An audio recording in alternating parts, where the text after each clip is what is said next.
belong to September. You can wait until someone wakes you up, or you can watch Dicesylvania, a bunch of lovable geeks from Romania who play D&D in our known, beautiful, authentic vampire English. Today we're gonna play the 20th episode of VIM, the Tale of Immortality, and it's gonna be a very special episode. And if you do not believe me, check the Book of Recollections with the podcast like recaps right here, because you can catch up on the story, and if you want to, you can also catch up on our latest one-shot adventure called The Legend of the Sea, DM'd by our very own Paul Karm. It's very nice, very beautiful. You can watch it even though you haven't watched any VIM episodes, and if you knew our content, you can also enjoy the Easter eggs inside this small adventure. Without any further ado, I'm gonna introduce myself. I'm Karla, your very excited GM, and today's players with Calmer. Hello, with Rareș. Karina. Bonjour. Rareș. You. Paul. Hello. David. 7 wisdom. And Edward. Hello.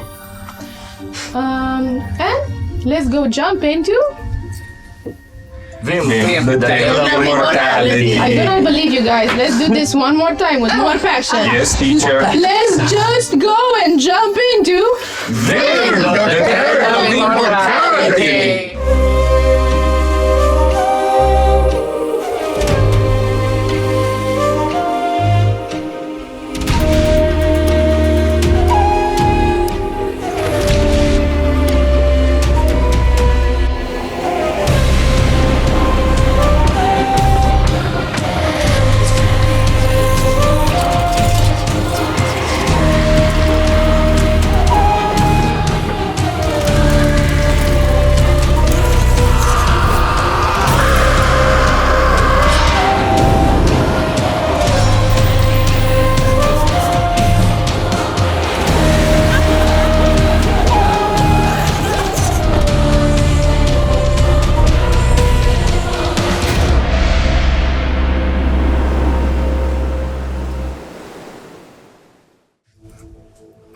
darkness, fire, destruction. You see it in your mind's eye. You're moving slower than you have ever moved in your life, Cassio. You can barely breathe, and your heart is pounding.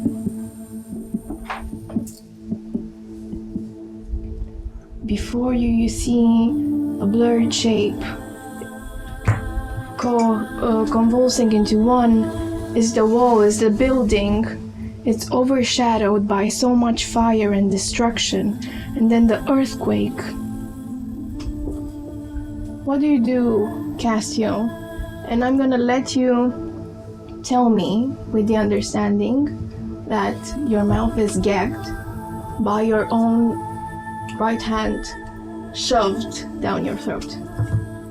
I will start biting on the hand as I'm approaching the shape in the distance. I'm gonna start walking through the corpses whilst munching down and bone bit by bit, getting at the marrow and asserting control against the thing that bites me. As I'm moving closer to this, citadel, I am performing some magics with the left hand, using my tools to start raising from the flesh and whatever remains that are there, shapes. As I raise them, I inscribe a name onto them.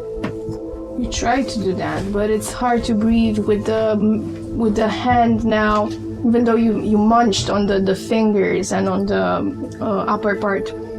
Now the bone is going deep and deep down your throat. You can barely breathe. Give me a constitution check. It's a 12. With a 12, you try to control and you can breathe a little bit through your nostrils, and you advance towards this fortress, citadel. But now it looks so familiar. It's not what you think. It's Greenspring. Next to me are the people that I know that have died and I couldn't save. Their names are inscribed on those. I will send them forth towards the citadel and try to write on them with one hand. This was not the price you shouldn't have paid. As you do this, you hear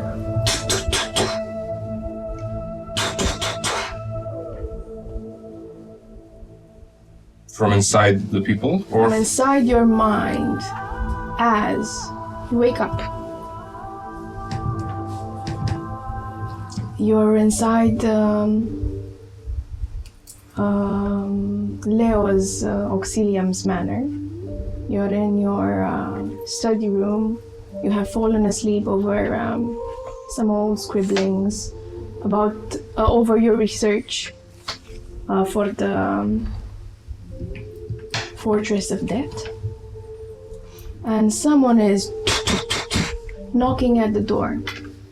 It's not unexpected, as Leo and Jen were traveling from Nocturna Obscura back into Greenspring.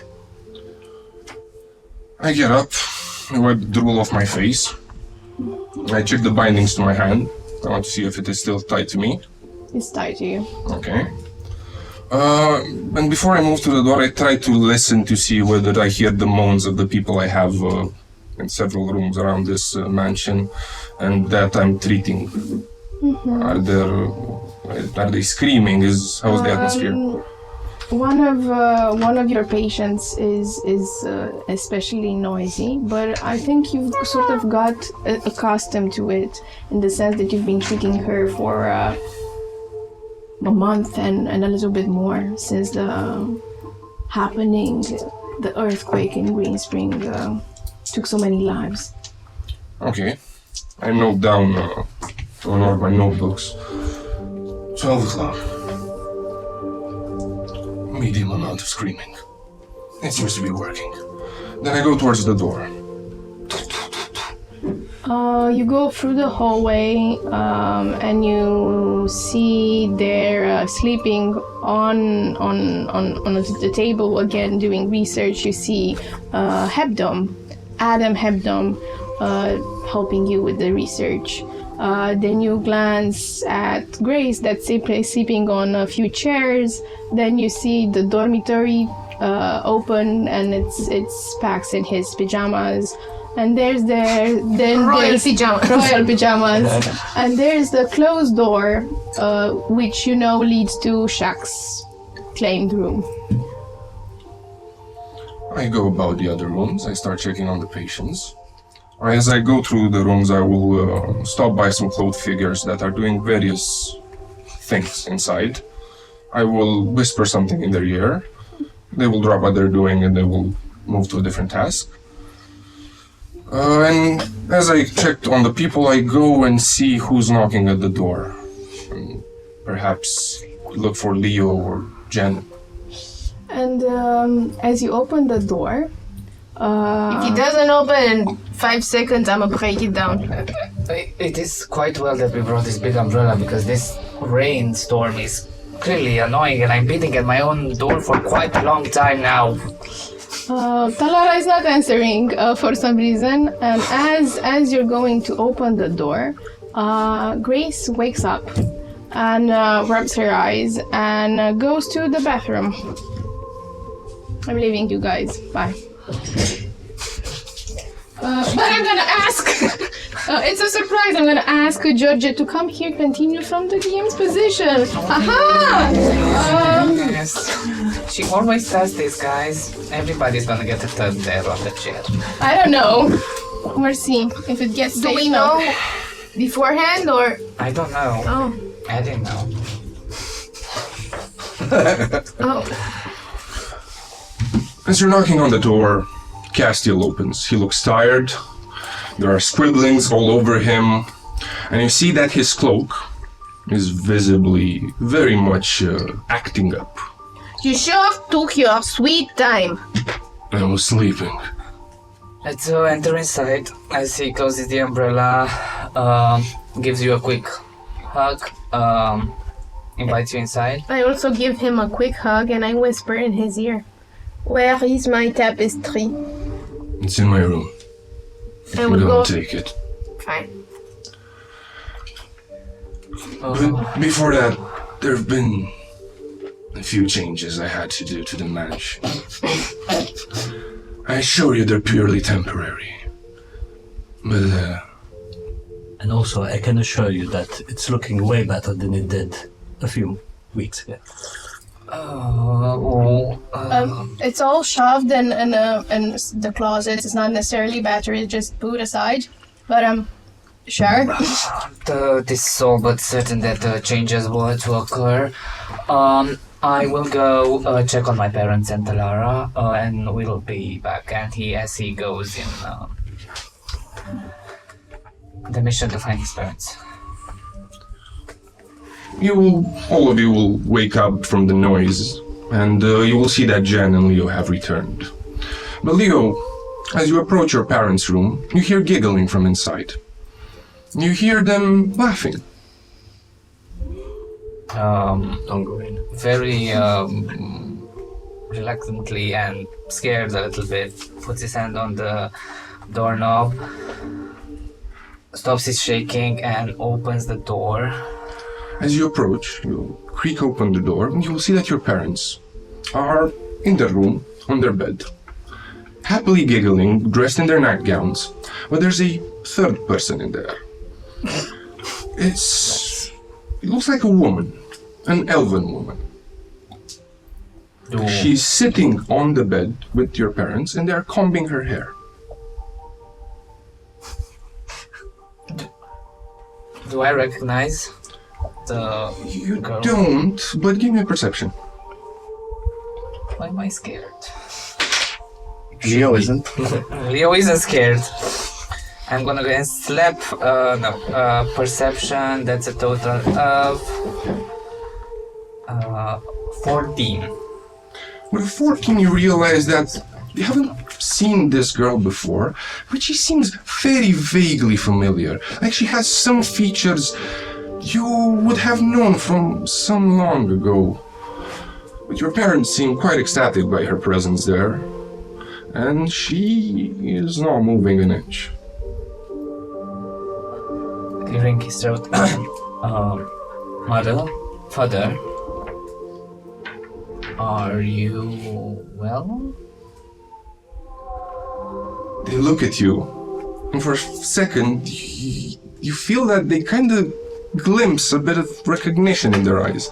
They smile even more in their eyes as they see you. They come to you, they take your hand, they put you on the bed next to this, and they want to start combing your hair as well. In that moment, Leo will mutter an incantation and will detect thoughts.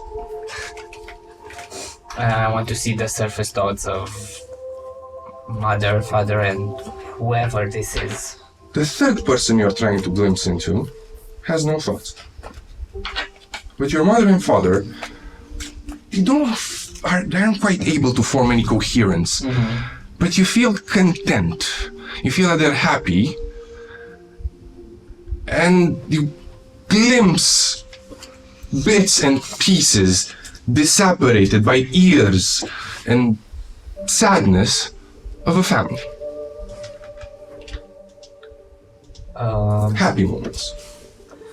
Biting his lips and starting to tremble a little bit, he quickly rises up from the table, excuses himself and goes outside of the room, closes the door and needs some time alone. You'll see that Leo has exited the room as you are gathered in the living room, all of you.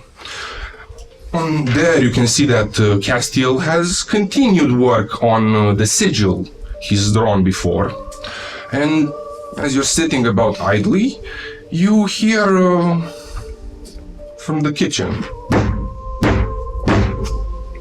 rhythmically, but keeps on happening.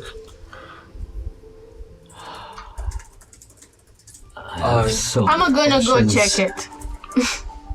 I'll go towards Castiel and the sigil he's been drawing and ask him What is it you're doing here? What are you preparing? As you well know, we're about to partake on a journey. And as part of that journey, certain preparations are needed. And talking of preparation, I'll need something from all of you. Jen. I said before that I'm going to check in the kitchens to see what happens. Sorry. As you would have entered the kitchen, Yeah.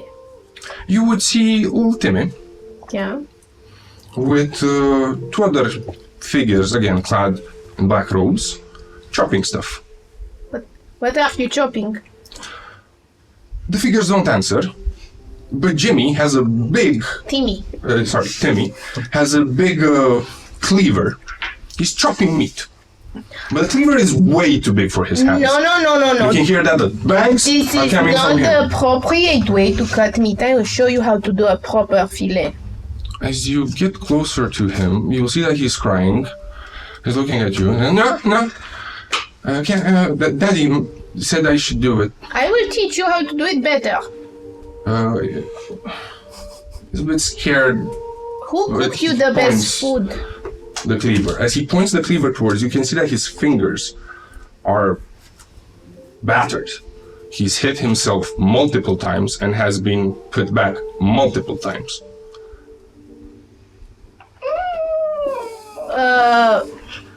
How would this happen to you? Why do you have like little bruises? It's too big for me. Well, I'm gonna take this cleaver and I will give you for exchange this fillet knife that is way lighter. And I'm gonna teach you how to properly chop meat. Okay.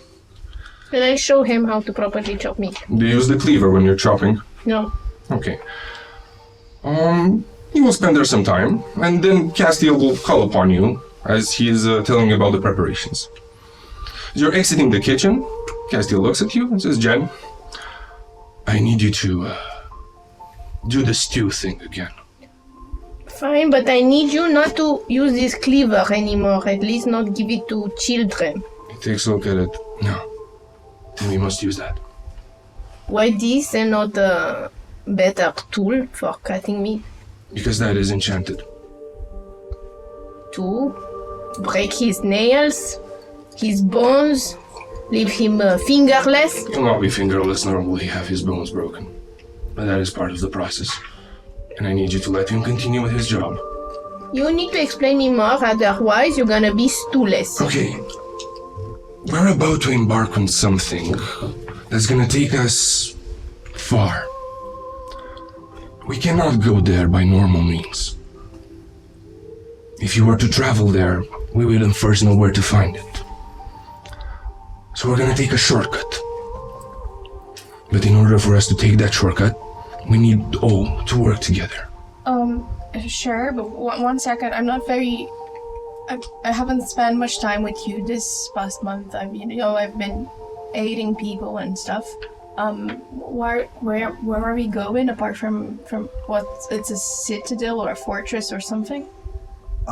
Pax is just in the doorway of this kitchen, in his PJs, which are his underwear. So there you have His Majesty King Vandergreen in his underwear with his first mug of mead for the day.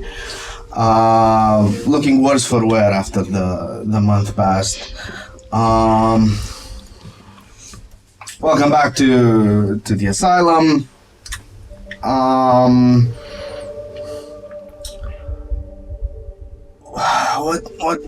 What Castiel has in mind is going to be rough. Trials, rough, most likely. Green Springs Justice needs it. And I don't expect anyone here to risk their lives for it. But you are free to. Or maybe we have our own agenda while we go to this fortress of death. So they say. Sure. First of all, what happened with your accent, and then second of all, you spending so much time with politicians nowadays, eh? And second of all, what's this fortress about? is a place that is hard to reach. Maybe it's somewhere where the gods' influence does not exist. Might be between a world of the living and that of death, on the border. Yes, sounds exquisite. And we're going there because I need to retrieve something. I don't know about you guys. I'm coming here because you asked me in a letter. Yeah. Unless you need to be away from me a lot more, you can probably keep people from dying on this. You hear footsteps coming down the stairs. Pax, it seems politics has taken on your empathy as well. Grace, it is clear that your abilities to keep us moving and staying alive is one that is very appreciated. And for me and Jen personally, it is a matter of her father that we need to get to the fortress. The others' motives I am not sure of, yet I will not lie to say that I am gladdened to see that there are more of us that want to join. I'm glad your empathy is intact after a month of leaving your midnight district to deal with this alone. The tasks that were meant to be completed by my simple assistant would have not been possible if I didn't mail some messages from the outside packs. So if I may, we're going on this place. We don't know where to go on between life and death, and it's a shortcut, and we're hating each other now. Let's just all be honest, put all the cards on the table and say why we want to go there. I will start. I want to retrieve something very weird.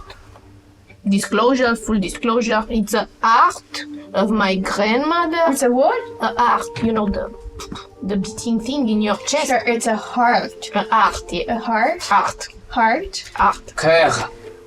Oh, okay. Sure. Well, I need that. I don't know about you guys. Who's It's next? any heart? It's her art. A specific one? Yeah. How do you know it is located in that place? My grandmother told me and she gave me some indications. Your grandmother from Nocturna Obscura? From the Elven district. Indeed, yeah. Okay. Someone in the suburb is not really there, but... And why are you going? To whom do you ask? Any of you? Well, my reason is twofold, to be honest. First is because, if you remember Isari, she spoke of events that transpired in the Red Kingdom that were similar to those that happened in Greenspring, of massive earthquakes. And I intend to find out if they are linked or similar in nature. And secondly, I am being under the trial of the Astrals, and I intend to prove Venoris that I stand right by doing justice. A trial of what? What's that?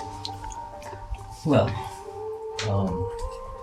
Venoris and Solis, and probably the other Astrals as well, they believe what happened in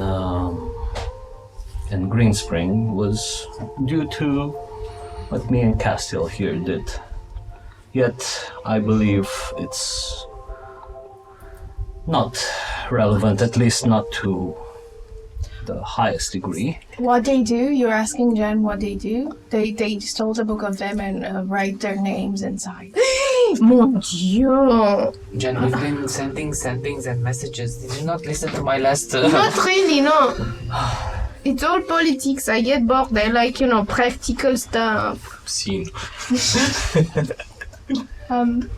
Yet, again, I listen when you talk about wine and food, don't I? Quite true. yes, this book, this, you could consider it the seed of knowledge that has been passed down to us humans. All I intended to do was to uncover more of its contents and its secrets. Yet, the Astrals believe this brought upon the doom that happened in Green Spring, and I intend to prove them wrong. This is very likely is the reason why we sort of split up a little bit after. Speaking of splitting up, where is Kate? Blazing about with the fireboy. What does that mean? Do you remember the graceful gentleman? And Yeah. yeah. She sort of has a thing now with the tall We monkey? No, not with monkey. With the tall, fiery guy. Oh. I could see that happening.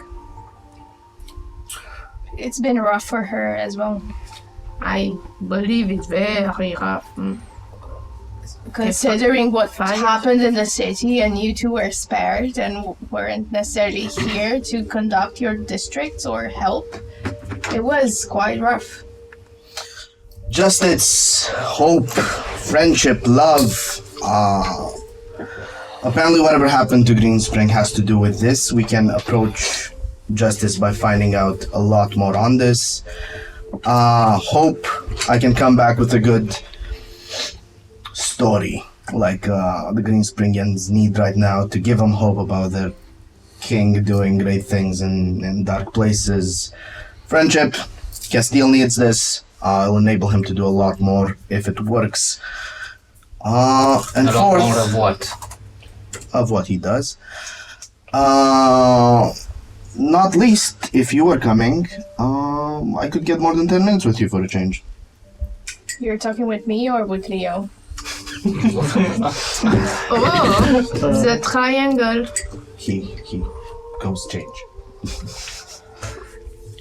I didn't know you were involved with packs in that way. I didn't know either. Okay.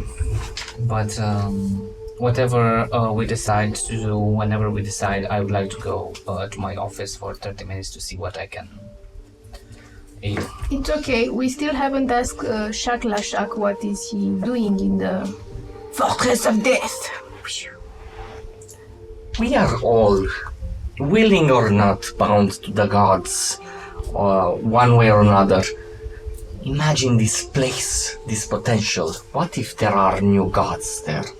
What if the current ones don't have reach, and we can seize it for ourselves? I don't believe on this earth it's a citadel that they. I mean, sure, there's 3 gods, and it's not that uncommon. 3 main gods or deities, yeah. Lumina Obscura and the 7 astrals. Or, yeah. So, as I see, it's just one.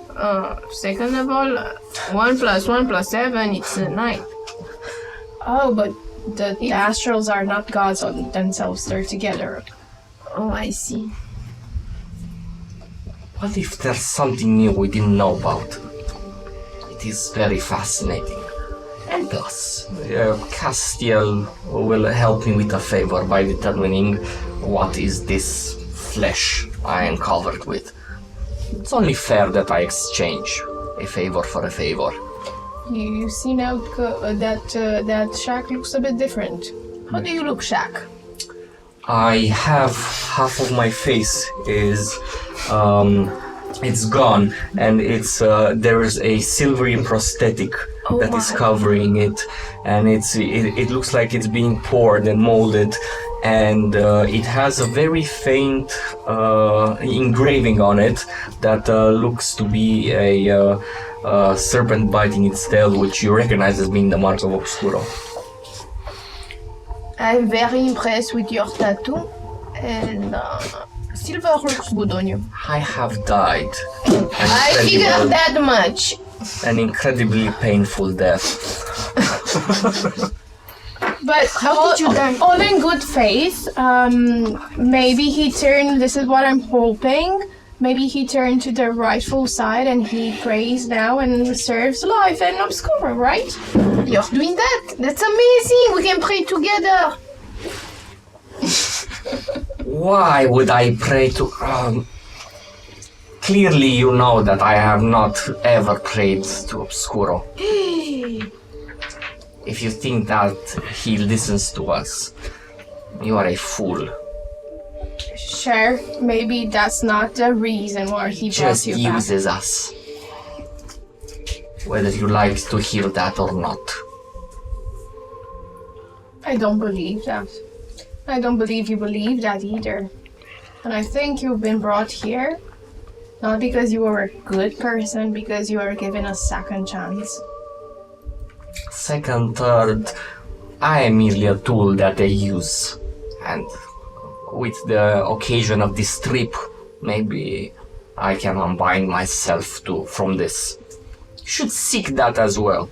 You seem indoctrinated into thinking he's on your side. Don't listen to his blasphemy. No, he's right. He is a bit of a tool. Pax returns in his field armor, looks to Castile. I understand there was a bit of a window to this. What do you mean by that? Do we have all the time in the world No, to you prep? have 2 days. To prep? No, in there. 2 days. You have to get to the fortress. Oh, You have... so it's not that far away. We travel 2 days. Oh, it's very far away. I'm very Now confused. that you've all stated whatever reason you had for joining me in this quest, I will tell you the risks. You will not only die if you are not careful. There is a chance the gods will reject you. What we're about to do, What do you mean the gods will reject us? Indeed. the thing Not obscure. that we're visiting, it has enough power to oppose the astrals. Yes. If it has a different domain than it, and you perish there, I know not what may happen. But I know that the gods, whatever ones you follow, will not be looking favorably upon it. Still, this is a risk that we, I believe, must take. For the same entity that brought so much destruction here may bring to others as well. And to us yet again. So this, at this point, is a matter of survival. With that in mind, you must be aware of one thing. This thing hates us. I know not for one reason, but I believe that what it told us in the Midnight Chapel when we brought Shaq back might provide some sort of insight. Either by faith or by our own choices, we seem to have wronged it. So expect, if you get there, and it is home, it will not be particularly nice for either of us. Now, I am not able to come with you, because I must be the one to facilitate this journey. Yet, I can provide you with the key. With that key you may enter its palace. And from there on, I will not be able to do much. I will be your anchor back. But if you perish before I'm ready, I may not be able to bring you. Now, Do you know if the magic of Obscura works where you're sending us? I do not. Can we trust you that you're not sending us in a place that you might, I don't know, use our forms? Strangely as it sounds, I've spent the most time with this man, and I don't think you spend as much as Leo. He spent like 50 years. well, I forgot about that, but still, in this short time, I can assure you, Grace, that while his methods may seem extreme, they are pure intended and honest. They seem very untransparent, very opaque, but I'm sort of. Well, we are Encrypted. dealing with an unknown entity. It's hard to give concrete answers in this matter. To answer that question, I will be taking a risk myself. By first of all giving you the key, and second of all, by expending a lot of my power. So much that I will need you to retrieve something from inside there. Something which is. I am not fully sure of the shapes, but I know it is a crystal device imbued with magical powers. It will have writing similar to something like this, and he waves a hand. An abyssal writing starts shaping into the air. What does it say? It says trap. It says destroy. And it says soul. And there are very small etchings that you can't really see, but you get to feel that he knows that those etchings would be there and would be important, but doesn't know what they are. Gray says, oh my god, I can read this. It says trap. Souls is the last one, in the middle Destroy. is destroy. Yes. Still, how come you stumbled upon this information? It looks very specific. It is simple. A Cretan brought me a more valuable book than his whole goddamn life. So, I guess luck. Also, nights of research. You just happen to have stumbled upon someone that brought you this information. No, I traded the life of his friend for it. This is from respect that. the book of the book that Monkey gave you, the one that oozed. Yeah. And I filled in the blanks with what I knew and my own research. So, What? we do not know truly what it is. You'll be the lucky ones to experiment it first. Do you know what we are supposed to expect there as far as danger factors go? But it is in the realm anathema to all life. So I guess you're shit out of luck seeing as you're alive. As you guys are saying all this, Jen goes back to the kitchen and starts preparing the stew. In the kitchen, you'll see that the old man, Clement, and Kerr have joined as well. They have prepared a fresh batch of ingredients, and Kerr herself is in a corner, doing some sorts of magics over some ingredients. You see that there are some strange flowers, some strange meats, and a chicken, a live chicken. Am I supposed to kill the live chicken? She looks at you and says, no, I'm gonna do it, but take some time. I can also do it. I'm No, not. I need to finish this first. Okay. You see that she is pretty involved in doing some sort of a rite over there. I'm starting to boss people around. Like, this julienne is not done correctly. This sent back to the kitchen is undercooked. You are in the kitchen. No, I'm joking. It's Oh, like This piece of chicken is raw. what is this? I hear a stupid sandwich. As you're doing this, Cassie will look at the rest of you and tell you the following. In this realm, you will have the opportunity to encounter strange things. Things you may be tempted to take. I cannot stop you. But since I'm also asking you to take something for me, this is something you all must have in mind. There will be a price to pay for it. I do not know why. Well, not why. Everything eventually comes around. But I do not know what the cost will be. So whatever you will take, do know that there will be a risk, and you will be paying for it in ways you may not like. Power itself may be taken from that place, and power always comes with a price, as Pax has, well, quite recently found out. This death, as it calls itself, this realm of it. Hopefully we'll get to ask more questions there, but what do you understand of it? What would you say it is? What's your best guess right now? I believe it is a place this being has taken to calling it its residence. This being? What being? Death. Hey.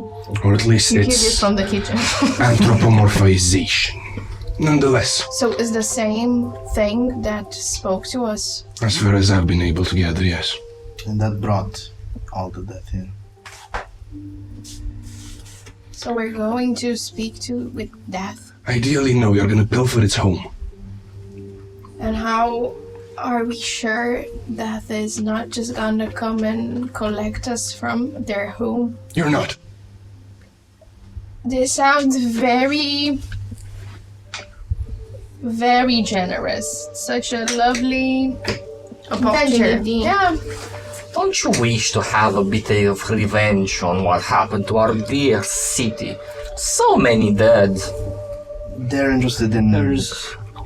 Sure, but I don't think a squad of 6 people that have no idea what they're facing off. It might be revenge. It might be about loot and revenge for some people, but Gracie, this is the only way we're gonna actually understand what happened and why it happened. It's also about answers. Sure, Paxi. It's about how it's happening and it's not happening. But what I'm saying is, look, the only reason why I'm coming is I don't want Greenspring to be without a king, and I think you have more chances with me on your side than me not going. I'll put my life in danger more often then. It might be better than just sitting and politicianing in this strange new accent that you have, but sure. Truth is that only courage in face of doubt can lead one to the answer. Perhaps we can find some way to counteract the effects of this creature. Who knows? But nonetheless, memento mori to all of you. What can I say? Remember death. I like that Shaq is the most optimistic one of all. So, in order for... He just flew from death, if I may. He got his life back. One could say he's risking it yet again, but we'll see. But before this ritual is complete, I will need something from all of you. How much blood? How much money? Not money. I'm broke, by the way. The only blood that I will require will be from Jen. But I will need about 100 grams of meat from each and all of you. That's a lot of meat. Do not worry. We'll grow back in time. My meat? I don't think this is Your how it meat. works. Grace, I do not know the intricacies of the old ways, but I know how to make it work for myself. And in order for all of you to be able to cross this threshold, I need roughly 100 grams of meat. The thighs. The thighs are the least painful option that will hinder you the least. Well, he's a bit Shaka has this bit of a drooling and licks his lips. There is an alternative. I'm not bringing him back again But if he the doesn't. alternative is a bit worse than just meat. What's the alternative? You'll have to write and give up your biggest fear. And it will come into play on your journey. Because you are not telling it to me. Question, John. If I give blood, I have to give meat as well? No, you only need to give the blood. Sure, Grace takes off I think it's called the sight. I can do it if you want. Sickle. He takes the sickle, which is very shiny and has something also written in abyssal, and cuts off her thigh. He gets to Gladys' eyes and says, we have a room prepped for this. Sterile room. Sure. Let's go there with her sickle, half her tied down and crying. Smells like blood. And as she's cutting off her thigh, the area where she's cutting, it's becoming discolored and discolored until it's white, including the wound. Okay. 60. Come with me. As soon as the cut finishes passing, Pax will lay on hands. Yeah, come with me. We don't need that. Jen, Yes? you need to come too. But you just said I don't have to give meat if I'm You giving... gotta give blood. Yeah, I'm squeezing blood in this too now. There are rites we must perform. Fine. You have to get them more clear, you can't just- Cassio. You said I'm gonna need you to cook some stew again. You've used the word again. I know the recipe. No, yes, but... Okay, fine. This is on you. He takes all of you in the basement. In the basement, you will see that there are multiple people also put in rooms. And then as you're gonna be passing, you're gonna see almost in each room another cloaked figure. Some of the people in the room will be moaning. The other rooms will be giving up a fetid smell, like something sweet but sour, staying there for a long time. How temporary. As you're passing some, you'll see that there are people that have limbs put onto them that are being covered with dressings. It looks like a pretty With dressings? Yeah, As in- not salad dressing. wound dressing.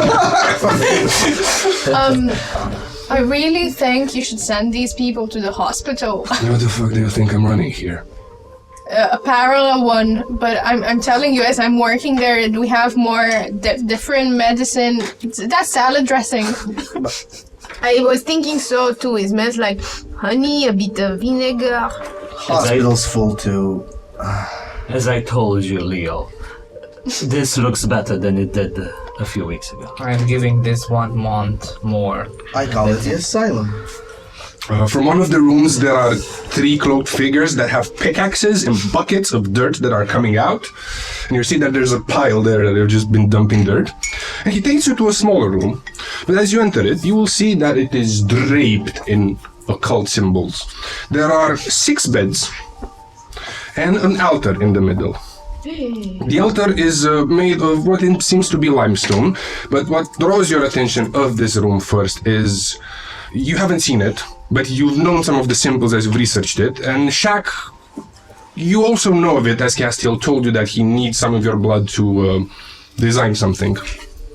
And all of it is draped in occult symbols with Shaq's blood and probably a bunch of others smeared across of it.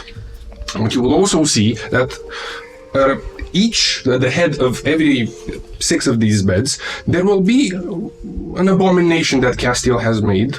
It has a big eye and a tube and 2 legs sitting on there waiting. He will direct you all to the altar. A tube as in an elephant? Sort of like a trunk, but a lot slimmer. Are these abominations alive? Like Technically, using Vita's cry, I want to see if like it appears to have a heartbeat or some sort of semblance of organs. it has some sort of foul mimicry of it, but it is not alive as a rat would be. Okay. Mostly because it doesn't really function on its own. Okay. Takes you here. I'd like you to put yourself on this pedestal. Unfortunately, Grace, you've cut yourself before you got here. So I have to cut again. A little bit. Yeah. She takes the sickle and cuts again here. Point me in which direction. Just on top of it. She sits on top of this like whole grotesque scene and cuts again her left eye this time. And it's becoming more and more discolored as she goes through. Cuts a bit of a strong chunk, 30 grams you said. And then the blood. 100 from all of us, so divided by 6. Isn't 100 It's per fine, person? math. The correct amount of meat, as we calculated before, and blood starts spilling. It's becoming discolored and white, and the same as the chunk of meat. The moment the meat falls on there and it hits, the blood hits the symbols, some of the glyphs on the altar start appearing and start lighting up. As they light up, the blood courses down, they form a line to one of the beds. The creature that was on the bed there starts becoming agitated and spewing some sort of black bile. From his trunk. Yes, just a bit. I rolled damage. I got a total of 18 damage for the 2 wounds. Okay. Grace is becoming more pale than she is. 18 lay on hands. Grace, have you Pax, kept the meat? how about you let me do this, as you will need all of those. I'm not doing it. Hero doesn't take really kindly to voluntary self-mutilation of the body he gave us. He flourishes a hand, the golden feather flies from his lapel. Another hand makes a piece of paper unfold, gestures it as it begins scribbling. Facing fear is fine. As you scribbles, finishes, drops down on the altar, another light starts coming from there as well, but this time, whilst Grace's light was white, yours is black with red taints. And as it reaches into the creature that was staying there, it becomes engorged. It grows spikes on its trunk, it grows a bit larger, and more black bile starts spewing from it.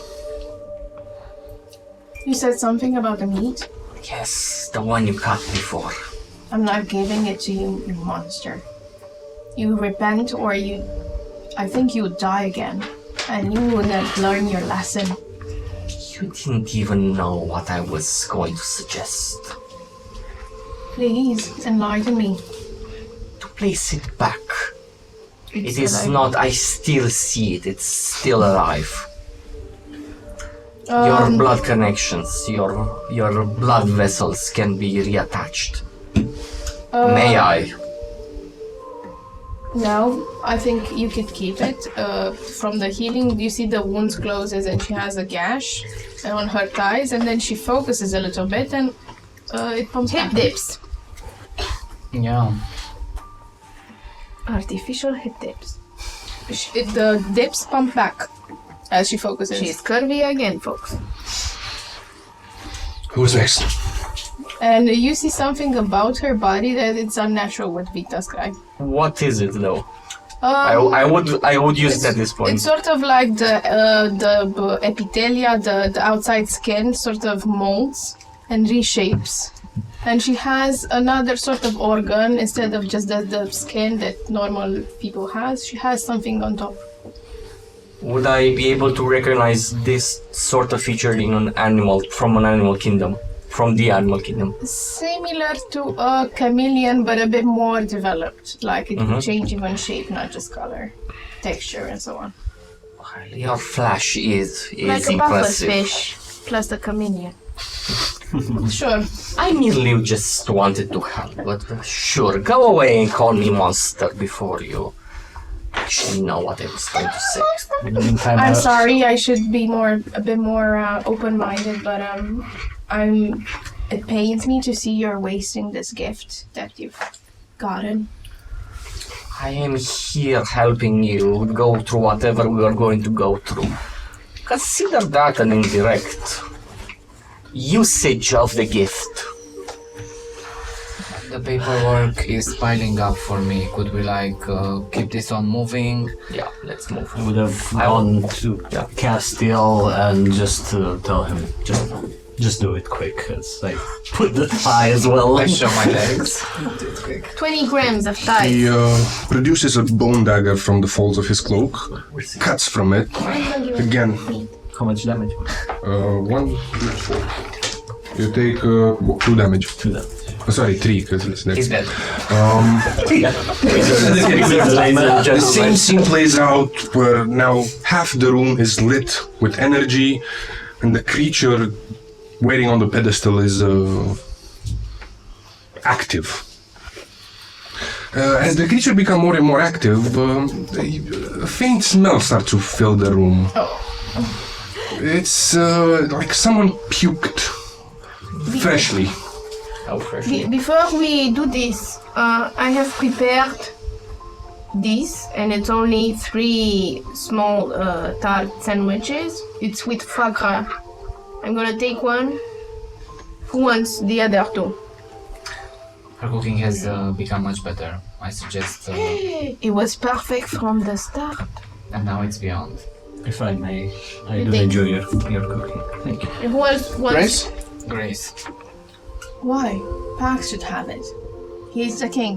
Do you want the king to? And you're in charge of getting the king back up, so please.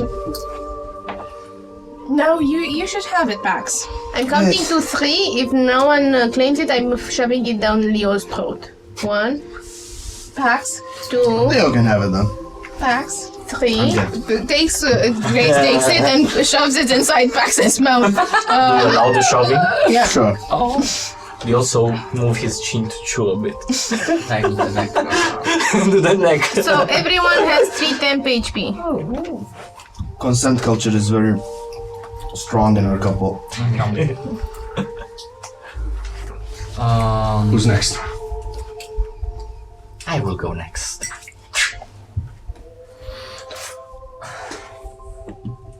The moment your flesh hits the altar, you see that it wriggles differently. A different set of symbols appear. As it looks, may not be enough. Can you give some of your true? Of my what? No, never mind. He takes it. You see that he takes the flesh that you gave before, he grafts it onto each other, and the light that goes through you, through what will be your bed, is again differently color shaped, just like Pax's. The thing becomes bigger and almost starts looking a bit like a predator. So it seems like these creatures that are these abominations, they take different shapes, and do they appear like to have a correlation to our features? Yes. Can't wait to see my. Please. This might be an interesting experiment to have. I will write down my fear, knowing full well I fear nothing. So you get stuck in a void that Exactly. and you're immortal in that void and nothing ever happens anymore. Just write down nothing. Okay. The final creature comes to life, and just as Shaq has noticed, all of them kind of resemble you in a bit. It's not fine. I didn't do mine. Sorry. So, I'm giving you one finger above the altar. It's gonna prick it. Ow. Gonna start drawing quite a lot of blood from it. What does it mean? It means you will take 1d4 damage. Oh yeah, how much damage do we take from this? You take again. You take 4 damage, she takes 5 damage. 1d4 is 5 damage? And modifier. Oh, okay, you said 1d4, so. So 4 and 5? 5 and 4. 5, okay. And as you're looking at these creatures, they all seem to resemble you. Leo's has a crescent, the mockery of a crescent moon on it.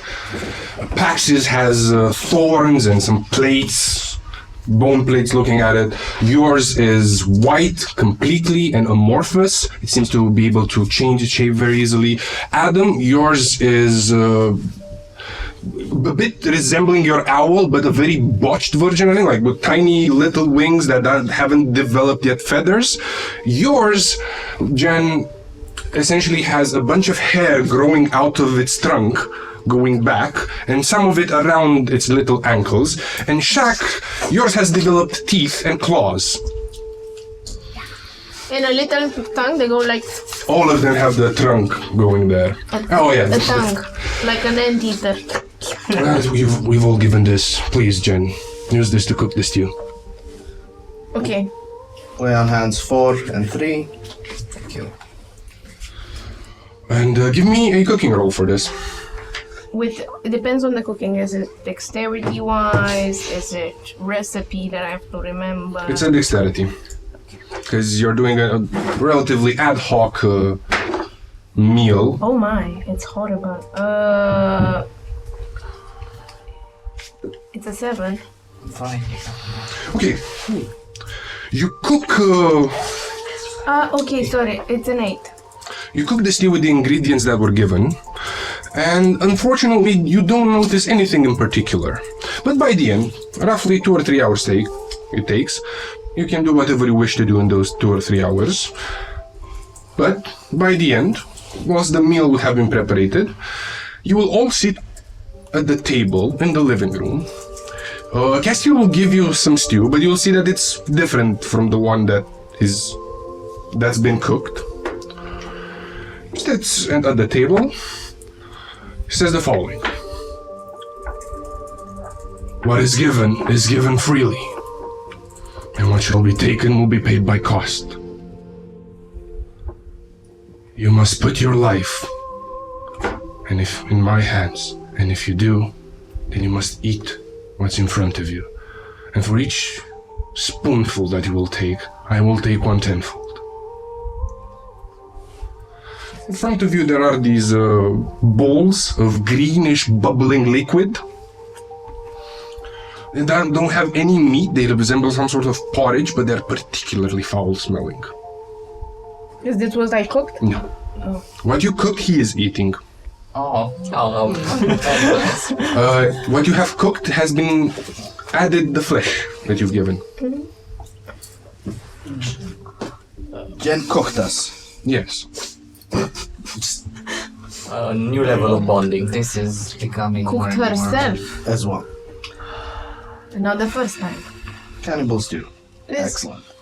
If thou art open to all of this, thou art open to eating But is flesh. the question is, will obscurite magic still work if we're doing this? Please, Obscuro, forgive us. Do you think this works? Yes, Jen. I'm very open to trying it.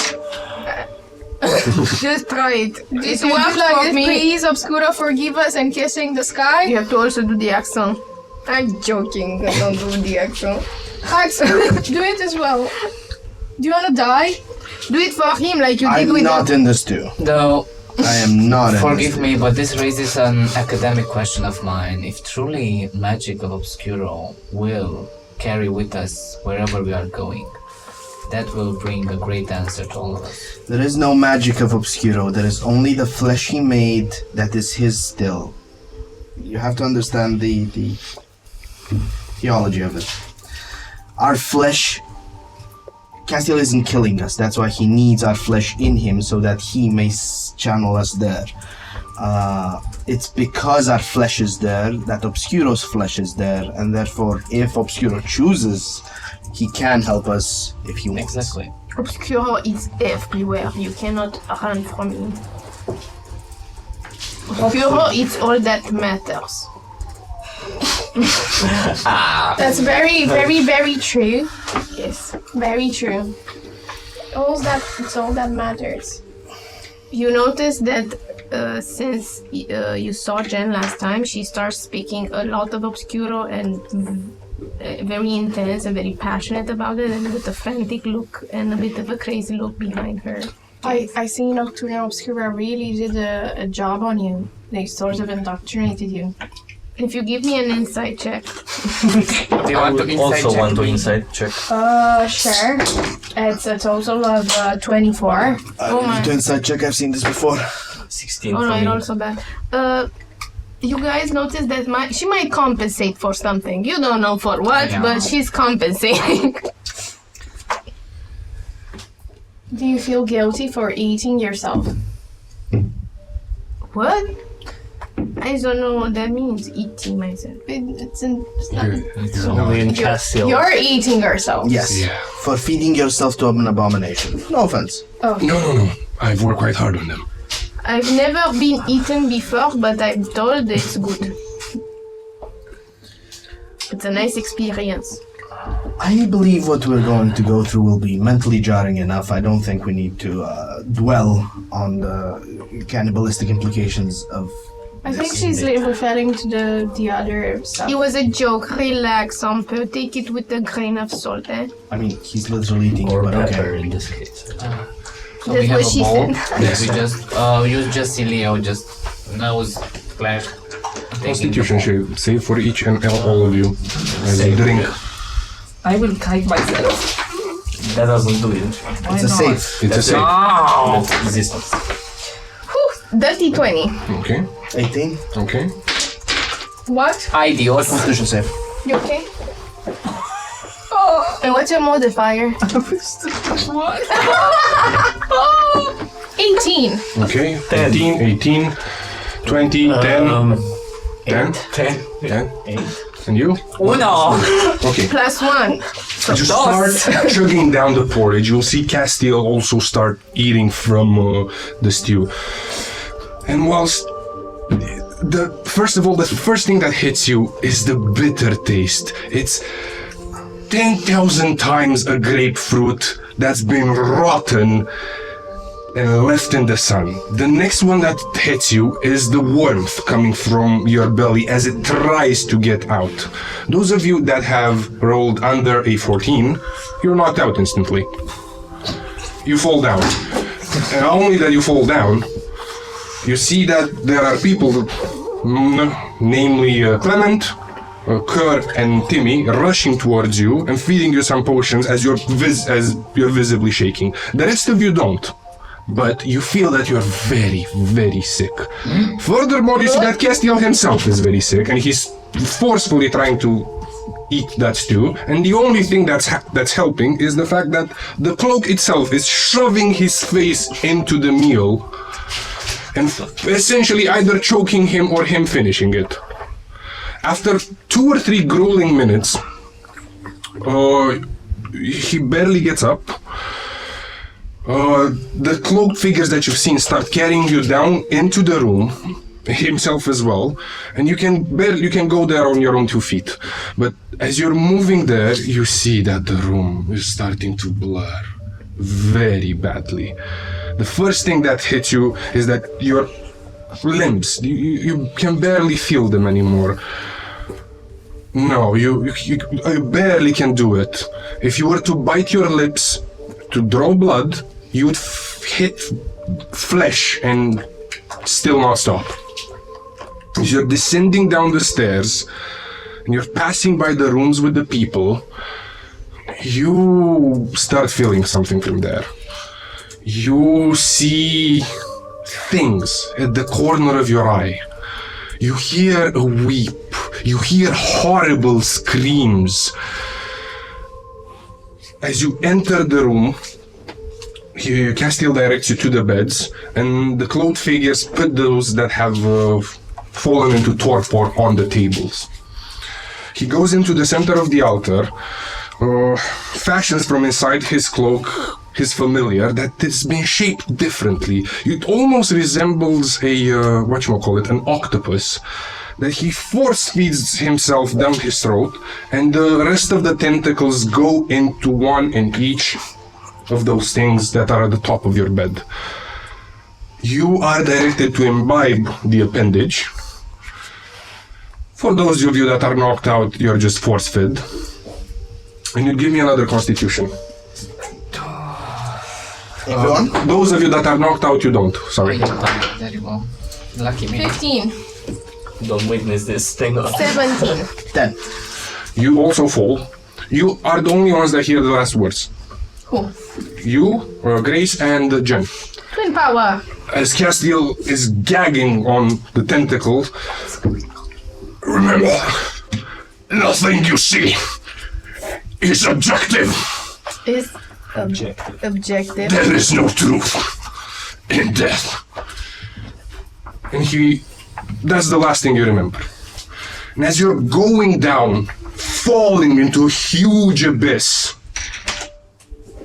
you're surrounded by darkness.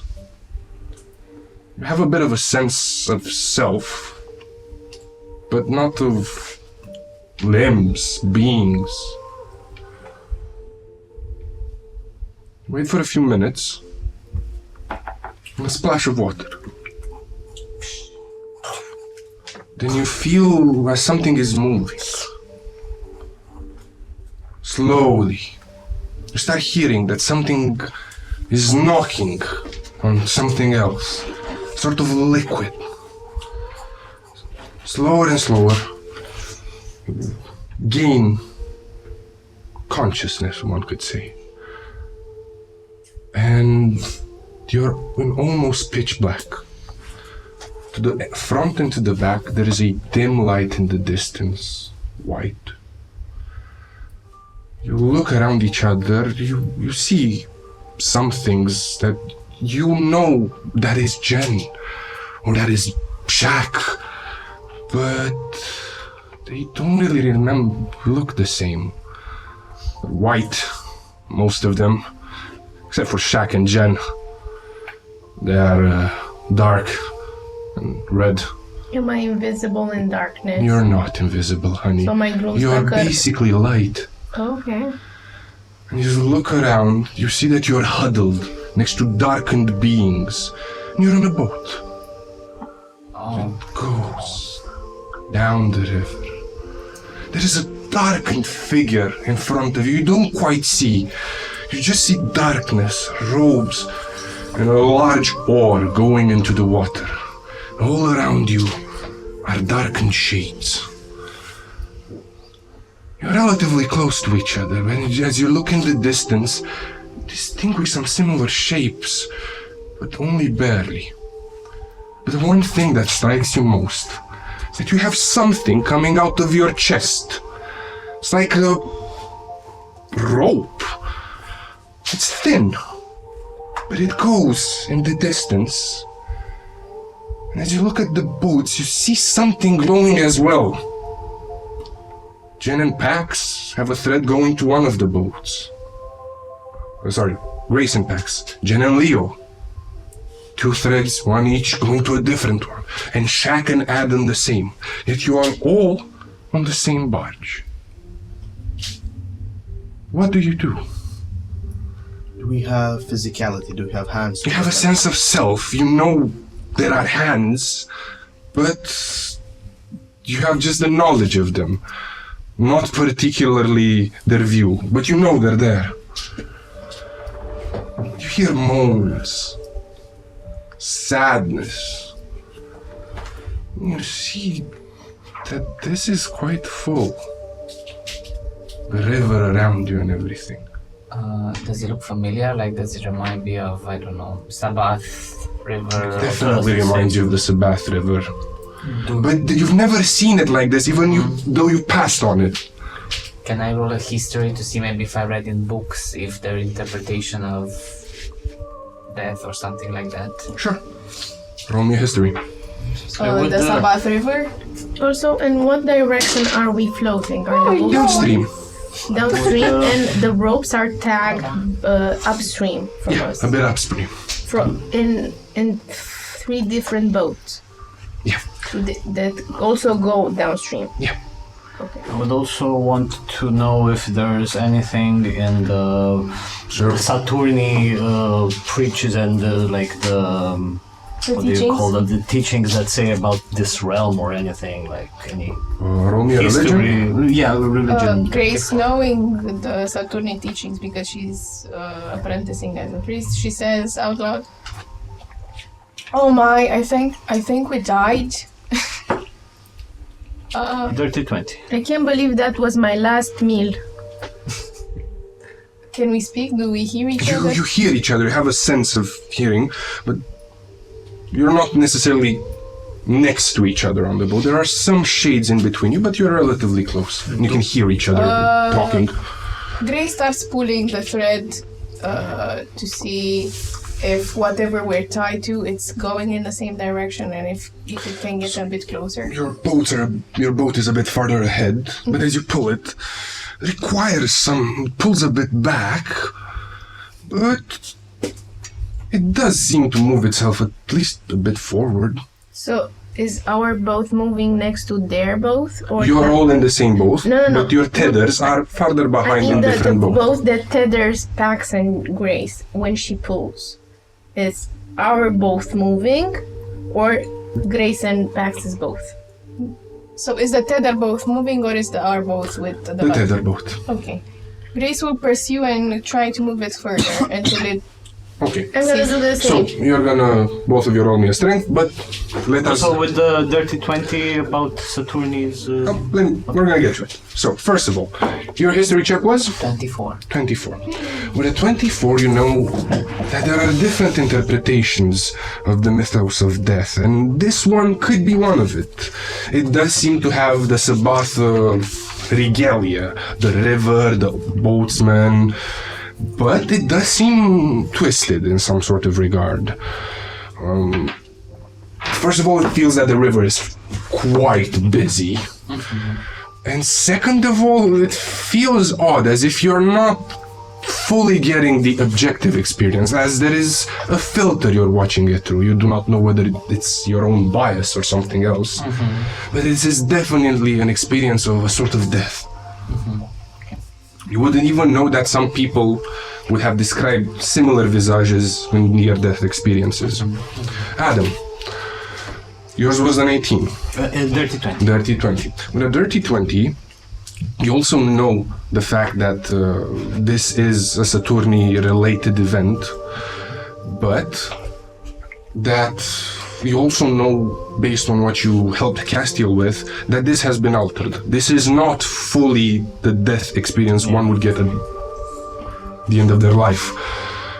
So, first of all, you see that you're different from the other shades, maybe even by the fact that you're barely alive, but still. And second of all, you realize something pretty bad. You don't seem to have any coins. The allowance. No. And both of you pull towards the boat. What is your strength? 1. 1. Oh my, I didn't know. It's a 3 in total. 17. So, with a 1, Grace, you start pulling on your tether. You, Pax, feel the same thing as she's trying to pull the boat closer to her. But at a certain point, it just stops. Doesn't want to budge anymore. Don't quite know why. After a certain point, it starts hurting a bit. Both the tether, but as the hurt passes through it, it passes to you as well. And even to you, Pax, a bit. You manage to pull the boat a bit closer, and it is barely within your field of view. You notice that there is another one such as you, is your own boat, but on it, there is a single glowing entity that has 2 tethers on it. It is particularly small and hunched in, what do you say, nestled in between these larger shades, but that, just like you, is glowing with light. Does it look like one of Castiel's creatures? No, it doesn't. Does it look like one of the things with the... It does not. You can't really distinguish because you don't feel like you know it all that much. Even their own shades don't resemble themselves, but you, through a sense of knowledge and familiarity, you would be able to recognize. That one you don't. Do you feel any connection to the... There is a certain connection, yes. Should I roll something? Should we be messing with stuff we don't understand? How about we land before doing anything else? Maybe tugging at them makes them weak. Pulling on the tether from my chest, do I feel like it could come loose from myself? Yes. And it feels like it does, it hurts a lot. Okay. We might want to keep this close to us. Maybe it's what binds our spirit and body. I was thinking the same thing. And I'm grabbing it so that there's no tension from the boats towards it, and I'm just keeping it so that it doesn't yank out of me. I have a question. Did Castiel told us what we need to do? No. Yes. He wants us to find that... Where it system. is? Is it on the Sabath River? Is it somewhere else? We have to go to a fortress. So... Where that resides. I guess we first need to find land. Or a building in the middle of the water. But You know, there is no land with that 20. If you go by the river, you die. the last thing that Castiel yelled while gagging and eating our stew was that there is no truth and everything is subjective. Nothing we see is objective, yeah. So everything is subjective. Can I try envisioning a fortress of death in front of us? Oh, sure. You can roll me an arcana for it. That's the thing. Meanwhile, Pax checks if he can float off the boat. How? Simply Thinking. lift off this because this body is not real. Because it is a projection, simply lift the projection off the boat. You feel like you can't really move like that. Your mind kind of knows it's still bound by some sort of physicality, so you can't fly on at need. 20. With a 20, as you try to imagine this fortress of death, don't really brings anything to mind, but you do notice something. You notice that from beneath, under the Sabath water, you start hearing gnaws and scratches as something is grinding against the bottom of the ship. Dancing lights. Can I cast dancing lights to see down, or I have You to can. magic? You feel that your magic still works here. And as you bring them close to the water, roll me a perception with disadvantage. Or with it, sorry, not with disadvantage, advantage because you have the lights. I have dancing lights. 19. You see, and it's pitch black, it's almost opaque, but you barely distinguish as from beneath the water, limbs, tentacles, appendages made of blackened sand try to rise up, and you see that they are grinding against your boat, trying to reach you. As I have blind scent for 10 feet, do I feel how many creatures, or if there are creatures and 10 feet underneath us? You don't feel any creatures underneath you, but you feel a large number of shades. But there is something interesting happening as you're investigating all this. From the top of the ship, where the oarsman is at, you see movement from under its cloak. As you look at it, you see that there are slithers coming out. They start coalescing into something. And a hunched figure at first, with a hand, nod, not quite a face. Then another, and then another. Their jaws are gaped and slanted. You see that they start moving towards the shapes. And as they start moving towards them, the shapes of the hunched individuals reach the crooked hand into them, into their mouths, and they pull 2 coins, which they put into their mouth. Oh. From the shapes or from the... From the other shapes. Grace starts panicking and shoves a hand into one of the other shapes. As you do so, roll me a strength save. Strength save. Oh, that's smart. We don't have coins, so we are stealing from the dead. Strength is not with me today. 6. You fail. Why are you doing that? Why The are first you thing that doing happens points? is that you lose your sense of self. You're surrounded by other people. You're in a house. You have your daughter next to you. You hear a mighty roar, and then the ground cracks open. And the last thing you see is you dropping your child and then falling yourself. And then feeling a boulder coming and knocking down your head. You wake up. You will lose 1 point of strength. Oh! And you'll have gained 2 points. Oh, fuck. I close my eyes and imagine that inside my tapestry, when I will shove my hand, I will find 10 pieces of coin. 10 coins. Was the gold in the tapestry at any point? I don't know, maybe someone who was inside has, loose chain. No loose change. No, it wasn't. But I'm imagining it was. So you have the tapestry with you. We have the objects. Yeah. So we don't have coins. Oh, do we have coins? Coins. Do we have our adventuring gear? No. Only those magical items close to you. So, I'll have my spellbook. Okay. inside my tapestry, do I find... No. You would find Castiel's horse. My God. I found this horse. As you try to pull it out, you realize that there is very little room, and that the hunchmen are walking towards you.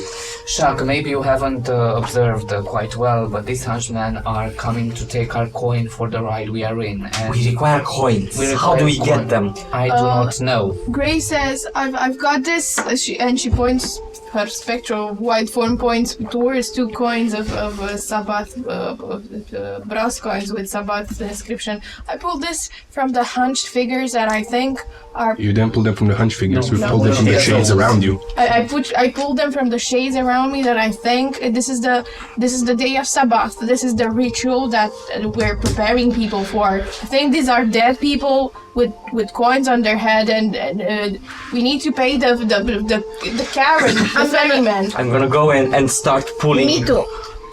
I will try to get coins from God. enough for everyone. We're gonna split the burden. You're gonna be all crooked and stuff, no? Okay? All of you that are trying to pull coins from the Shadow Man, Oh my God. roll me strength saves. Pax does gesture, Not to do this. not gestures to especially Shaq, who's extra industrious at it. Saving throws or normal? Saving throws. Not 23. not to get him coins. 11. I'm thinking of doing something a bit more weird and stupid. Could I beforehand enhance ability myself? Of course. I have advantage with pierce endurance. Losing all the spells. For us. And the spell slot as well. How much? That is a 7 plus 0. Okay. Pax, do you try to do the same thing? No. Would I have time to interact with one of the shades and speak with it? There would be, as they are frantically searching for okay. coins left to right. Do you stop? Sorry, just 1 second. Do you stop at one shade or do you go to a I lot? stop at No, one. I go enough so that I know that she has 2. I want to get enough for everyone. Okay. Pax gestures not to for him. I would approach a shade and will say, if you're not ready to go on the other side and are awaiting other of your dear ones, I could prolong your existence in here in exchange for your coin and wait for those important to you. So basically, yeah, Roll me a persuasion. because okay. Okay, let's see. Okay, it's a 17. Okay. So, you two have managed to go from shade to shade, getting glimpses of their death, and it seems that most of them that have died are the people that died during the cataclysm or afterwards. You see, from people that were smashed to people that have died while waiting for their saviors. You even see glimpses of yourselves as these people were looking hopefully towards you to save them, but you couldn't reach there in time. And you managed to get roughly enough coins for everyone, let's say even for Pax, if he didn't want to, by the two of you put together. And you didn't suffer anything, but you sensed that there was something pulling away at your vitae, trying to stay just a moment longer on this plane. Unfortunately, Leo, you were touched by their suffering and their desire to prolong the inevitable just a bit. And you are drained for 3 strength. Oh my God. It's okay. You, on the other hand, by either your faith or your conniving mind, have induced some doubt into this thing. Nods at you, touches you, and you see a young man that was to be wed the very day of the last trial has died. But his betrothed has not gotten there. He misses her. He wishes to stay longer. He pulls out 2 coins and he goes towards the water afterwards. He seems to struggle as he reaches the edge of the boat, as if trying to climb something huge. But he barely manages and throws himself in the water. And then you see as the ground from underneath reaches to him and grinds the shade into a pulp, engulfing it and taking it into its embrace, under the water. Oh. The coins they've gathered for Pax places back into one of the mouths of the people that have been left with, one of the young women. And he gathers the now coinless around him and guides them forward to the boatman. You go with them? Yes. Okay. You will have gathered a group of about, let's say, 7, 5... there were others than the ones they... 6 straight, let's say. And you will reach the hunched man before you reach the oarsman himself. And the hunched men will reach out their crooked hand and put it in the mouths of the shades that we brought forth. I try to grab one of the wrists and call to Karm up front. Roll me an athletics. Low. 2, 3. 4. Okay. 5. You try to grab their hand, but they are unnaturally strong. The word that comes to you as they push you away like a ragdoll is inevitability. And they reach in the mouths of the hunched and frightened shades, and they find nothing. Karm, noble boatman, I am King Green, and these are my people. Put onto your boat. They are of Saturni, but Saturni's rights could not be done for all of them, could not be done for all of us. If you do not wish to give us Saturni's charity on her day and give us passage or coin, then let me go with them should they need to face Sorbul Morilor below. Oh? Now what are you doing? Take the Roll coin! me an persuasion. From the You foolish. You stupid. 10. The following scene comes to life. Well, on life. The things that were reaching inside the people and found nothing, they put out a mighty screech as they come out empty-handed. Their mouths basically don't seem to yell anything, but it feels that the coin inside of their mouth is yelling and moving frantically, or as if trying to jump out of it. They gape their maws even more and put the shades fully inside of them. Then Charon turns towards you. His face, you don't see. You see a projection. People, it doesn't really matter, because whatever it is that you're seeing, you're hearing them say, betrayer, destruction, leave, or be consumed. And you see that the things that were being tied to them are now pushing the shades away, the hunched man, as several other figures are starting to appear from underneath his robe, and they're coming towards you. All of you. Grace quickly tries to find a different shade that has a coin. Can she find that? There are several shades. But didn't we distribute coins to everyone? Not to Pax. And what? No, Pax has. I No, he did refused them. And she put him at refused someone them. else. Yeah. And she's gonna grab two. She's gonna try to grab two more from a random shade. Okay. Should you do that with your strength? I will try to do that.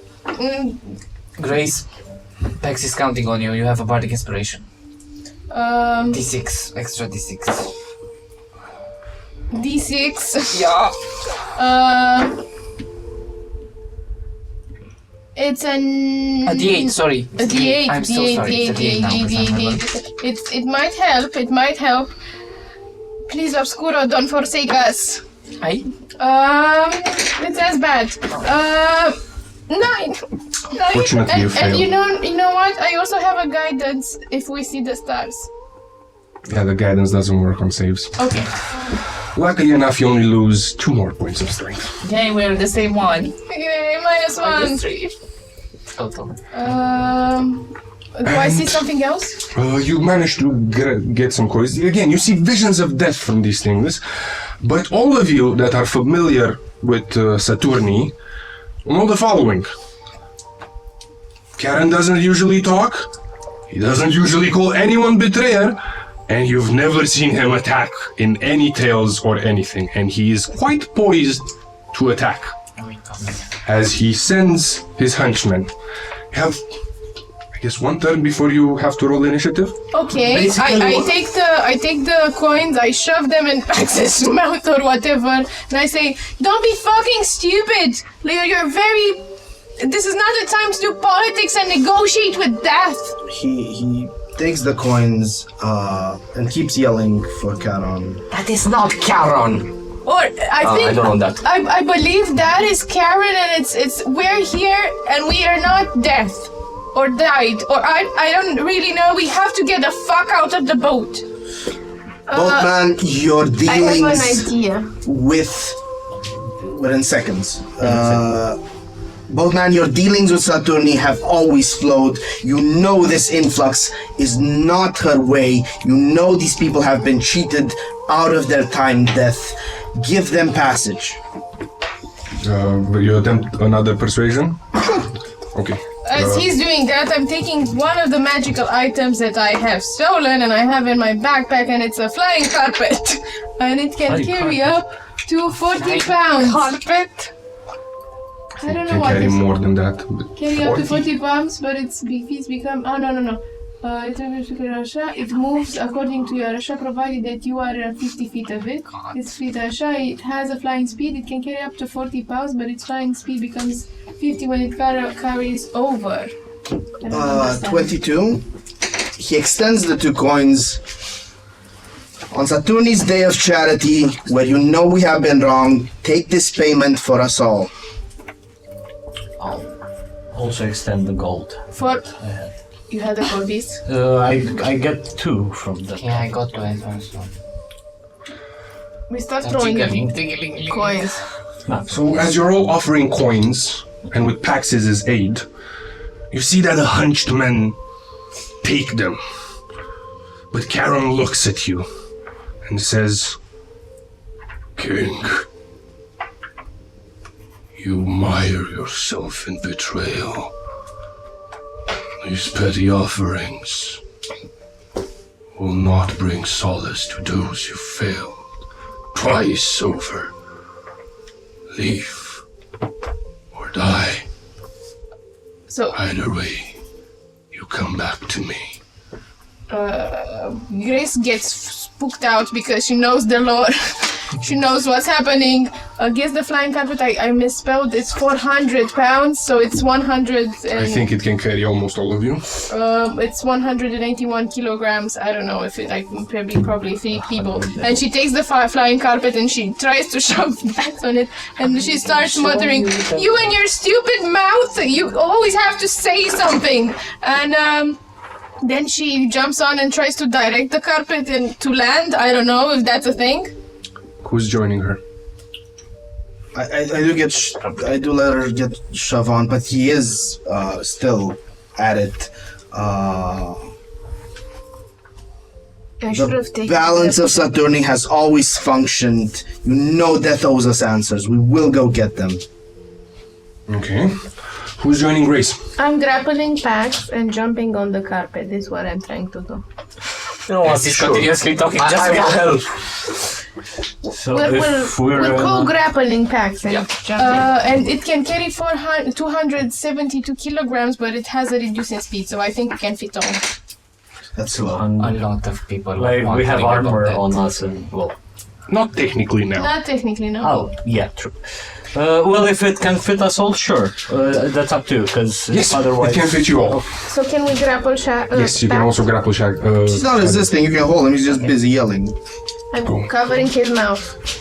As you're yelling at Charon, He's doing and the hunchbacks are preoccupied with getting your coin, you manage to board the flying carpet and you set sail from the boat. And you can go ahead or back. But your tethers, if you're going to go ahead, are going to start to be pulled and stranded. What is your choice? Let's glide above the boats. Yeah. Okay.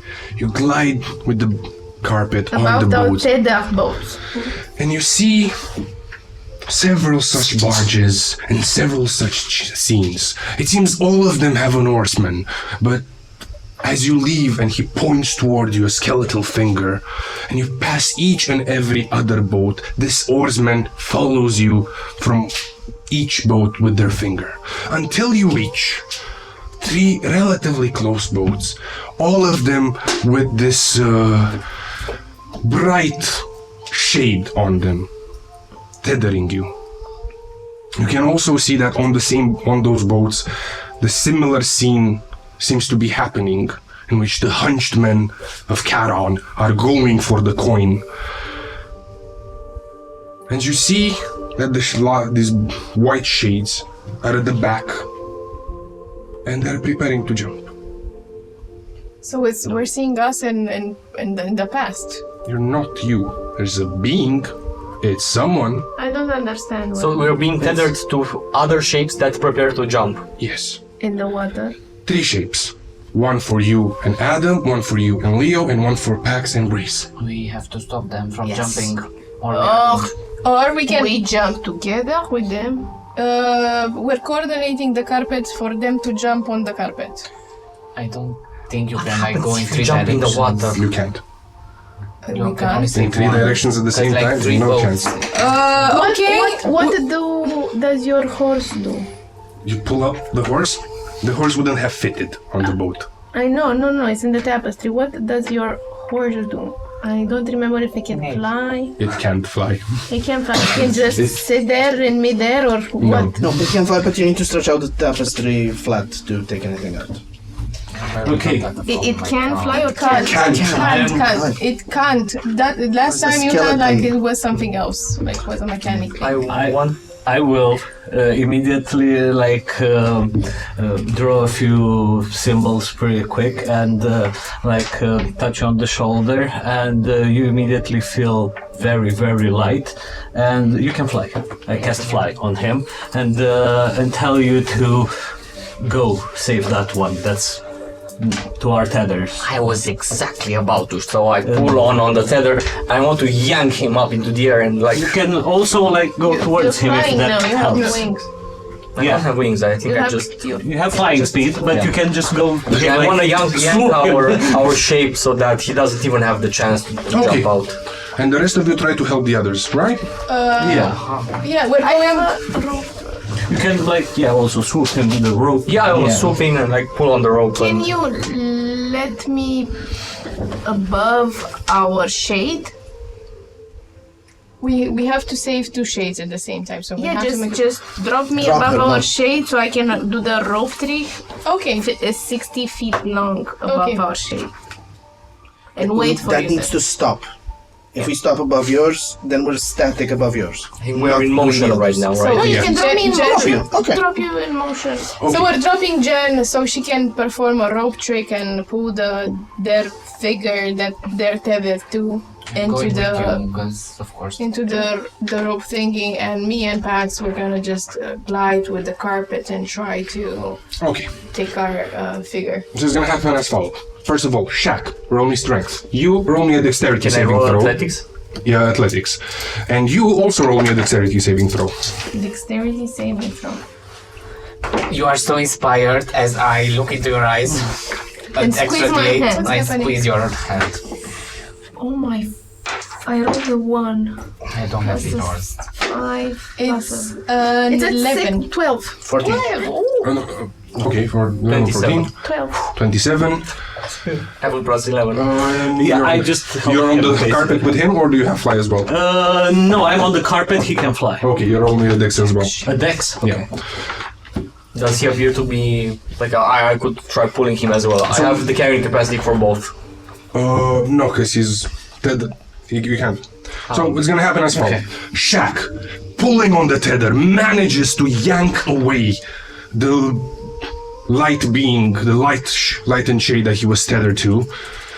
But just as he was trying to reach the shade, you will see that from below the waters, the sand forms limbs and tentacles and reaches towards the sky to yank away from the air the people on the carpet.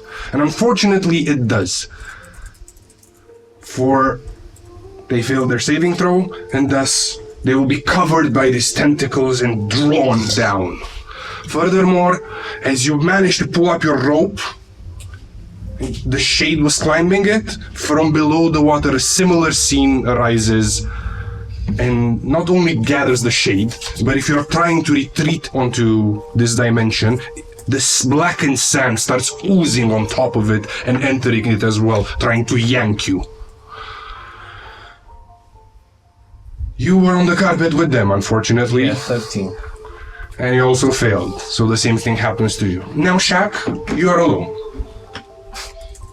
For the carpet has been dragged down with the shades. You have your shade tethered to you, but her other tether is going down into the ground as well, under the waters where Adam would have gone. So they managed to drag everyone down. Yeah. Shaq will take a deep breath and fly down because he's gonna be tethered anyway. Do I see like the tether from? So I'm getting like it's me. I have the light being, and then the other tether is being Downwards. Exactly that. Okay. You manage to do so, you don't take any damage, and as you rise up and enter the water, the blackened sand comes towards you, engulfs you in a cocoon, and the last thing you feel is sand getting in your mouth. And we're gonna take a quick break. Oh, right. What's going on? You can watch the ads, guys. We're gonna be here in a jiffy.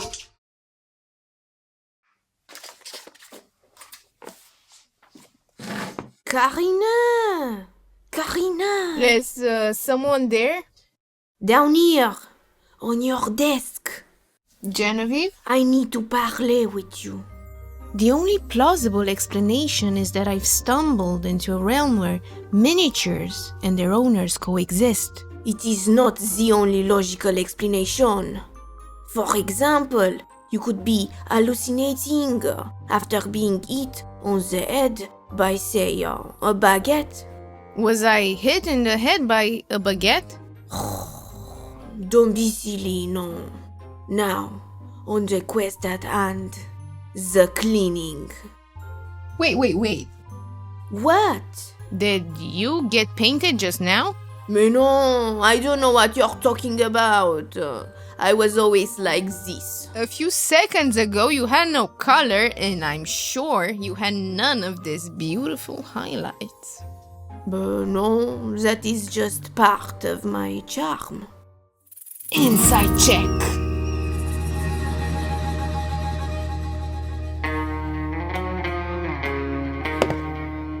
Okay, fine. I've been painted, but this is because I saw your shitty painting skills. How dare you? I'm an artist. But actually you have very cool shading and reflections, and look at this cute bow. I can never do stuff like this. Don't look under my cape, no! Put me down! Made by Rolling Hills Craft. Jen, is this who painted you? Let's investigate this further. Wow, look at this. This actually looks so cool. Oh la la! And this, I need pot so I can cook in. Has very nice details. Quickly, add it to the cart. Okay. Congratulations, you discovered my secret. You win a baguette. Wow. Now quickly, eat yourself in the head so you forget all we talked about.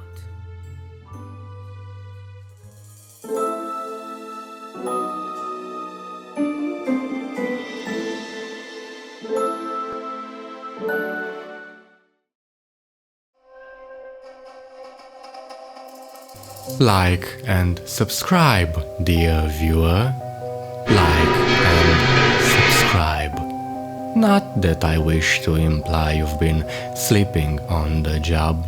No one is more deserving of a break than viewers, but all our efforts on this channel would have gone to waste unless, well, let's just say your moment to like our videos has come again.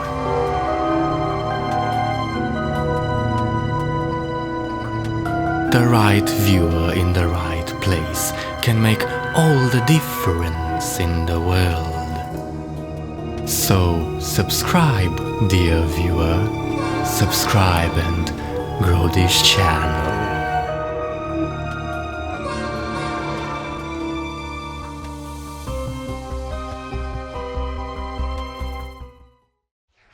We left off as our heroes were being engulfed by the sweet embrace of possibly death.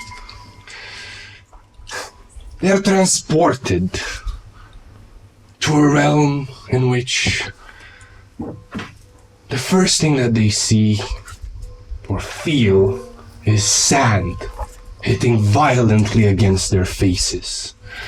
As they gain back their perception, they are surrounded by an eerie realm. There are buildings around it, made of blackened sand. There seems to be a city with desolate streets covered in a dim white light. And in the places in which the light cannot reach, they feel despair.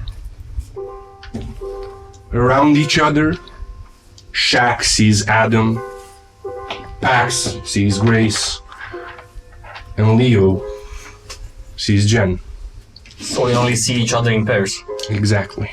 Even in darkness. The darkness is almost too powerful for you to even reach it and breach it with your magical vampire eyes. What's more, But I have blind sight. and it doesn't particularly help. Space. Okay. This land bears some resemblance to Green Spring, but it's distorted, as if seen through countless stained windows, all of them taking away just a bit more from the spectrum of light. In the place where the royal domain would be, there is a maelstrom. Tornadoes of blackened sand surround the city. And somewhere in the distance, you hear the sound of something big, mulching, gnawing away. Your tethers are still onto you. And they take you to some directions. So they go from us somewhere in the city. To the specter which goes into The specter you cannot see. The tether is particularly slim. And you feel that if it were to stretch more, it would break. Pax holds out a hand for Grace. Takes her hand and advances to where the tethers are showing them. You all do the same? We're following our tether. Right, Leo? It's, as you said, Shaq, we should not allow Is these that to smart? snap, so To use dancing lights around us. Is there any way that you can see or react to someone else that has been in our group? Not really, but now that you mention sensing, there's that saying that, especially in here, that death can be everywhere around us. Thus, and my eyes will flicker, and I will cast, just to be on the safe side, let's say, I will cast See Invisibility, which duration 1 hour. And I will see invisible things around me. With that spell active, as you're marching through the city, most of you hear sounds at the back of your head, as if the windows was shut very violently. You hear whispers of people having a long forgotten conversation. But you, on the other hand, in the dark nether regions of this space, you see shapes moving. You see creatures, the same shapes that you may have seen on the boat, but made out of sand, hiding away from the light. You yourselves are emanating light, the same one that fuels you and the tether. But, Adam, as you're moving deeper into the city following the tether, you glance one thing at a certain point. From one of the shadows cast away by a probably long demolished building that was once in Green Spring, you see a hook, chained, and a glimpse of a clawed hand. Just a second, peering away from the shadow, and then retreating immediately. But as you advance deeper and deeper, all of you will hear the rattling of chains. I'll tell Shaq that these lights emanating from us, we must not let them go out, otherwise we will fall prey to the darkness that's all around. I see the shadows and the terrors that lie beyond, and just let's make sure we keep these tethers and the lights going. Is this knowledge that you have learned at the university, or is it just disposition? No.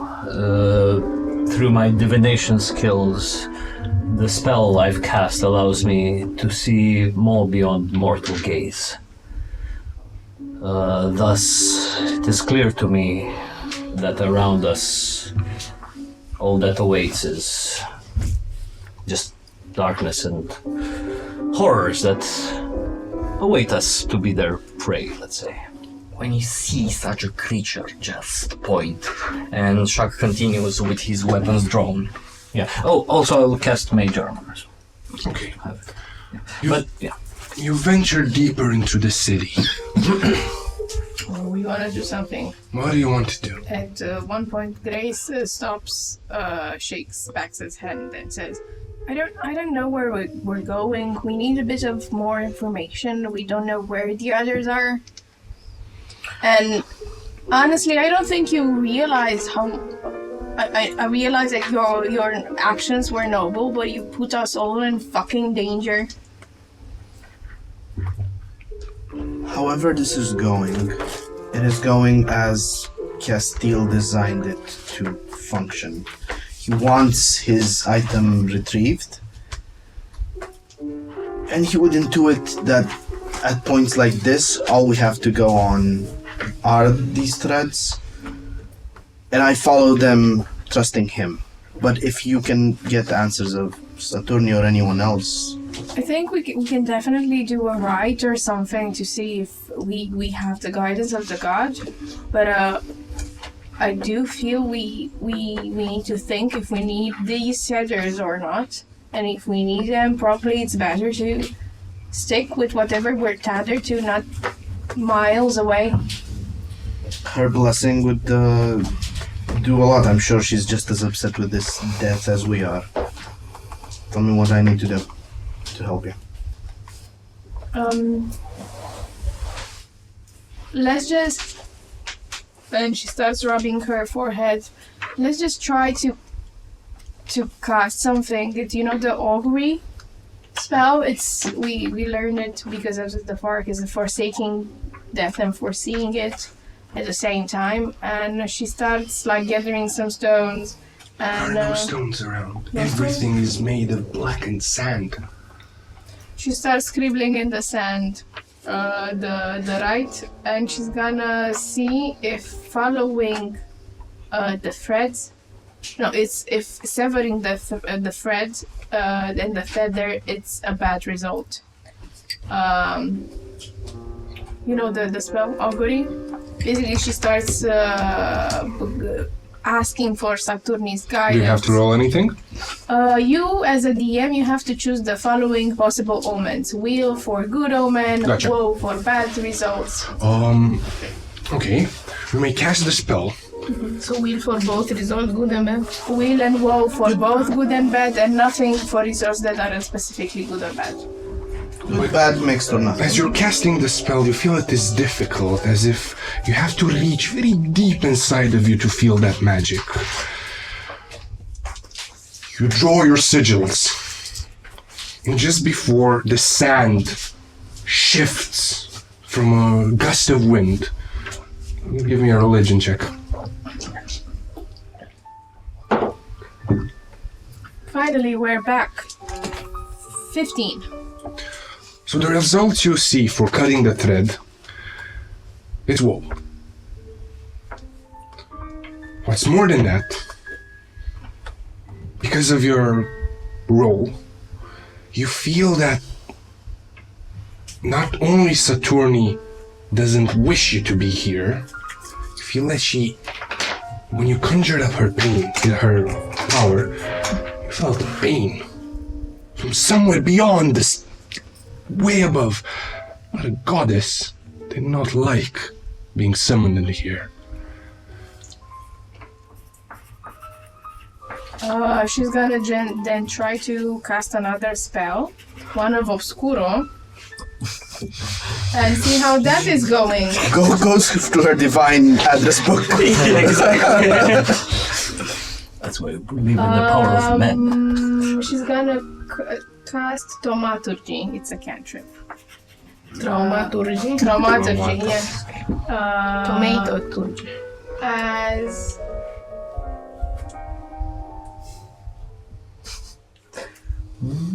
she tries to alter the appearance of my eye color and make them intense red. You feel that the spell tries to override something that's more powerful than it. So no matter how much you try to add color to this misshapen world, it's mostly black, and the lights that are yourselves, you can't really override it.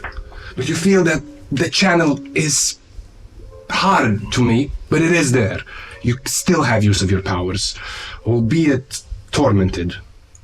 And do I feel the same pain, or is it less humane? It is different, but you feel a discomfort, if in your flesh. On that prompt, Vax also touches the feather of gold, and in his head, Jovis baby, are you seeing this trippy stuff? There's no baby in this realm. You feel that you reach into something from such a far away distance. You can hear the echoes of your request, but nothing of the answer. And as you say this out loud, baby, No, he said in his in your mind, regardless. Such a nice coincidence. May I? She stops and said, I had a child.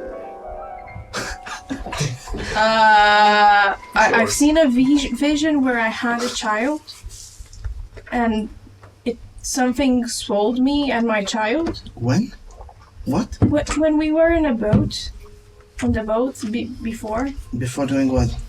Before we went all heroic and started using diplomacy and political shit with. What you saw, Grace, was your theft of that woman's death. No, it was me and my child. Yes, because her and her child went through that. and their death was in their mouth. Okay. I'm sorry we need to do that. I'm not to blaming Sailor. you. I know you are, but it's fine. If you're not capable of doing this sort of sacrifice for yourself, I'm gonna do it for you. Squeezes her hand, keeps advancing through the darkness. You advance through the streets. They twist and turn, revealing odd angles in which the buildings are shaped. There's a certain point in the house that you could almost swear it's upside down. It seems that this place isn't abiding by the normal laws. And the closer you get to the tethers, the more powerful they become. But there's another thing that you notice. The center of this city also gets closer. You seem to be advancing towards the heart of this particular realm. And the first to reach someone are Leo and Jen. You come across a crossroads. There are market stalls all around. There are shades made of blackened sand going about their usual business. Most of them have their features faded away by time, like an old statue that has been left in the sun for thousands of years. They move with an almost mechanical feel to them, as if repeating something so much that even their joints have gone awry. And it is in this scene that you see the little light that tethers you. It is surrounded. There are several sand-made shades around it. I'm gonna cast... What's the distance between us and the shade? 30 feet. You're very close to it. You've never been this close. 30 feet.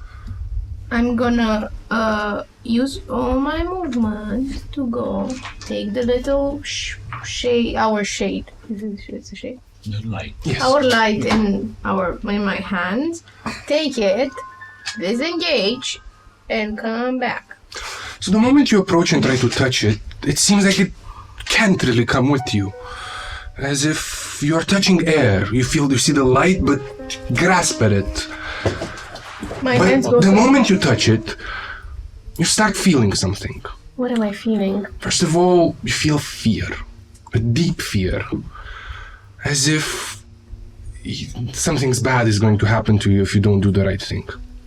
Furthermore, you also feel that you kind of recognize the shape of the shades around you. And you kind of want them to like you. Feel there is something you must do. And at this moment, the blackened shades point towards one of the market stalls. I'm gonna go next to the market stalls as I look back at Leo, make weird eye contact with him, raise my eyebrows a couple of times as I'm doing an SOS. I'm in danger. And go to the market stall. Give me a perception, please. 10. You feel something odd. The moment you enter the market, you, Jen, feel like you're being watched by a pair of very familiar eyes. But you can't really put your finger on it. It's a distant memory you can't really grasp. But as you're moving towards the stall, which is quite close to where Leo was standing, the shade moves with you. You see that it is... shade? Yes, the shade made of light. It is significantly smaller than you, barely reaching your pelvis. And next to the stall, you see that there are two other shades, similarly made of blackened sand. One resembling an old woman, and one resembling a young girl. As the child and Jen get closer to this stall, the shade of the woman leaves. You're next to it. You said child? Yes, Is our shade a child? at least similarly shaped. We have a baby. What we see here, Jen, is not reality. That's Do I recognize the people at the stalls, like the shades? Don't, but you kind of recognize this as being your district. You've seen this crossroads. Some time ago, this was indeed a market, but due to regulations, you had to close it down, yada, yada, yada. But as you get closer to the stall, you see that the shade you have is trembling. It's quite afraid. I'm gonna... You feel it has a task. You see two things. On the stall, there are fruits displayed. Big fruits, made of sand, but resembling almost juicy watermelons, bananas, apples. You know you gotta stake one. You also see that around the girl's neck, there's a necklace. Distorted. You also feel you should take that. See that the child is reaching for something. You feel its pain and it's the fact that it's afraid. First of all, I want to place myself in a position where I would protect the child from the others. Let's say interpose myself between the child and the other blackened shades. I'm gonna follow what he's trying to reach. He's trying to do something, but he can't quite do it. As if to reach, I'm gonna go and point at stuff like, is this? you point at it and it starts glowing and your tether becomes brighter. What do you point towards and what do you approach? The little girl or the fruit? The fruit? Fruits. How do you approach it? You just take it? No, I point at it and point at the apple. Is this? The world is still. It seems that the shade is currently blocked. But the closer you draw to the thing, starts glowing up. The thing being the apple? Or apple. I point towards an apple, towards a banana, towards the watermelon, the coloration. Either of them has the same coloration. I point towards the necklace. Same, similar. The tether gets stronger as you try to get closer to these things. What do you do? Leo would try to address the two figures on the other side. Are these items for sale? Try to talk, the words come out, but it seems that the world is still. It doesn't quite respond to you. You get a feeling you can't really reach into its depths and interact with it as you would normally. But you see that the thing you're tethered to has no problem interacting with it. Has no problem interacting. Okay. So we cannot touch the child or we can ask the child to interact with.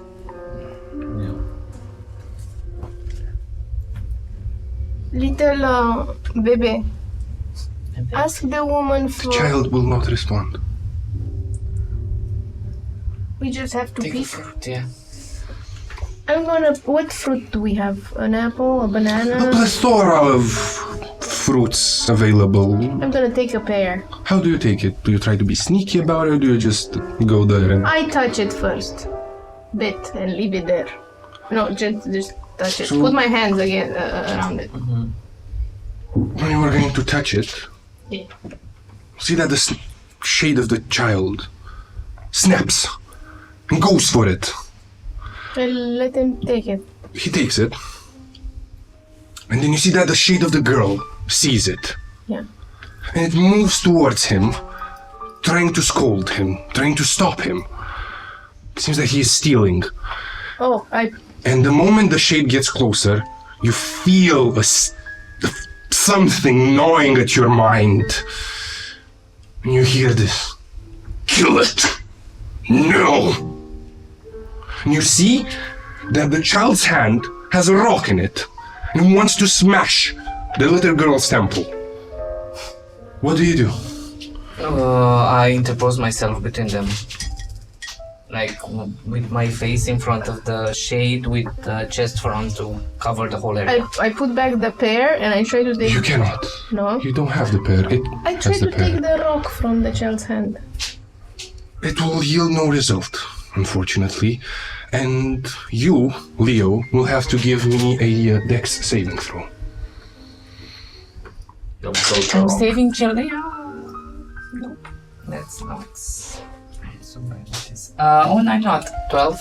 12. You interpose yourself, but you cannot resist that urge, and at the last moment, you see that the child ducks away, as if seeing that you are there, and smashes the girl with the rock, takes her necklace, and runs away back to the other shades. The moment you do that, you, Jen, you feel the presence that was watching you. And you also see that from where the girl was hit, blood starts gushing out. And it makes you hungry. But not now. But your heart feels it. It wants it. And it will not relent. Give me a wisdom saving throw. Natural 20 for a total of 22. With that, you manage to stop your body as it reaches for the shade, and you just realize this isn't your will, and you have no way of interacting. But the back of your head, you feel a very familiar presence. Something is watching this girl. Something or someone you know. It's my grandmother. You do not know, as you do not see it. I take one of the 2 coins that we didn't manage to give to the Karen and put it on the stone. Okay. As payment for the fruits. The shade will move back to its group of bullies, let's say. They will come proudly with the gifts it bears. They will take them, and then the shade will disappear. Your tethers will not, but it seems you would have moved closer to the center of this realm. Can I heal in any way the fallen shade girl? It doesn't seem to. It's gone, Grace. It's in the past. We are living Jen. in trauma. It's Can't Jen. believe you're thinking about Grace. But as this happens, It's a real ménage à trois. I sense it. on the other side of the city, there is Pax and Grace walking. And your tether takes you to the Chapel of Saturni. Inside of it, you know this place, Grace. You've been here before. I sometimes work there. You go deep into it in one of its antechambers. And you reach what seems to be a classroom. There are several shades. It's made of similar blackened sand, similarly distorted features, and the being that you're tethered to staying inside the class. There's a larger one talking. And as it talks, you feel something gnawing at the back of your head. At a certain point, the shade that is preaching draws closer to the one you're tethered to. You hear in your mind, "You're worthless! Nothing, you should be dead! Why do I even fucking bother with you?" Sense that the thing you're tethered to has a deep hatred for this being, but also scared. So who's yelling? The tether at the larger The, thing? large, or the teacher shade is yelling to our tether.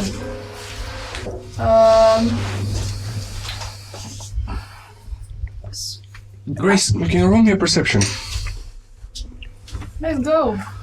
Oh, not with that die. I'm not looking at it. Natural 20. You know this classroom. For a total of 22. 27. You not only know this classroom, you've been in this classroom. The young children, when they're taken to the Saturni temple and they're taught the ways, usually go in such chambers with tutors to teach them about law. What's more, you even remember this one. You remember that you had a particularly nasty teacher that used to pick on a lot of students. But you can't really put the scene. After a few moments, it seems that the shades were going to the motion. The rest of them leave, while this one, the one you're tethered to, and the teacher stay. The others close the door behind them, and the teacher shade produces some sort of a switch and proceeds to wallow on the one you're tethered to. Roll me a constitution. Both of you. 18. I'm sorry for the English class moment, but what does it mean to wallow? I don't know the word. To spank them. Yeah, to start beating them, essentially. Okay. Punish them Wow. with spanks. Well, Much? 18 for me. 18 plus 7. you, Grace, okay, 4 damage. You manage to resist the impulses that the tether is putting on into you, Pax, but both of you hear a deep hatred for this man. You see that at a certain point in this room, when this beating goes down, next to you, next to this thing, there is charcoal, pen, something, starts burning bright. Also, you see that on this individual, on this teacher's shade, there's also a key that starts burning bright as well. You feel that you could either get some sort of payback or take something from this man. So maybe, so what I make of this scene is it's more related to me, and this is sort of the thing that it's guiding us. I think it's Cassio's creation that is guiding us through sort of the same experiences that we went through, or something. You want to punish him? Or take what he has? Honestly, I believe I moved on, and I think I'm above punishing memories. I think we should just take whatever we're meant to. He just used the key. Sure. And she goes towards the teacher's shade and just pulls the key. Rolls me a sleight of hand. Come on, this is something. Can I use guidance? Yes. Okay. As she goes towards to take the key, a spectral Mooney appears, and she uses like the constellations on his this baby griffin's body to guide herself. And let's go. Natural 20 for a total of 30. You see at the shade of the child, between rounds of getting struck, manages to reach and grab that key. Feel something inside of you doesn't like that. You should have retaliated. It's not meant to go like this. I breathe and I say, "Go in peace, little memory. It's retaliation. It's not good for the soul, or for prolonging your life, or for doing justice to the astrals." Stops. Doesn't talk. The shades disappear, the room fades away, and your tether has moved on to a new, different location. Did I just rock this, or what? Great job. And she goes smiling. This is it? It is great. She looks at the key. Is this the crystal that we're supposed to go to get? The key seems to have disappeared. It's not there anymore. But the choice was made. It isn't important that you did it skillfully. It's important that it was really just the healthy answer. Good job. The other side of the city.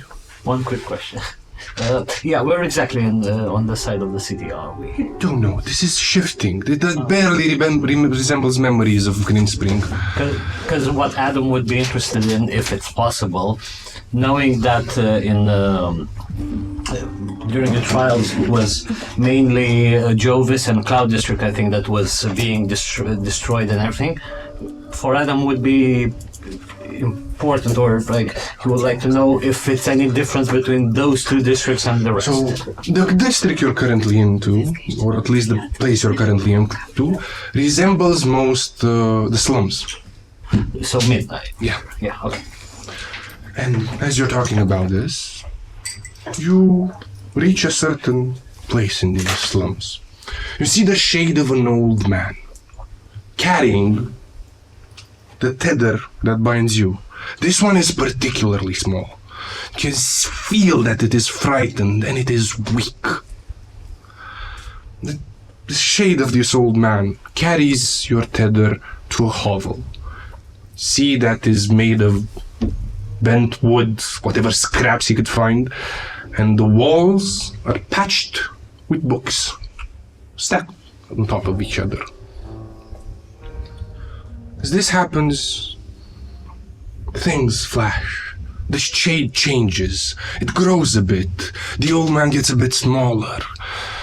And the visage around you changes. You see that the old man, begging with this child in tow. And there are various shades passing him, but no one is giving him coin. At a certain point, one does. It fills his cup.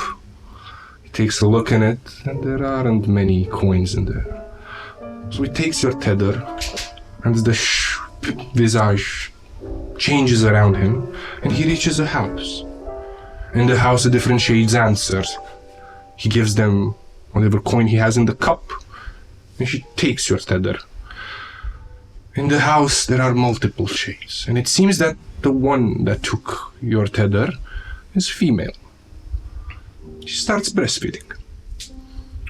With Shaq, you feel something. You feel the weakness that this being has. You feel that it wants desperately to be alive. As you take a look around yourself, you also see that the shades around you, the ones that you're not tethered to, are weak. And some of them children as well. As you feel your tether suckling away at the nourishment, you do not want to stop, and there's a voice inside of you that says, "Take it. It's for you. You deserve it." It reminds you of your own moments of weakness.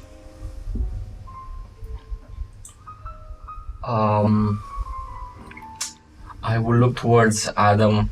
Have you seen this? You feel the same thing, Adam, but the same hunger is foreign to you. You never had to scrap for anything, so this doesn't speak to your soul all that much. Just for your golden spoon. To feel the hunger.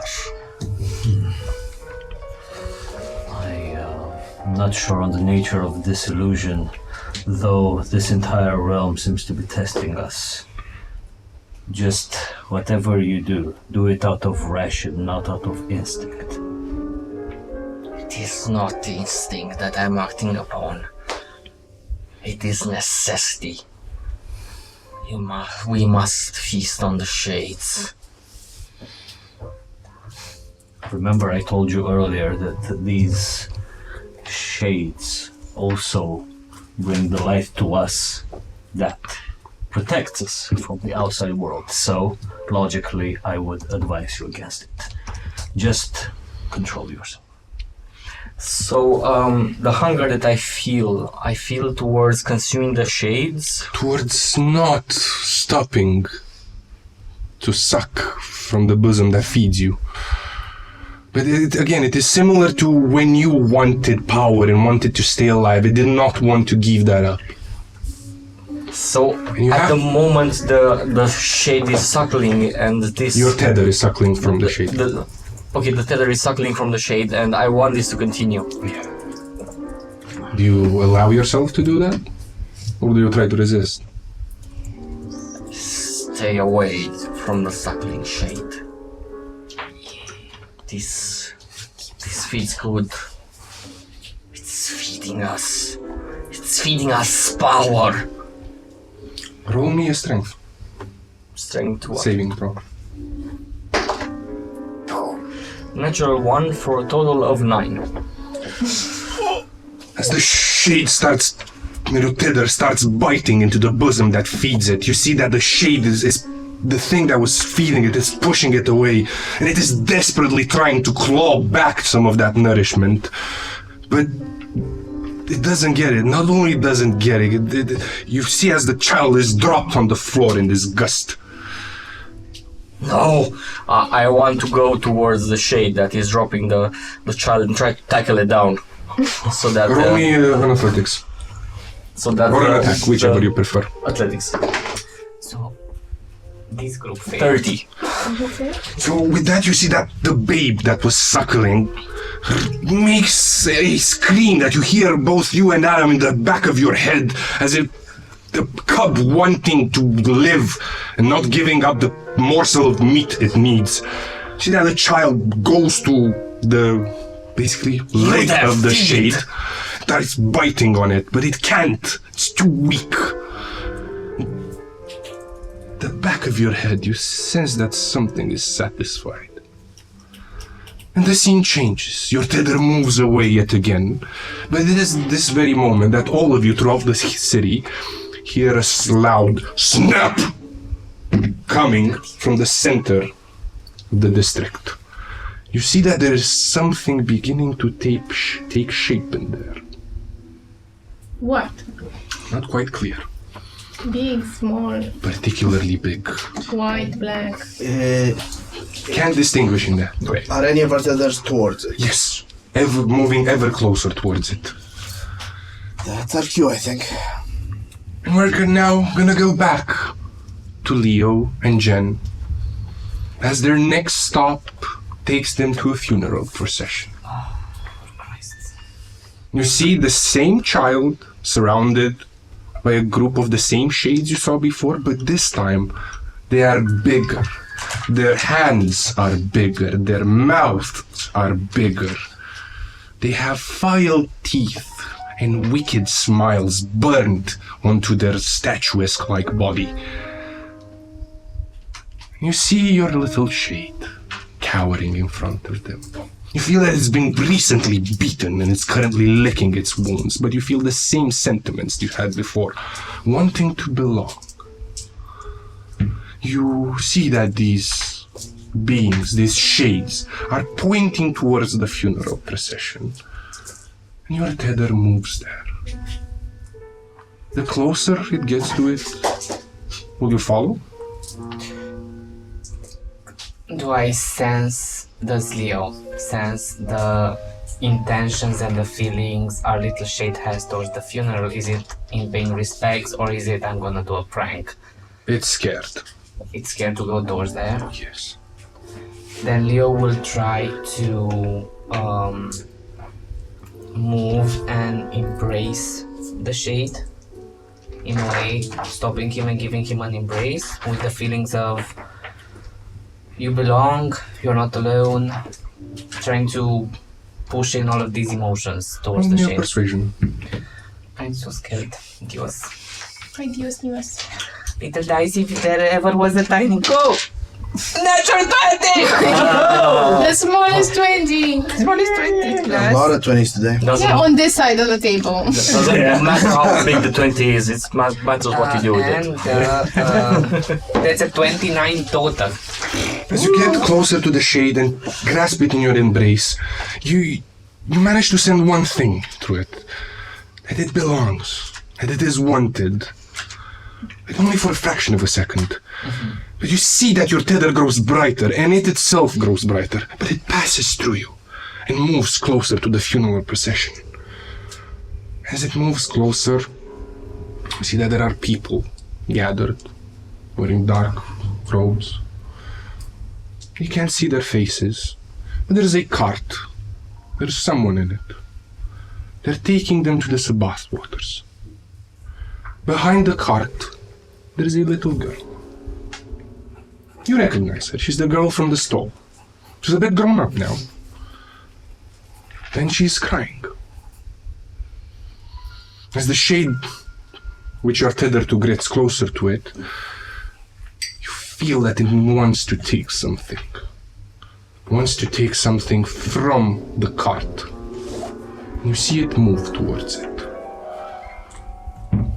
In the cart, where is laying the body of an old woman, there's a necklace. It shines just a bit as your tether goes The same closer. necklace that he stole before. similarly shaped, but not quite the same. He's going to get it, and you feel that you are bound to this course of action. What do you do? We shouldn't let him take it, right? Of course, maybe we can also give back the one he stole before. I don't know how to. Do I have a necklace around my neck? You don't. Perchance. I don't know. Maybe you do.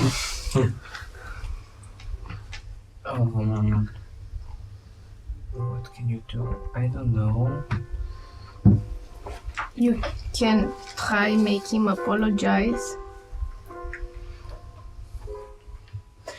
Can Leo try to maybe looking at Jen? I want to try something.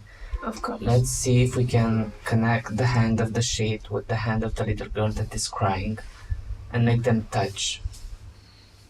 Okay. I will. Maybe they will become a solace and help for one another in their time of great need. Okay. I will take the little shade, the girl. And I will try to come with the shade of the boy that is extending towards the necklace. I will try to redirect it towards the girl's hand that is crying. You feel that there is something opposing you. There's not something out here that doesn't want this to go like that. You're gonna have to give me either an athletics or an acrobatics. Or if you're employing magical means, an arcana for this. Athletics. I will try to... Both of you can. Okay. 22. Arcana. Cool. 9? That's a 9? No, that's a 10, sorry. Okay.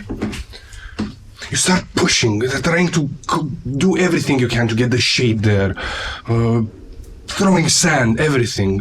And it seems like your intentions are just enough. As you put yourself next to the girl and start pulling on the tether to take it there, you manage to bring it closer.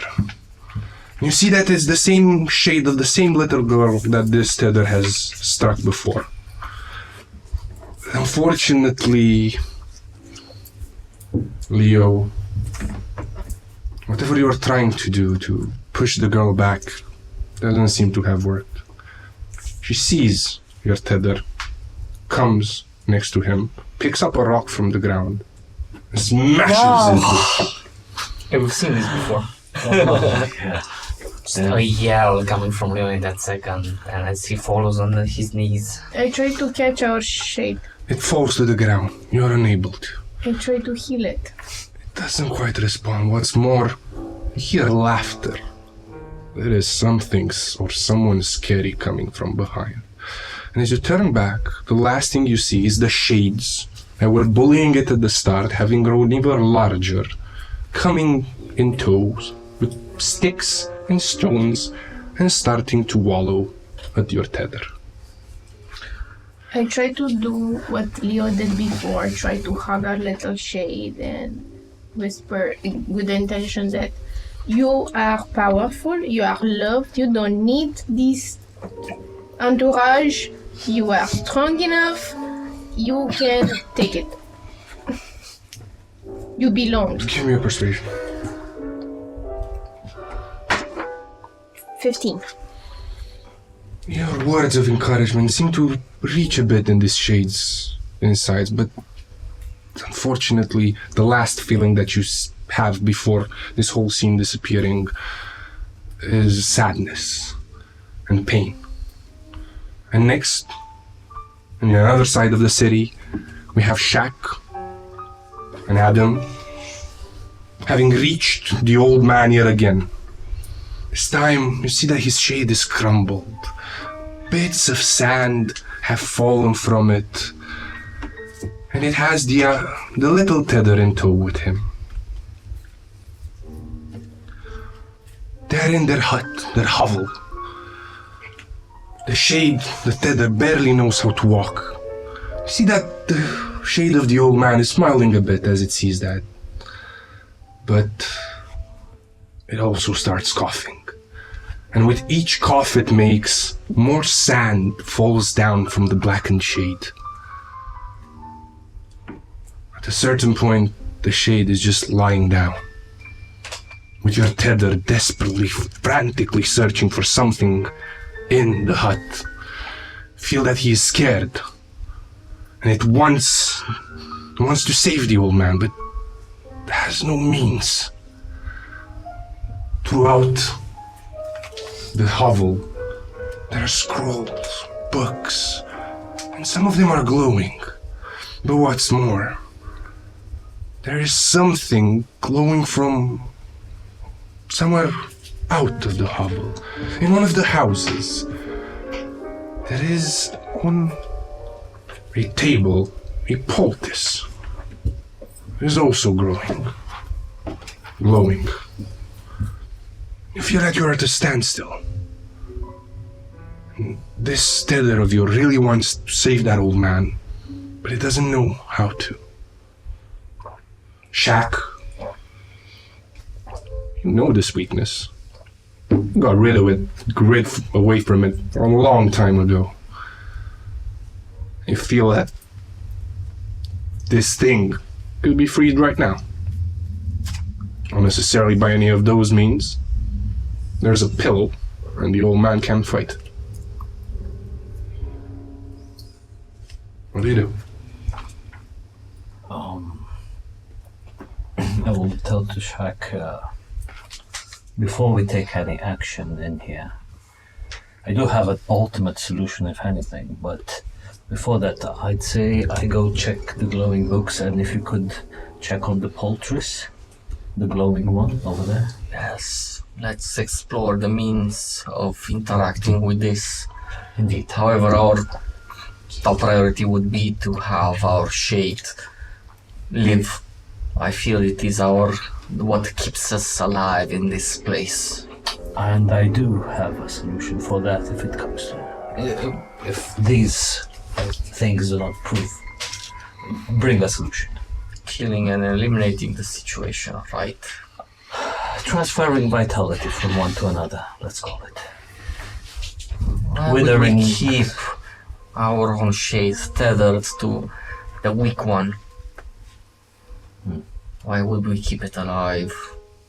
But perhaps let's reconvene after we've seen what the objects of interest can provide.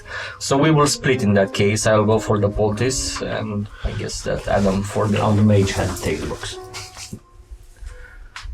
As you go and check on the poultice, the tether will go with you. And you'll see that it's gazing in this window into a similarly small house, but this time it has a bed.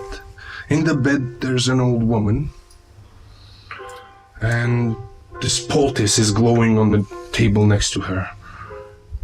Could be medicine, but there are people going up and about the house. It'd be particularly hard to get it. Not impossible though. Okay, I will walk around the house as if I were one of them. I try to pry open the door. I realize that's gonna be a risk. Still wanna do it? A risk as in the door doesn't open, or... You do not know what will await you in there. You're after all trying to get something that doesn't belong to you. I will try to be a bit stealthy about it. Okay, roll me a stealth. A bit of stealth. Just half a step. 16. It is enough. You manage to go about unobserved, and you steal the poultice from the shade. There's something in the back of your mind that is deeply satisfied by this. I want to feed the poultice to our feather.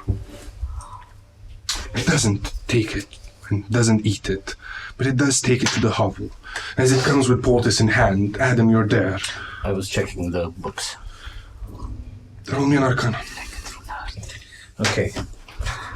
Before I roll, I will actually use one of my portents, the skull card, which I drew during the break. And again, knowing Skull represents very thematically where we are and everything, and being also uncertain of everything that's around, I'll say to find one's true path, one must seek guidance amidst uncertainty. And this one will give me a 13 on the dice plus my Arcana, which is a 7, so a dirty 20. You'll search through the books, and your magical prowess will help you put together what was in this memory. And inside of one of them, you do find something. It's a scroll. And it has power to make the old man well again. But something must die. You can use it. And there you are with a tether holding both poultice and tether and scroll in hand. And the old man lying at their feet. Which do you choose? It's I see this as being sequential. I try the poultice, and if not, we better the shade of the old man with the scroll. What must die in order for the old man to be up and running? But then again, our shade depends on the old man. Maybe, definitely on an emotional side of things, if anything. If it were to grow, I believe our shade needs the old man alive. To grow, in mental strength and spirit. One can grow up without a family strong and prideful. Doesn't need so, but we have the means to not choose that path. I would try the poultice first. If not, do you know what must die in order for the scroll to work? I know exactly any random person who could be killed. It requires life be taken, but it is similar to your wither and bloom, so many things could provide the nourishment for any this. vitality essence, Yes. sort of. Yeah. Okay. Yes, I do have a theory on how this would work. Any living thing of full vitality would do. But yes, let's go see what the poultice is. Okay, so we first try the poultice on the old man. You see that once you apply the poultice, the bits of sand that were falling from the old man start reconvening into him, making him stronger yet again. There are still some that fall. No, you must have more. Use the scroll. Well, they do not matter. They are nothing but a vivid hallucination of magic that we are into. Indeed. Anything living in the hovel beside living? The hovel is on a basically barren field. There could be worms, trees, a bunch of stuff. And there are some shades in the other building. And all the buildings around you, most likely. But at least you know you have that knowledge. Okay. Well, let's remember that what happens here, it's not truth as Exactly, Castiel they said do not to us. matter at all. There's no truth in that. And yes, then I will focus my magic. Yes. If this is possible, to sort of drain all the vitality from the other building hovel and then transfer it into using this spell As you into do the so, old man. the tether that you're bound to increases in power. And from one of the houses you hear, "Ah, no!" Yes. As the old man starts reconvening, getting stronger. And the scene changes. You're yet again wandering the streets. But this time, we're gonna go back to Pax and Grace in the same classroom. But a bit of time has passed. There are some new faces. As our child is there with you. You know that the teacher is very mad. Someone has stolen from him. And they will pay for it. Isn't this supposed to be your memory? I don't know how this works. Okay. And they squint a bit more. How was the teacher behaving? He's erratic. He's searching the desks of people and essentially lining up for to check their bodies. You see two things that draw your eye. The shade that you're tethered to has indeed stolen something. Okay. Not just the key, but several other things. But there's another shade. A bit weaker. Not as powerfully colored. And she's sitting in another corner. Seems familiar to you, this scene. I wanna think about it and see. Roll me a wisdom. Wisdom us. Natural 20. Oh, come on. For a Stop total of taking them all. 27. What the heck? 3 natural 20s And I roll one in between. Does that dice have anything other than natural No. 20 on it? Oh, definitely. You remember this. You were there before. You remember this exact body search. Which one was I? You were the one sitting at the opposite end, on the tether. You can't really remember who was there, but you know you stole something, and there's something burning up in those pockets. So everybody stole something. The tether one are... The tether one, and the other shade that you identify as being yourself. And the weak one is the third one. The weak one is you. Okay. It's Baby Grace. Baby Grace. Okay, so the weak one is me. Hey, baby. Grace. Baby Job is Baby Grace. What I tell Pax about this scene, and do I remember how it went? Did I get planted that day with something? You didn't, you stole it. And you remember that everyone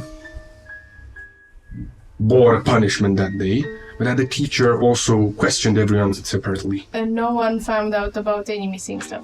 You never knew whether he found out about it or not, but he acted as all of you were guilty. If we control the baby shade, that is not Grace. That's a shade that we control. What I would suggest we teach it how to hide it, not to be discovered. How about we have it admit so it saves the other 12? No. I remember the story. I was there, and you know what happened when everybody crunches and we pull together? You all got... A little bit of punishment, but this builds character. Oh, we could have only one of them get punished, not all of them. Our shade that is tethered. Yes. You know what? I remembered this teacher, and he was abusive, and we were orphans, and we didn't have a system to work on, and he could have just helped us in general, but he decided to be a dick.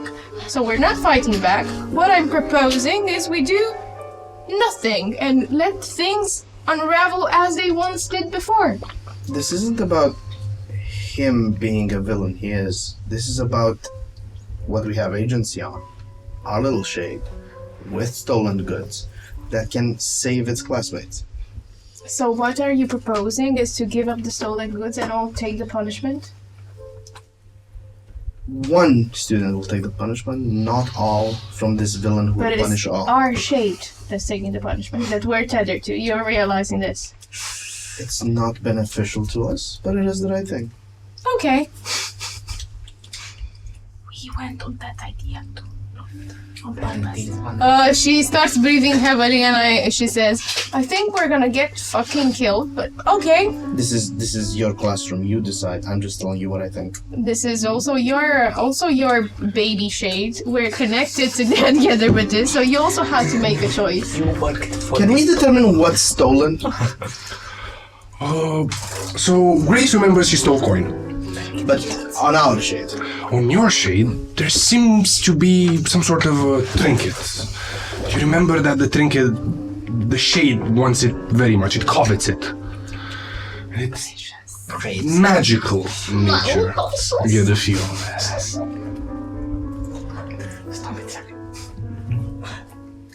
Okay, let's try this. We give it up. We apologize. Or we try my way and everybody gets a little bit of punishment. I'm ready to go your way.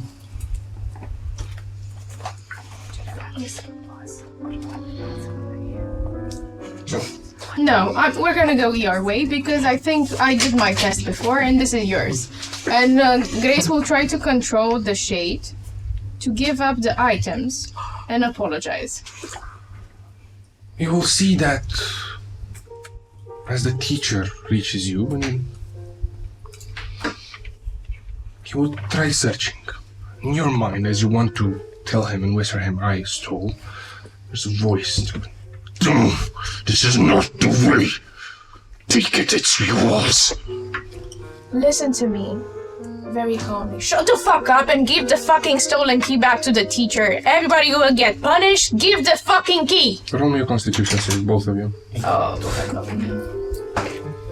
16. natural 1. Oh no. For a total of 3.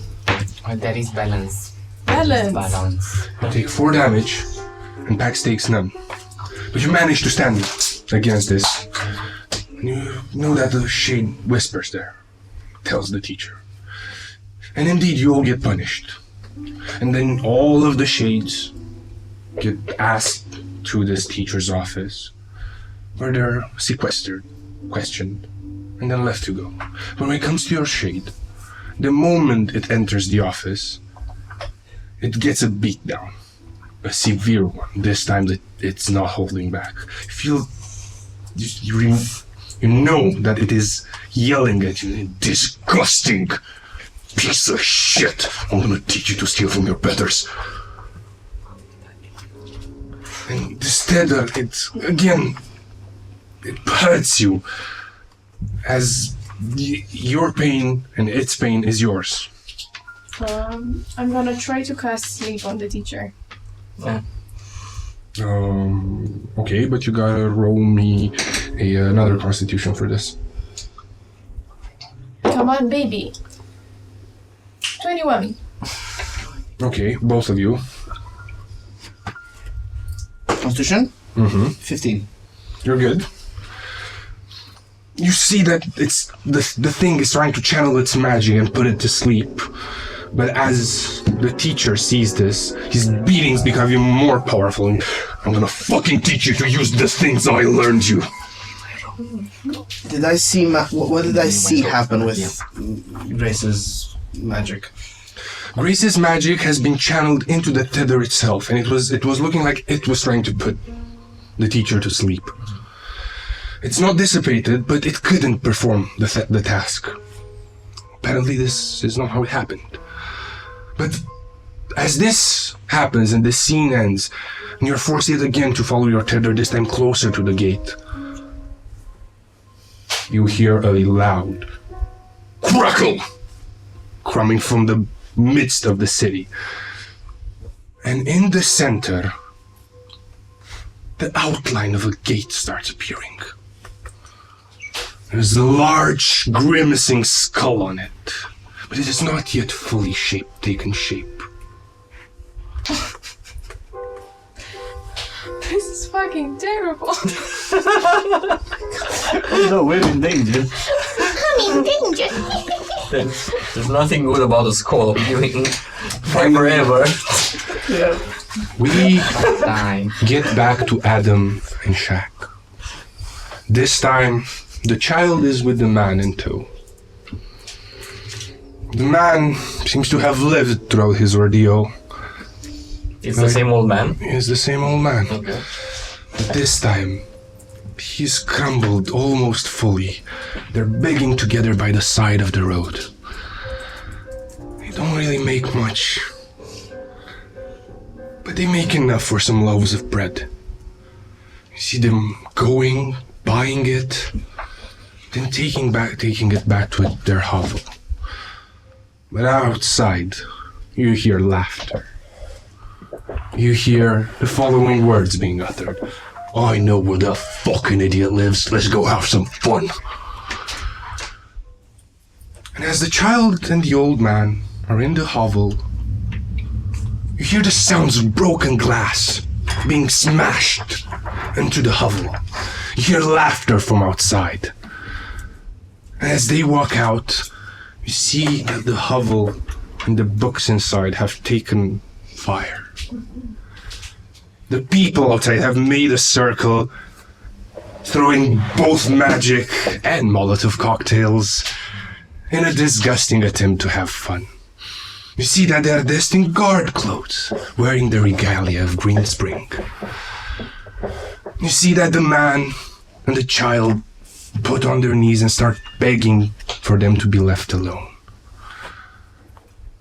And as they're doing so, the shades around them take it a bit farther. And they start wallowing on the old man, with fists and the hilt of their swords. And you hear their cries. You see that your shade, for once, starts growing red. And the voice that you heard so much in your head starts yattering and yelling. No! Do not let them do this! Do not take this! Let them take this from you! You see, the child is eyeing one of the daggers that the guards have on their hilt. Also, in one of his hands, you feel that there's a pulse of magic going on. But what's worse, that even from inside the house, you feel that the child has something important there that it wants to save. And in all this meantime, the darkened shades are beating on that of the old man. What do you do? Is there any way you can redirect our magic to tether someone else? This useless piece of shit. I don't think. I love this conversation. I don't think we chose this. I think it's been chosen for us for a reason we are yet to understand. Though, what I see now, it's the time to act. We must keep the child alive. As I start preparing to cast a spell and trying to see what you're doing, like try almost like, because I'm not sure like if it would apply the same, like the magic would go through the child and then into the child will be acting with the magic provided by you. Okay. So yeah, I will start preparing some spells for the child to defend himself and to kill those fools, but I'm waiting to see what you're doing. Oh, I'm jumping on the shade that the child is looking upon, like attacking it. Roll me an attack. Okay, and roll the natural one. You see, as the shade of the child can't take this anymore, it ventures towards the shade that had the glowing dagger. It tries to pry the dagger away, and just as it does and it's about to stab them, that one notices, raises its hand, and starts striking the child down. Hebdom, you feel that the magic is... Shit. If I can. You can. And the child weaves a hand, and the magic that you provide flows through him, and the beating just seems to not touch him, dodging away just in time. And seeing that this is happening, the shade that was beating him down smiles, captures the child, but doesn't beat him, puts him face down, and they forces it to watch as the rest of the shades trample the old man into dust. Next, Grace and Pax. Grace stops for a second and starts thinking on the memory that she had in the classroom and who she was colleagues with. Was it someone familiar? Roll me an intelligence.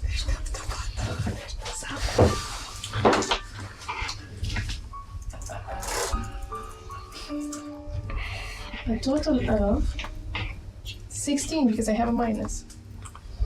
You remember most of the people that were there. There are a few of those that you can't really put your fingers on. Mm-hmm. But so far, no one that familiar. So it wasn't Castio? Most likely was. It wasn't my It classroom? was. And turns towards Pax and said, I have a theory. I don't think that's me. I don't think it's you. I think this is Castiel. The tether? Yeah, this is Castiel's memories. That would make sense since you were in the back of the classroom. And he sort of sacrificed, and we're putting him through this torment. He's up there, going through all of this. This is fucked up. It's the only way he can pull us back from the realm of the dead. Sure, but now I'm thinking from a different perspective. It's one thing to take you a beating, but it's something else to make Castiel take a beating. He's on this team taking these same risks as us, if not higher, yeah. But should we be relevant and stick to what happened, or make something up I'm sure we did before? We can try to do what Castiel would do if you... yeah. Okay. The gate is still before us, the classroom is still dissipated. Yes. Right now, you're in a different setting. Closest to the gate that all of you have ever been. You almost see the stairs leading up to it. And this time, you're in a small room. Also, Grace would recognize it as being inside the Midnight Chapel. But the room is covered in arcane symbols. And you see a child in the middle. You see the teacher in the middle of these symbols. And you see the shade of Castiel. Are tethers connected to it? Yes. Then the child that's in the middle of the symbol is not Castiel, it's a different but you remember him. Who is it? One of your classmates that disappeared when you were particularly young. Our connection is to the Castiel shade. Yes. Yeah, that's the one in the middle. No. You see that the teacher is performing some sort of rite. You see that its face has a wicked grimace on it. That the magics he's drawing have an adverse effect on both the child standing in the middle and the shade of Castiel. Is this a Hebdomite or Obscurite temple? This is a Hebdomite. Okay. It's Saturni. So it's not midnight, it's... Saturni.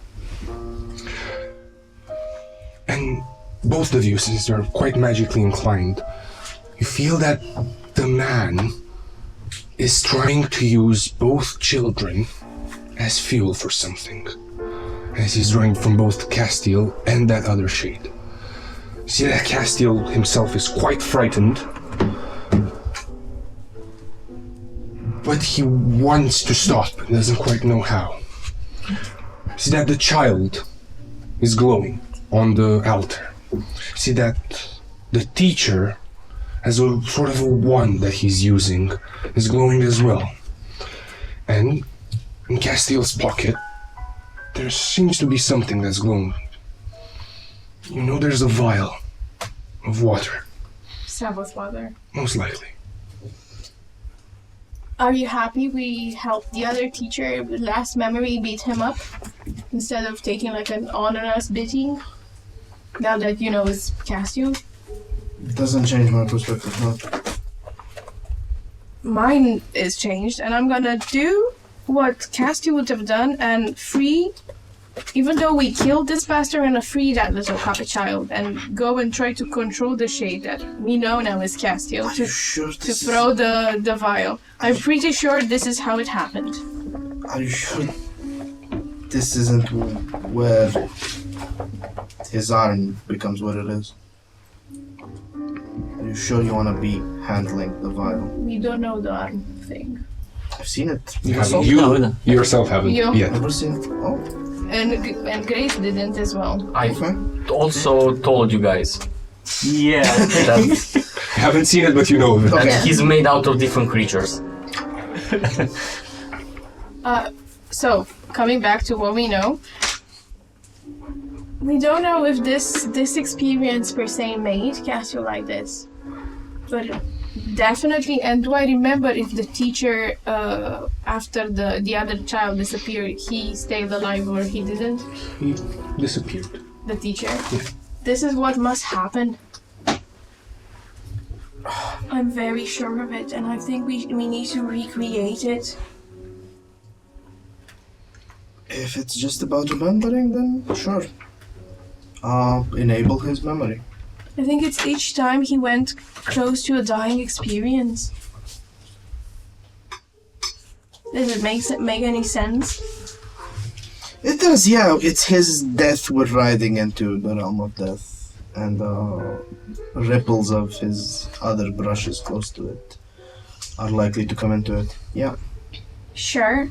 And Grace tries to coordinate the tether. Would you join me to throw the vial? Is it the same abusive teacher earlier? Yeah.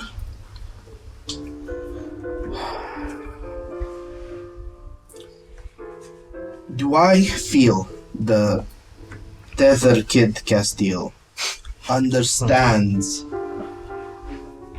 what the vial is? He doesn't know, but you feel that he is afraid of it, and it also knows it can do harm.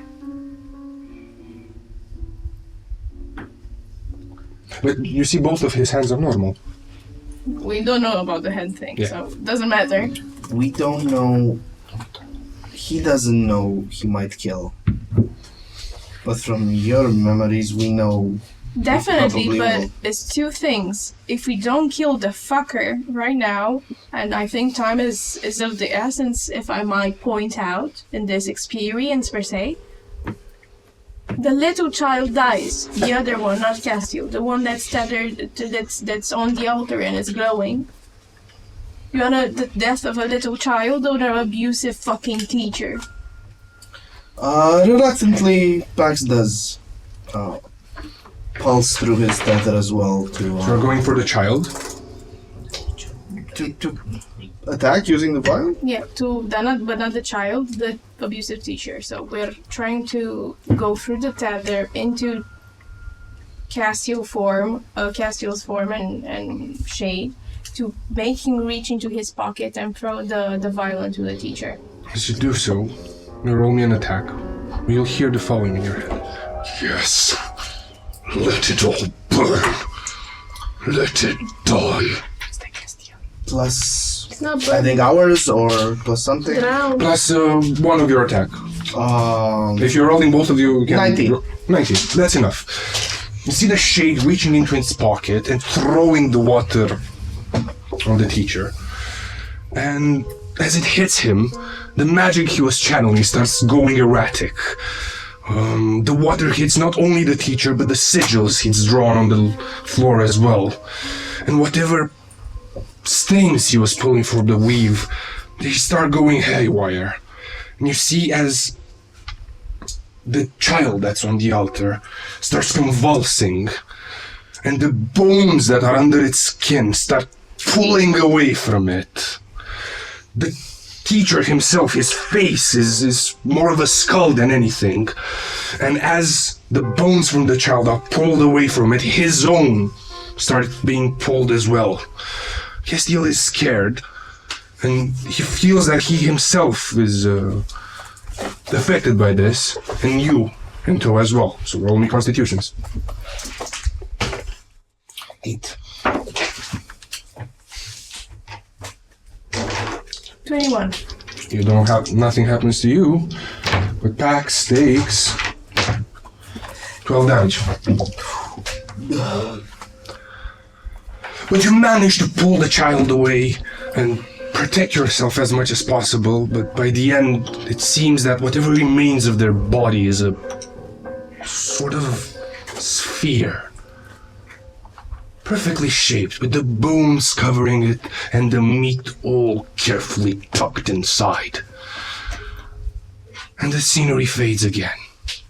The teacher was this one or the child? Both of them together, they're a sphere?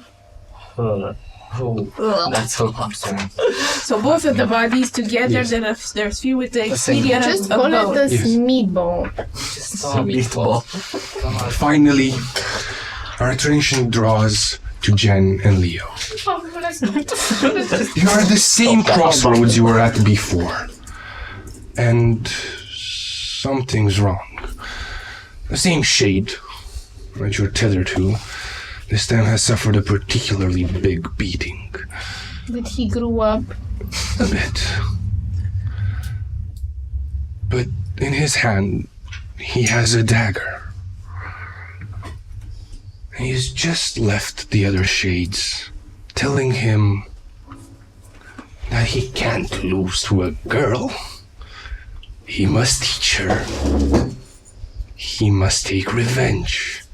And they're all cheering him on, telling him they'll be accepted, that he's gonna have friends. And Jen, you feel there's something wrong here. The scenery looks wrong. The smell of blood is too thick and it just doesn't feel right. You follow the shade as it tethers and it goes down on the streets. I would ask Leo to join me to hug together the shade and send our intentions.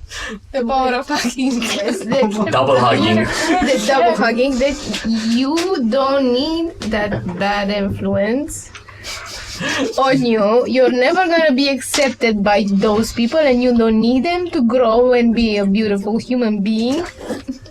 And you shouldn't take revenge on a girl.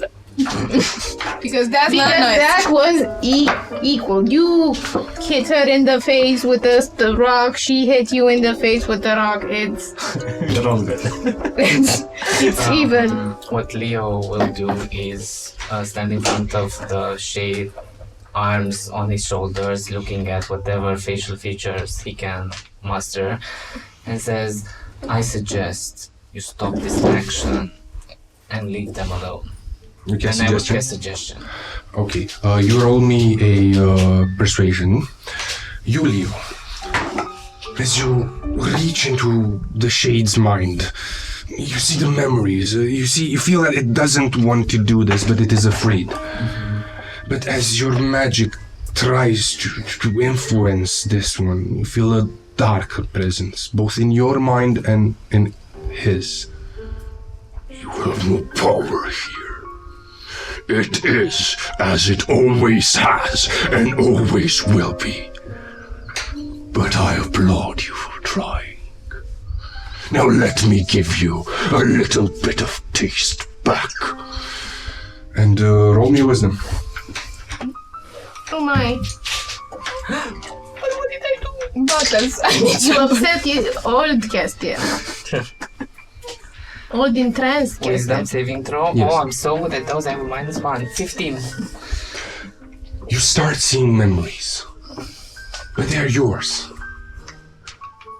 There's something reaching into your soul and it's pulling something away.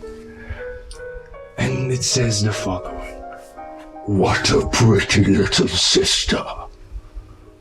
How about I take it to play?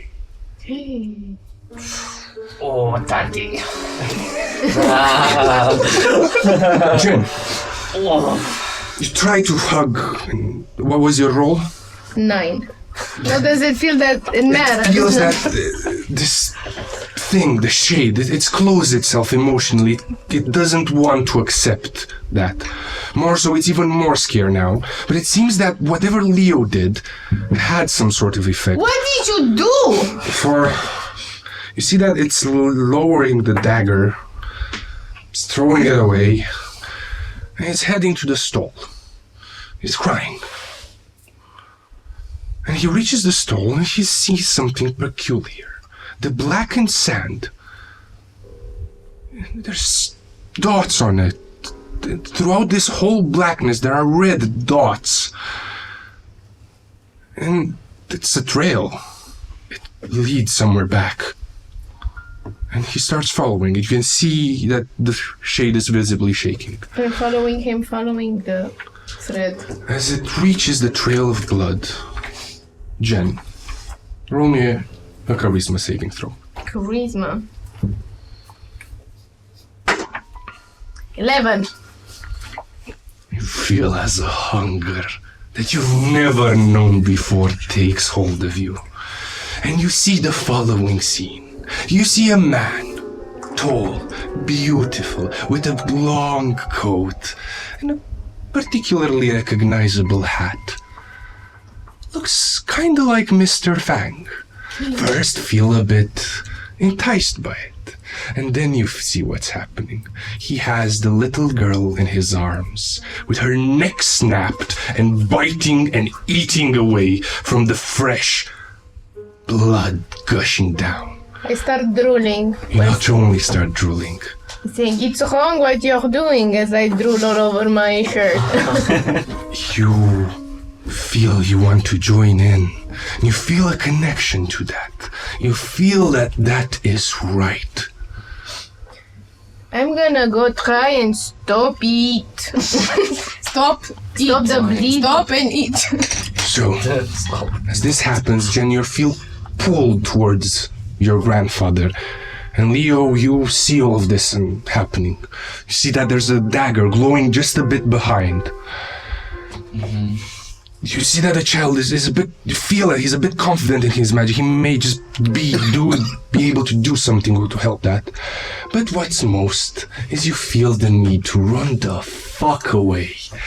And the voice that reached inside your head says, Yes, how about you run, and I'll let that pretty little face rest in that knocking of yours. Fuck me. This is traumatic, guys. Where is the safety button? There's no safety button, right? What I would say, what Leo would say in his head, because we're the two persons, I would say, if you were searching for fear in my mind, I will let you now know that even if it is back, I will not let it stop me, and Leo will try to misty step in front of Jan and hug her, stopping her in her tracks. I'm gonna bite Leo. Good. Then you don't have to roll with disadvantage. You go advantage on this one. So, Sure. Put your throat close to the get closer. Put yourself between both the Shade of Castiel and Jen as she is heading towards her grandfather. And how much did you roll, Jen? 21. Fang bite. Silvery pulps. I roll all of them? Only, you choose the next, you roll one and you choose that one. Okay. As you hear, Jen, 21. this is not This is not. Damn it. So this is gone. I'm so hungry. I must feed. And I point my predatory teeth at Leo's shoulder. Give him the damage.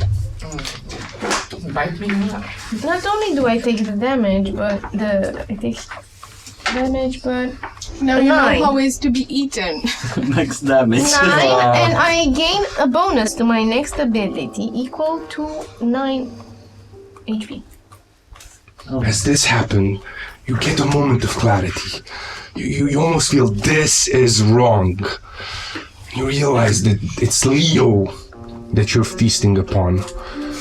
And you see that the shade Not the way I wanted to eat Leo. The shade is getting closer. The Shade of Castiel is getting closer to your grandfather. He's going to attempt something. He's going to attempt to free the girl. Are you going to aid him, or you will let things transpire? To free the girl, Yes. I will aid him in freeing the girl. You can do so normally now, as you have fed and your bloodlust has been satiated. Okay, normally, and I have the attack, the bonus You can attack, or you can grapple, or you can magic. I can what? You can attack, you can grapple, or you can magic. I'm gonna tackle down Magic. my grandpa. Tackle your grandpa. You magic down your grandpa. There is Mr. Fang. Mr. Fang. In case you didn't. So, what is it? Why do I roll athletics? Or acrobatics? To grapple? Athletics. Athletics. Plus 60.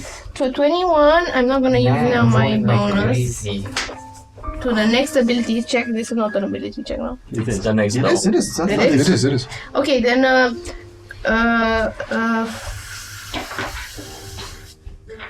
30.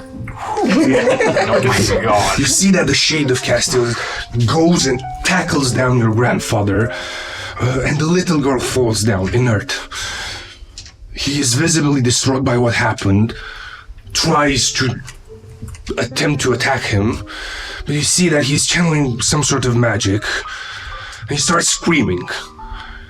And when he does so, your grandfather hisses and retreats back, crawling on top of the sand-made buildings and disappearing onto them. Can Leo limply holding his neck try to healing word the little girl? You can, but you have to roll me a wisdom for this. By the way, as all this is happening, I will try to search for my grandmother's heart, maybe, or follow my grandfather or something. Nothing here. 8. 8? Yeah. Obscuro sign. He's You will watching. now take some damage as you feel the same thing reaching into your mind, saying, Fine.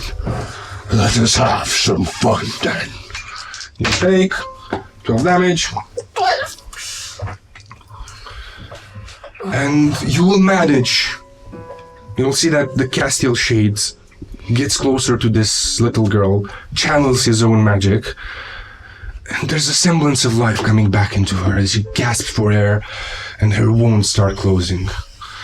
And as you do this, all of you hear throughout the city a loud pop!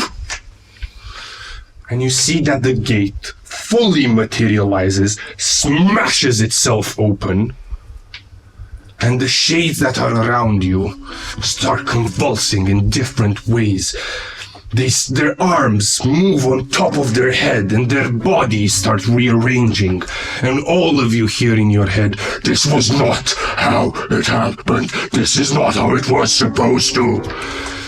and now we're gonna roll initiative. Oh my god. Oh my god. Before we roll initiative, do we have time to do something? Yes, we're gonna have to prep the map first. But personally, can I touch Pax and say, I like you. yes, I like you, but please be prepared as pop. It happens and he gets a blessing, so he rolls initiative with advantage. Okay, you can do that sort of stuff, like a buff before that. Yes. Yes. It's called a vigilant blessing. We're rolling initiative, yeah? Oh yeah, but let us... Oh, fine. Let's just roll it now and we'll set up the map. It occurs to me that this might not have been the best date I could have taken you on. This is the second day that you've taken me on, and the first one we were spying on Kate, so... Well, invite me on the next one. It's been a while. It's been a while. Pax, would you like to go on a date in this horrific land? I mean, it's already happening, so... We can focus on the next one. It's happening. So, tell me your initiatives. 19. 17. 19. 17. 17. 17. 16. Who? Jen and Adam. What's your 5. Oh, 10. 5 and 10. 6. Fine. And we'll come back in just a little while. Welcome back, everyone. I will direct your attention to this nice map we have here. So, at the crossroads in the markets, we have Jen and Leo. Here, at the hovel of the old man, where the shades have destroyed the shade of the old man, we have Pax and Adam. Shaq and Adam. And finally, the chapel of Saturni, we have Pax and Blaze. And now, since you've rolled initiative, first you see that the world starts crumbling.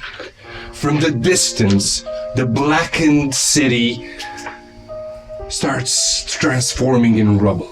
The tornadoes that were outside are starting to engulf the city. And at the top, in the middle of the city, on a mountain of debris, you see a large gate that has appeared. It is adorned with skulls.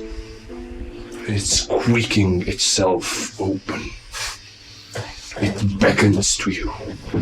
But before you have a chance to move, all of the shades that you've encountered so far start coalescing. First of all, the bullies inside the market square coalesce into a shade of pure darkness. Similar things occur here and here. Besides that, you see that the old man starts taking shape, rises, battered and bruised, but this time not made of sand. This time it's made of actual flesh, decayed flesh. And he rises with a hunger in his eyes. Oh my god. You are scroll. Leo, you saw the familiar visage is taking shape. As beautiful as you remember her, but with hatred in her eyes, and made from the blood of the little girl. You see her remnants of your sister, as it is twisted by both your desire and this world. And Grace, Emotional damage. you see that the thing made of bones, the egg cracks open, and the shape of the teacher, with its bones put on it as armor, and the head of the little child mounted where its heart would be, takes hold. Now, it is the teacher's turn. It's time for a lesson, everyone. Takes a look at Pax, bares his teeth, and darts towards him. He pulls out sort of a sword made of the bones of him and the child, and bears down on you. How much is your AC? 21. It misses with the first one, but the child starts yelling from inside of the teacher, and a tongue bursts forward, trying to cut you, missing you yet again, but barely. Grace, you're now up. I see that Pax is in danger, attacked by this bony shape of a teacher, and what I do, I instinctively cast guiding bolt towards it, and I try to huddle all the energies from inside me and into this creature. I try to hit it. Go. Wrong die, but it's okay. It's a 12. It misses. And as it misses, the shade looks at you. No, but it's not a 12, it's a 16 actually. I have a plus 10. Well, that does manage to hit. Okay. Deal its damage. And what kind of damage is this? Emotional. Radiant damage. Okay. And as Grace is focusing on this, 12 radiant damage. She also, the light coming from this guiding bolt also like transitions through her body, and her like shape starts changing into that of an archer. And as a subsequent turn, she's also gonna hit with a bonus action as she's changing her shape. Into a piñata. No, into a constellation, that of an archer. So you see like different points that you can recognize in the sky, forming her limbs and taking this shape. And as a bonus action, crossbow or and a person with a crossbow, but made out of constellations. Good question. Do we see each other? No, you're in separate parts of the city. Cool. It's an 18. you know when the screen split Hits the second time as a bonus It action. does hit. For a total of extra 11. So we had, I think, a 15 of radiant damage and an 11 of radiant as well, with a total of 26. As you manage to wound it, the teacher looks at you, and both his and the child mouth speak. You're in for a lesson, Grace. How about we teach it to you? And as they say this, you hear the rattling of chains. somewhere in the distance. Next, we move on to Leo. Do it, Leo. Shaken by the visage of Cassandra, his long lost sister. He, thanks to the fact that he can show no emotion, you only see the tears that are forming on his eyes and falling down his face as he backs away, takes his violin and says, "Oh time, unweave your hurried tread, let moments linger, softly spread." And you see as the threads of time themselves around the area of Cassandra and the spectre starts to slowly slow down. Wisdom saving throw, 14 please for both of them. How much? 14.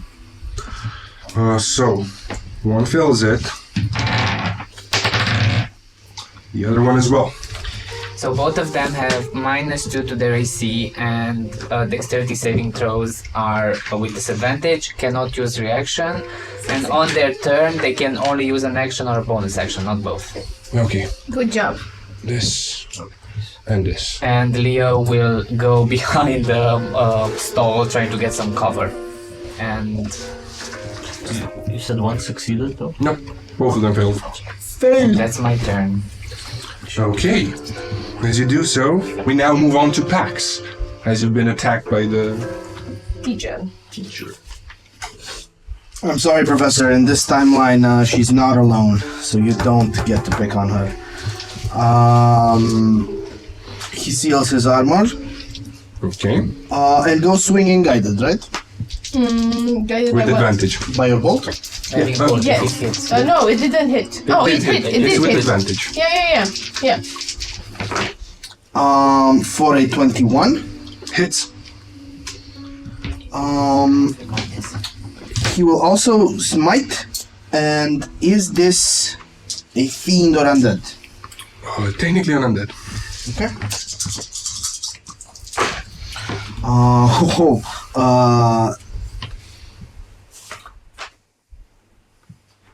32 damage. Okay. This destroys the teacher as he's burned by your holy fire. But as he goes down, from its inside of it, smaller shades start tearing away. You see that every child that he's ever tormented starts trying to get out. And instead of him, these three things will pop. You think you finished the battle? No. Visibly aggressive? Currently, they're a bit confused. Okay. But it has not been their turn. Yeah, it's actually their turn now. I'm not done. So can I tell if they're aggressive or not? Yes. They are aggressive. Then a second swing on one of them. Go. For a 19. Hits. So you are the teacher now. And 7 damage. 7 damage. Noted. Now, it is their turn. Simultaneously, throughout these separate battlefields, these shades start converging. Here and here. This one goes here. Did the one headed to Grace exit my area? It did. You can attack of opportunity it. Miss it. Okay. They all will attempt an attack. So, let's do them side by side. What is your AC, Shaq? 18. Misses you. Fuck. What is your AC, Jen? 18. Hits. What is your AC, Pax? 23 now that it's sealed. Both of them miss. Grace. Call. 18. Hits. Hits an 18. Damn. Yes. So, the only ones that do get hit are Jen and Grace. I call the sexism. Now, you will have to make me a saving throw. Just a second. Okay. It is a strength saving throw. Damn it. No damage. And you take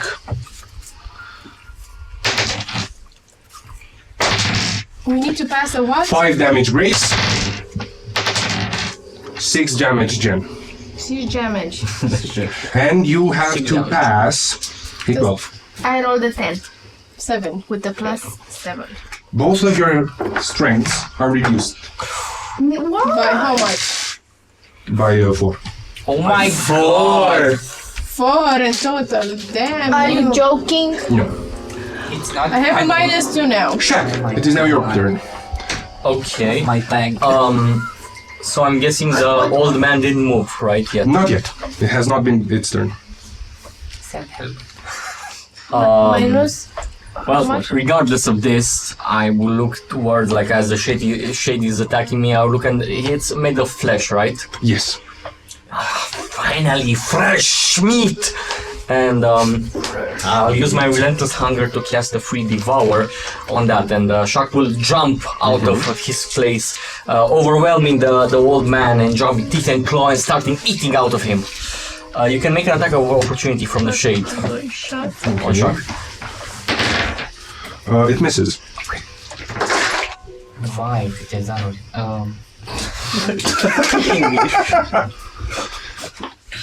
As a He translation. takes 35 points of slashing damage, and the old man? Oh, sorry. Make a DC 16 strength saving throw for him.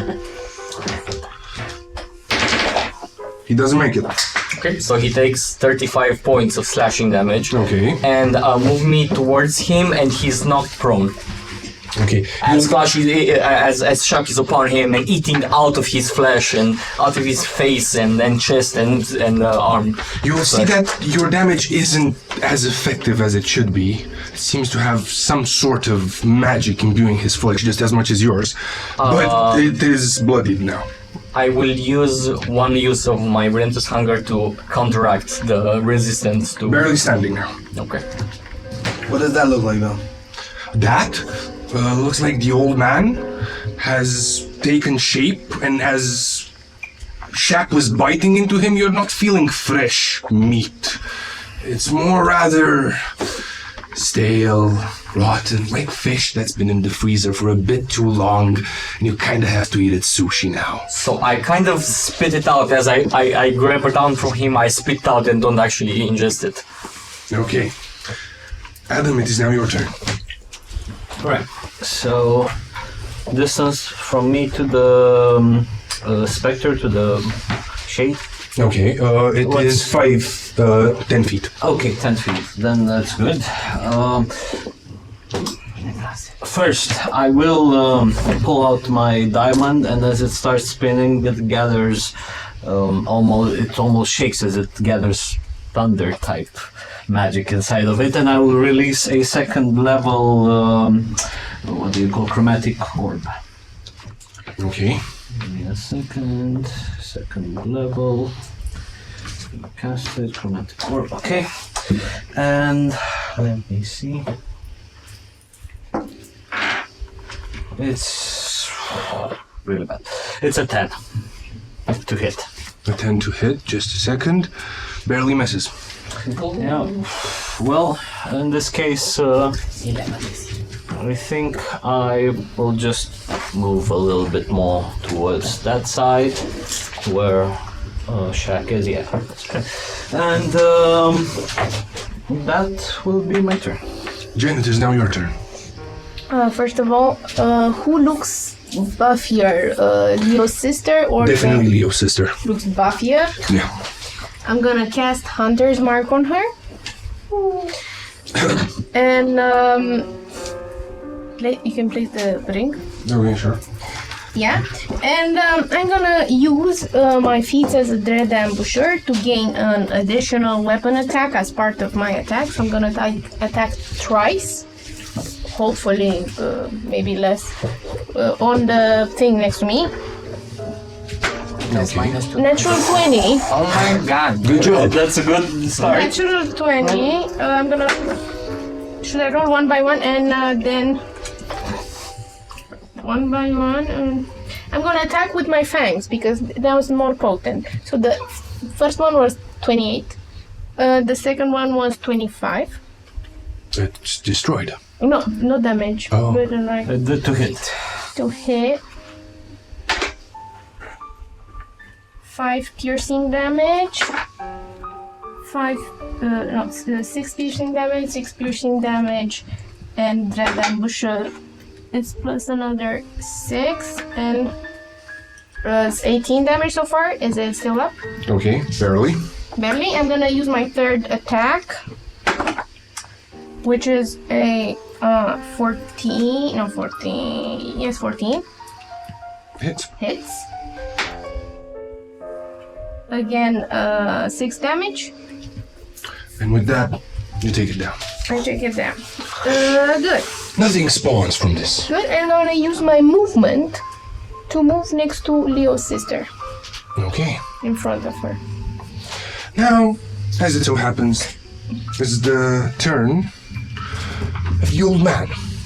Takes a look at Jack, and he attempts to eat your flesh as well. See that he doesn't have teeth, but with the gums that he has, he attempts to bite at you. Not the gums! What is your AC again? 18. Misses with the first. Of course, they're gums.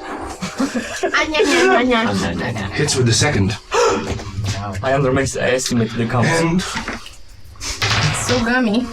He deals you 5 damage. But you have to make me a Constitution saving throw. It will. Oh, I think I felt it. It's a 10. You have minus 5 maximum HP. As you see that it takes part of your flesh with its gums and adds it to himself. Oh no. Now is the turn of Leo's sister. And surprise, surprise, she will do the same. She will attack you with her claws, critting you, Jen. Oh my god. Silvery barbs. Hitting you, Jen. Okay, but not critting. And, first of all, you take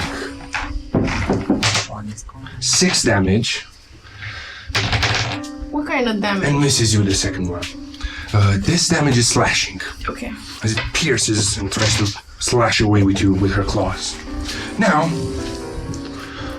it's Grace's turn. Grace, as a bonus action, she's gonna summon Mooney, and you see again a little baby griffin zooming through the air in his study form, and he's gonna act as a healing spirit.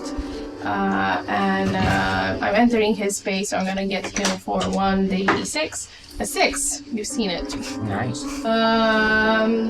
Nice. But I don't have the bonuses that I usually have. And as an action, I'm just gonna use Thorn Whip as I cast a cantrip, and from her archer study form, a prolonged line of stars act like a whip and try to hit the shade in the left. The one next to you? Or the one closest to... the one next to Pax? Next to me. Natural 20 for a total of 13. I forgot. Is it a ranged spell attack though? It's not a ranged spell attack, it's a... Long range melee. Long range melee, yeah, I believe. Okay. Cool. And I'm trying to pierce it. Do I roll double the damage, correct? Double the die. Double the die, which is 4d6. Awesome! 14. Piercing damage. Okay. But it's magical. With that, as it pierces the skin. It's barely standing. And I have to add the archer modifier. Since I have his constellation, I also roll one second. D8, I believe it is. It's a 6 plus, but I can't find the thing. It's 6 damage? No, it's a bit more. I'm sorry. What is 6? It doesn't matter. Anything. It's 6 plus. It's 6 plus 4. It's an extra 10 radiant. Then that destroys this shade as well. As it is lost in a flurry of both piercing thorns and you should also place Mooney, the tiny baby dragon, so we know if Pax passes through it, he can also get healed for 1d6. Healed. Where is it? There, somewhere there. Over here. End of your turn? Yeah. Leo. Leo is shaken by the sight of his. By the way, I need a concentration ring on top of me for Hunter's Mark. Did you use that? Sure. Did you use? Yeah, it's on Leo's I'm system. just gonna put this. There you go. Fantastic. Thou have made a mockery of my past, and I will make a mockery of you. Wisdom saving throw, please. Vicious? 14, vicious mockery. Sexy. Crits. Oh. You see that your sister already knows your quips. Can't do much to her. I back away. That's my turn. Okay, Pax. Between the initial shade and the new shades, is there a difference I can distinguish? They're the same. Start trying to disperse one of them. The black one. First for an 18. Hits. And a 9 damage. What sort of damage? Magical slashing. Okay. Then for a 14. Hits. For another 8. Magical slashing. Destroys it. This one? Yep. It fades away. Turn. Now it is their turn. And think. Did you move towards Mooney? No. You don't want to? I don't want to take attack over to Pax and Adam, you're gonna get attacked. Pax. Taxi and Adam. We miss you, Adam. What is your AC? Well, it's 13, but it can be an 18 if I use shield. Misses you as well. Okay, do I need to use shield? No. Okay. Check. Okay. I'll swing my axe on the old man.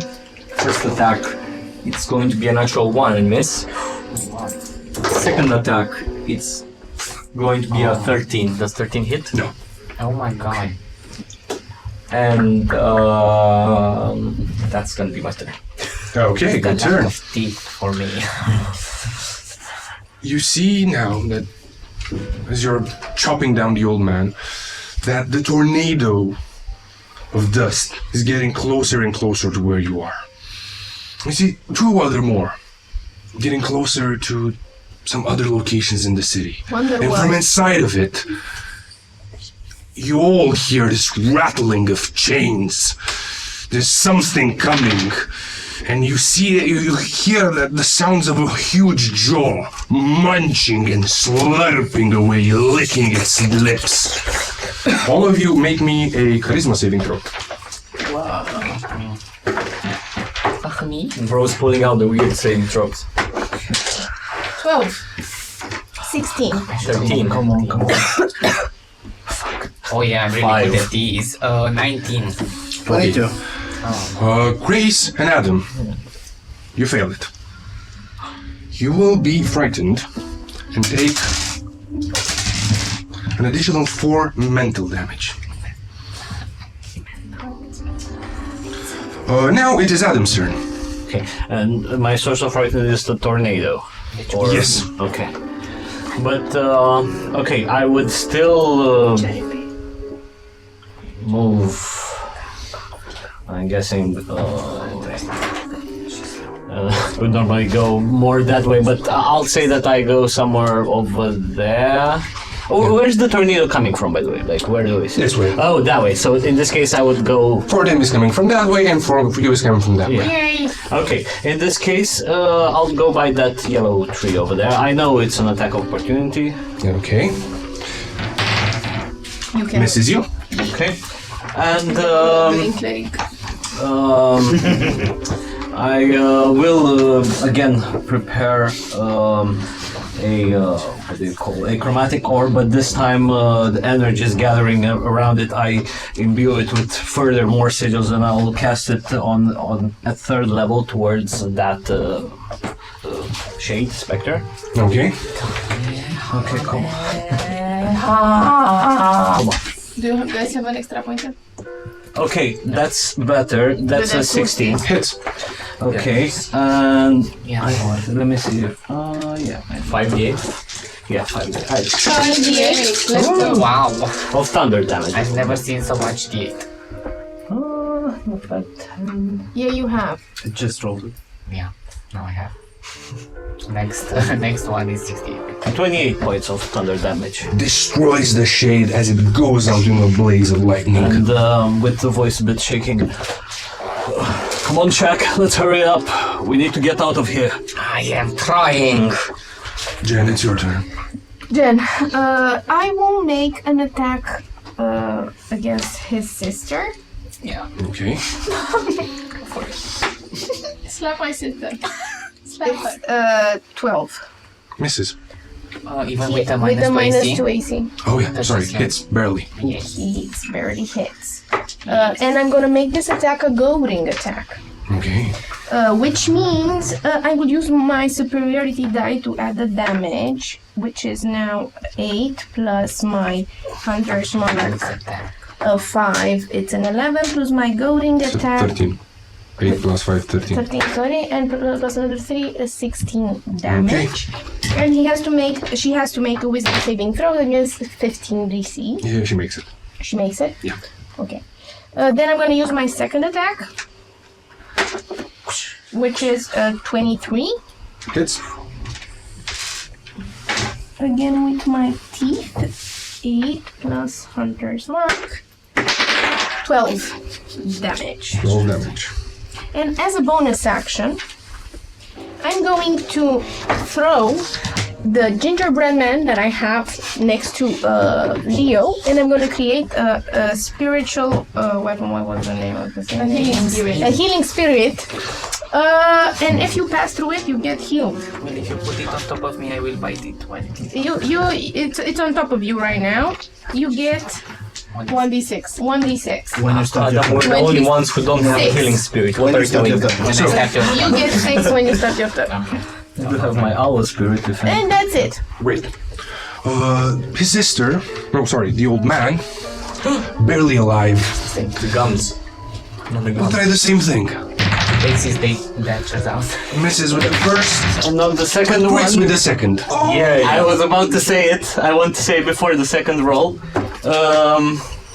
Basically, I will point my hands towards the creature and my eyes flash, and so to say, I transmit its fate, that of being imprisoned in this realm, and so to say, like mentally shut down by appearing the donjon constellation above him, and he has a 1 on his dice roll. Good. So it's a miss. As after you've denied its ravenous hunger, it stays idle, looking to attack yet again. But your sister will first of all try to attack Jen. Missing. Tries attacking her again, critting her. You cannot because she has slow. She can only take an action or bonus action, but she attacked with Also, she's goated, right? No. The action is multi-attack. Yeah. The action is Misses her with the second one again. You just hear Jen and another silvery barb going around and burning. amazing. Wow. It was gonna kill us. It is now Grace's turn. And you as well. Both of you hear the thing getting closer. And whatever it is, you see that again, it's sweeping away the sand buildings, but quite violently. But we don't see it yet. No. So I'm in fright, and I see the source of the fear in sight. No. It is Okay, not. so I'm I guess the tornado could be inside. It could be emanating Yeah, from that's there. the source. I'm asking to know if I roll with disadvantage or not. Yes. Yes. Okay, and I can't move willingly towards the source. No. Which direction is the tornado? There. Okay, so I go towards the shade that is attacking Pax. Okay. You know what? I don't need to go towards the shade that is attacking Pax. Where is the tornado in that direction? Yeah. Okay, I don't look at it, so I don't have disadvantage. Does it work like that? Okay, it's not inside. It's in your line of sight. So Okay. you see. Also, it's only the source of fear you have disadvantage against, right? No. While the thing you're scared of, you're scared. If you can see it in any It's within your line of sight. This is why I'm asking if I position myself. It is to the big enough so that you know it's there. Okay, It so is it's within there. your mind. So it's with Yeah, disadvantage. yeah. I'm gonna cast again a guiding bolt. I'm gonna start my action into Muni's area. Muni will grab his griffin body against me and do this noise. And it's again a 6. Oh my god, it's unbelievable how good I roll. And then secondly, I'm gonna roll with disadvantage with the same die. It's a total of 6 or just a 6? The healing is a 6.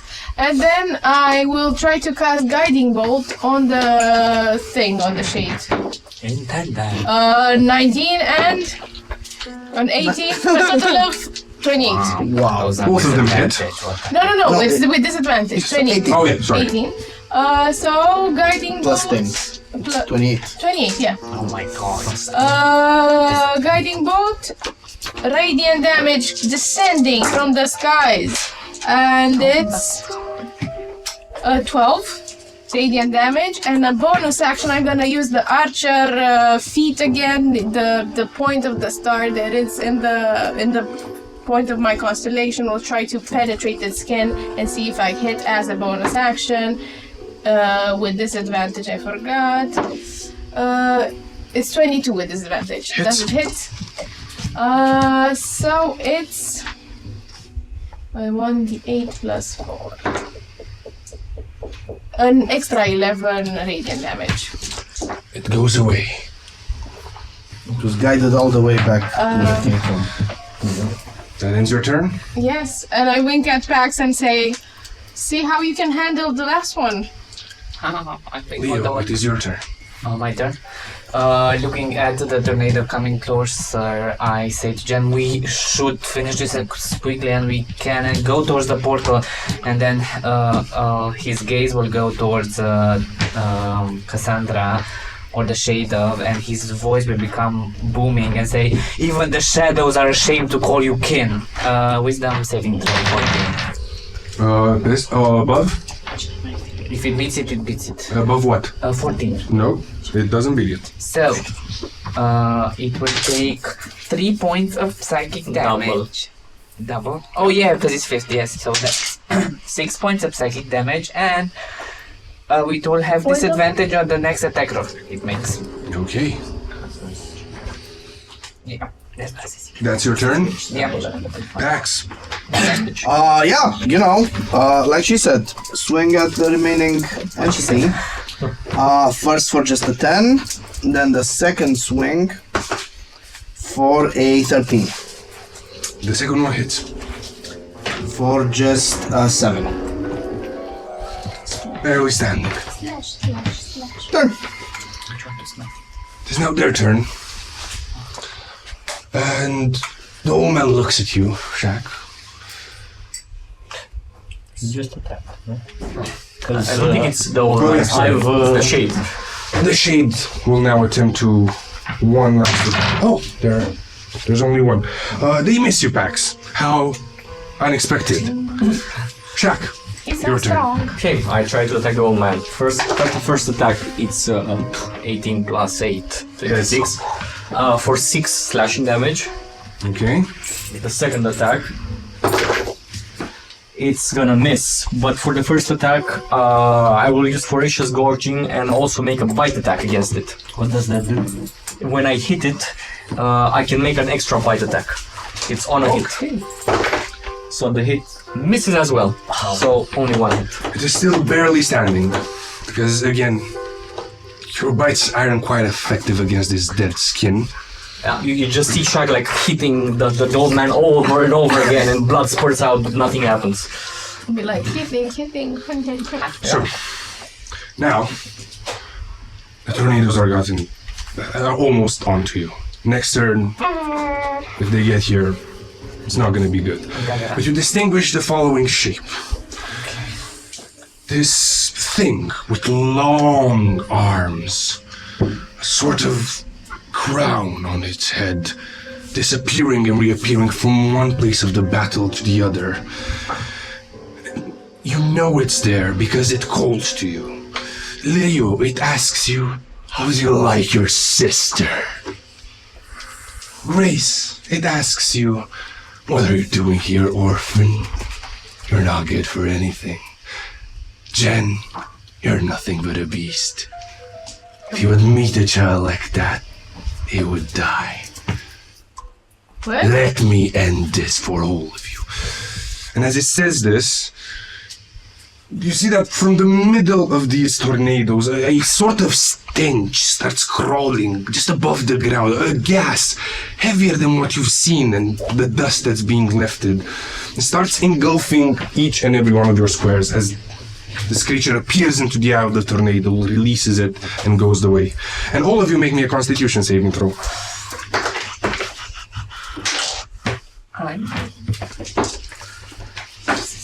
Is it with disadvantage? Let me check. 15.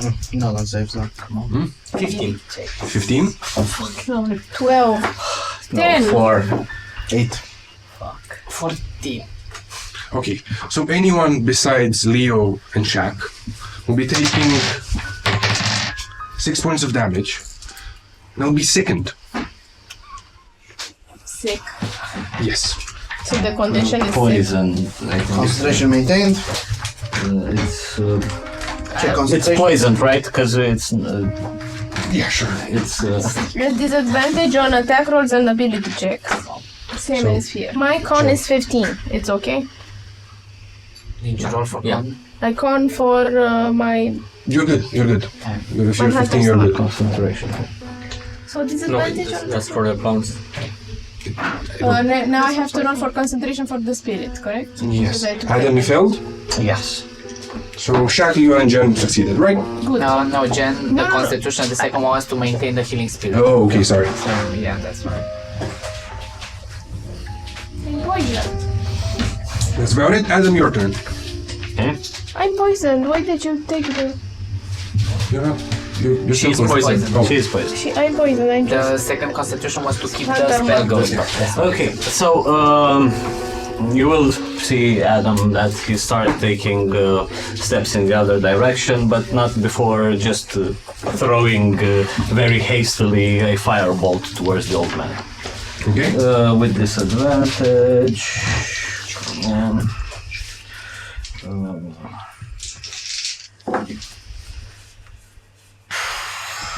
Nah, it's an 11. It misses, unfortunately. And I will just Did you heal go as your much as turn? I can. Okay. Both times. 6. And, yeah, that's my turn. That's your turn. Now it is now Jen. So you're essentially leaving, I guess, in Yeah, because if it's going from this Yeah, direction. Okay. just Just gonna take it for now. We're gonna run. How does Leo's sister look? And I don't mean It's bloody. She's very handsome. Oh, okay. Once before the spell ends, you can give yourself advantage on one attack on blah blah blah blah blah So we blah. see this creature. Get glimpses of it. yeah, just Then the glimpses you get of it, basically it appears there and releases this noxious.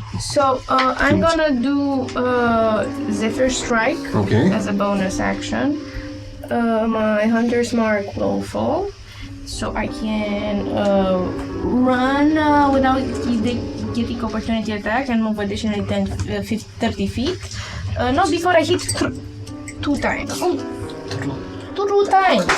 With this, with advantage. This one gives me one weapon attack roll with advantage, so normal. yeah. So it will be 28, 24. Sorry. Crack.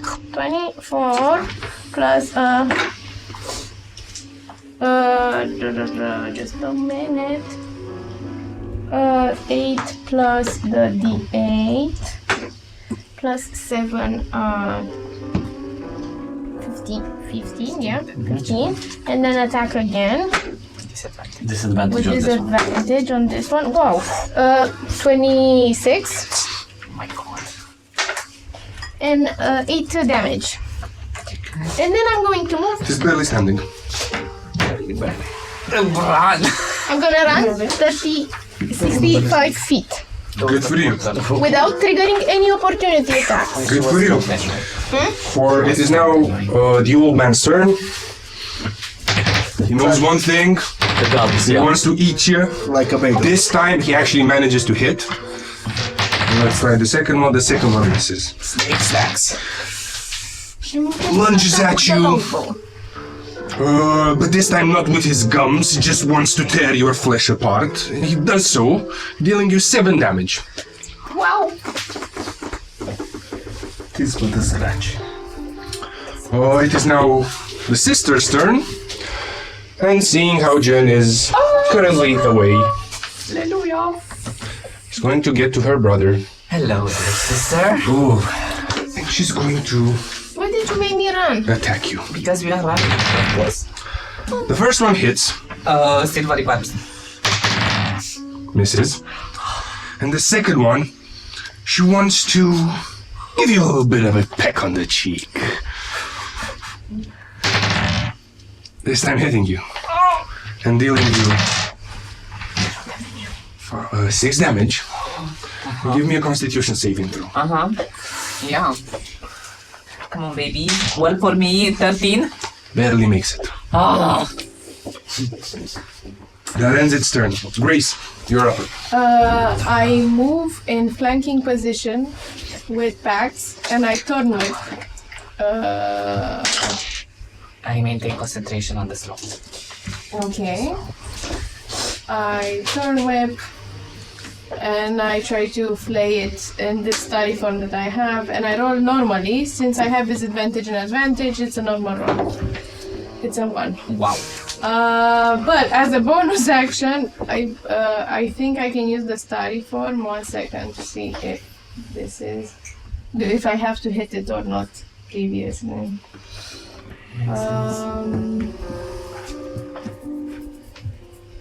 You whip. It's the study form. You whip and then you nay. When you activate this form as a bonus action, You don't even have it. You can. Okay, and I try this as a bonus action to hit it with the study form. It's 19. Hits. Okay, cool. Then it's a D8 plus 4. 7. Radiant damage. Bloody. Bloody. Don't Okay. get greedy, guys. Run away. This is it. This is it? Yeah. Sorry, Leo. Finish her. Taking the bite. No, I will not. I'm gonna run away. Finish her and then run. No! You can finish her with the Okay, longbow. Leo will use his movement 30 feet, use his action to dash. 60 feet. I don't need because she's slow, she can take reactions. And then, just for good measure. No, there's gonna be no, but there's another. Okay, so you. I just 50 feet. As they say, fucked off. I fucked off. You're still behind me. Oh, really? Fucked off slower. Oh no, actually no, I was further than you, so you're in front of me like kind of. Go. Finishing the thing, hopefully.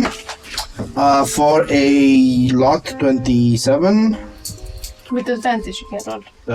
But poison. Second. So Poison. 13 on the first swing. Hits. No, 13 damage. Ai grecis franciză. 28. It is 27 to hit. It is down. Down? It is finished. Exploded. Dispersed. And then for my second attack, I will high five Grace. You can run and go. No, the other one. Sorry. You can. 1, 2, 3. Let's go. Okay. You can go into. Yeah. And I step into Mooney. I'll pet him for great reassurance. Check. But we need to run now. You get that. Can you down this old man? I do not think so based on past experiments, but More than my total. there is no time as I keep attacking him. First attack, it's a 19. Hits. Okay, I do 9 points of slashing damage to it. And I get an essence. Kill him. The second attack, it's a natural 20. Overkill him. For Killed him already. Fatality. 13 points of slashing damage. Fatality. As you do so, I just hit and at some point I break him from head to torso. like Or this. as it splits in half. You see that the old man had something festering inside of it, almost like a worm that in contact with the harshness of the environment starts enlarging more and more. And give me a dex saving throw. Oh my god. It's a fireball. It's a 16. You make it, only take half damage. You take 5 damage as bile and guts and whatever godforsaken matter spew onto you.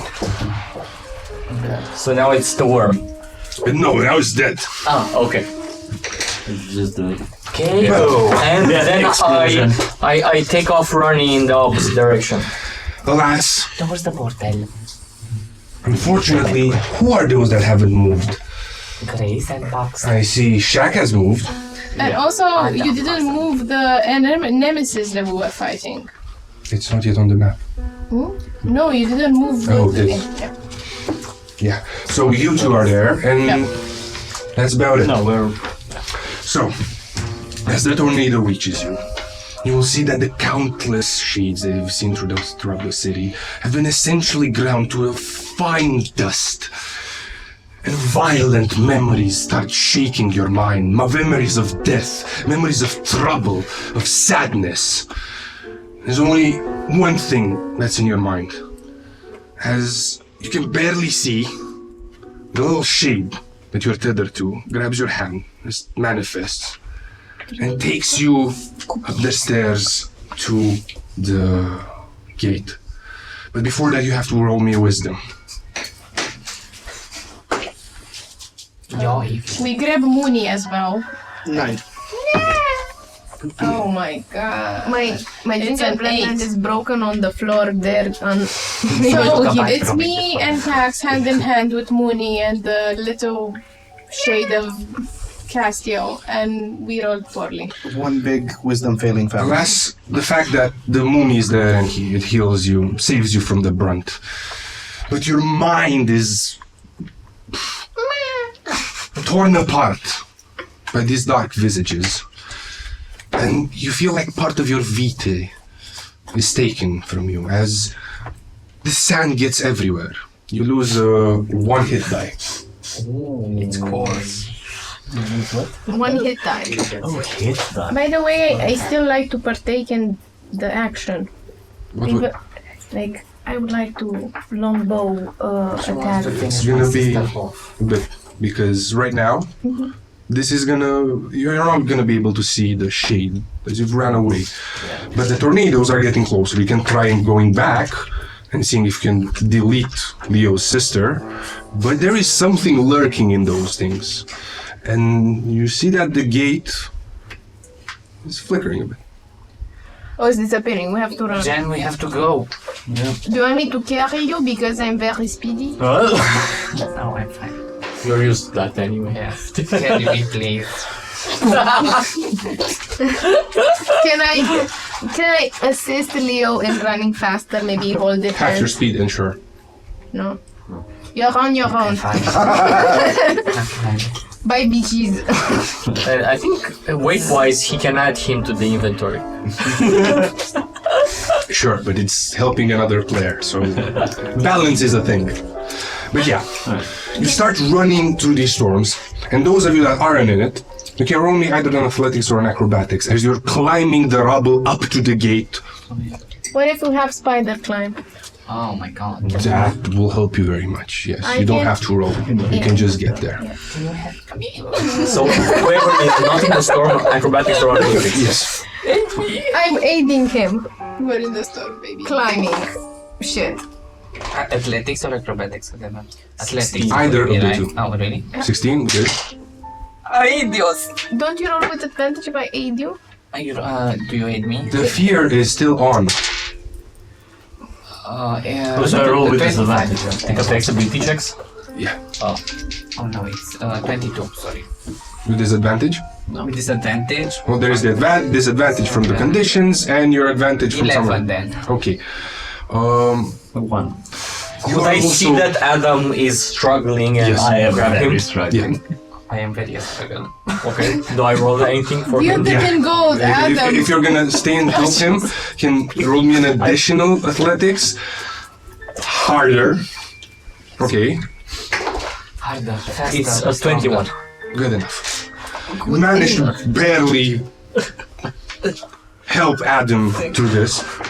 And you arrive, all of you, We still need here. the last part of the map. And I think we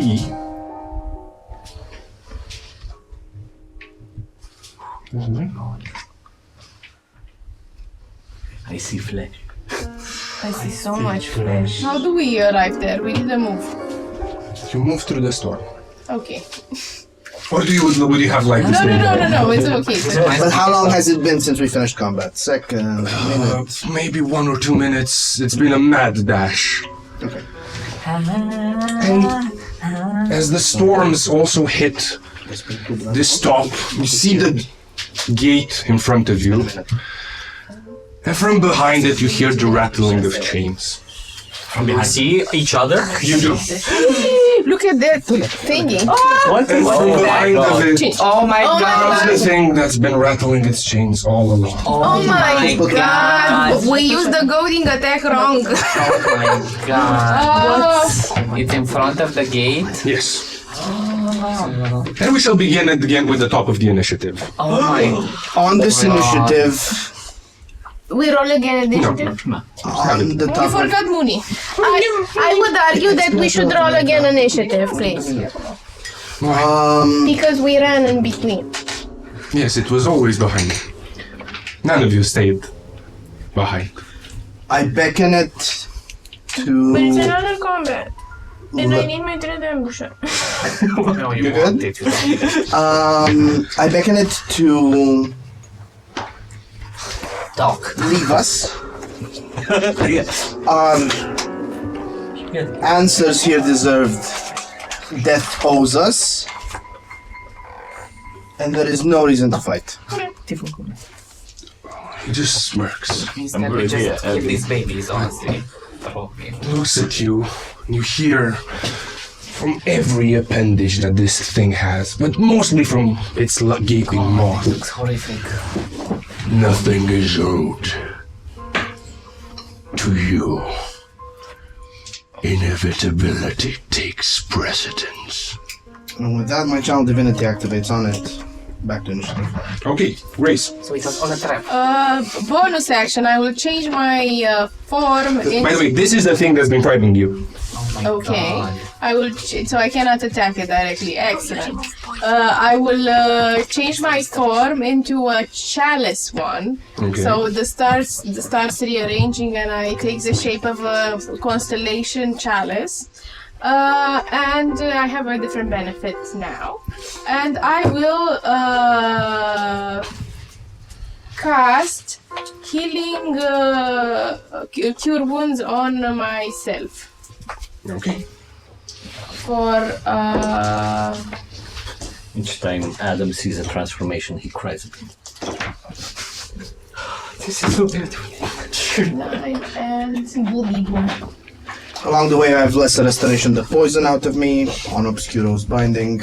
Can you touch her as well? Please touch me. We've only just met in this room. Oh, come on. it was a 9. Because he's late on her. So it's I've healed for a total of 15 with the benefit of the chalice. And as a bonus action, I don't know if I can do anything. No, I changed my form. This is it. I'm gonna stay put, and I'm gonna go in the side of this pillar. I don't know how much you guys at home will see this. 0. No, but yeah, It's fine. It's okay. We can zoom in on different areas. If we can move the camera a bit closer so it's more. Yeah. Our power of Okay. light editing. The I'm gonna do magic it. I'm going to do it. That's good, that's good. of D&D gremlins. Yeah. We're gonna bring you. Karina, mindful of the other camera. Okay. No, with your face. It's okay. Who's next? I finished my round. It's Leo. I am not prepared. As Illidan tells us.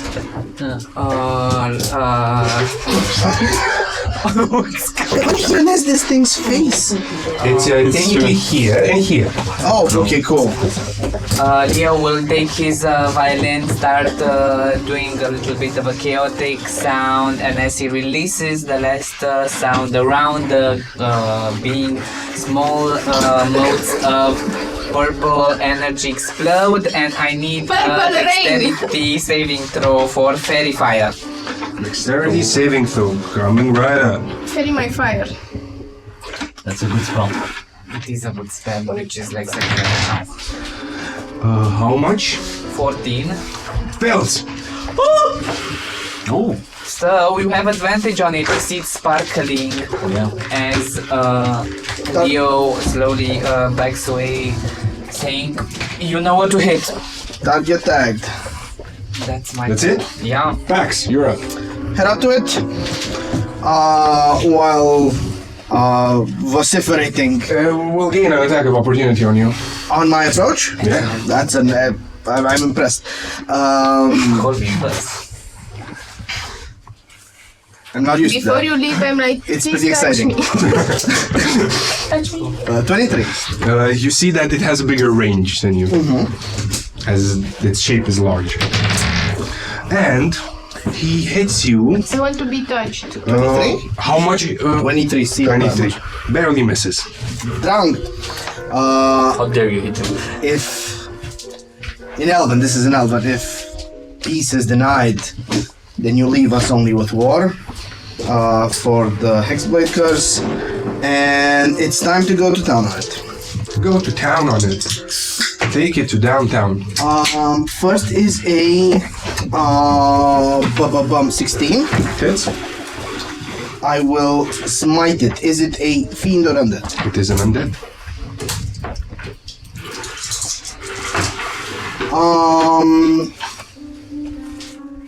21 damage. Wow.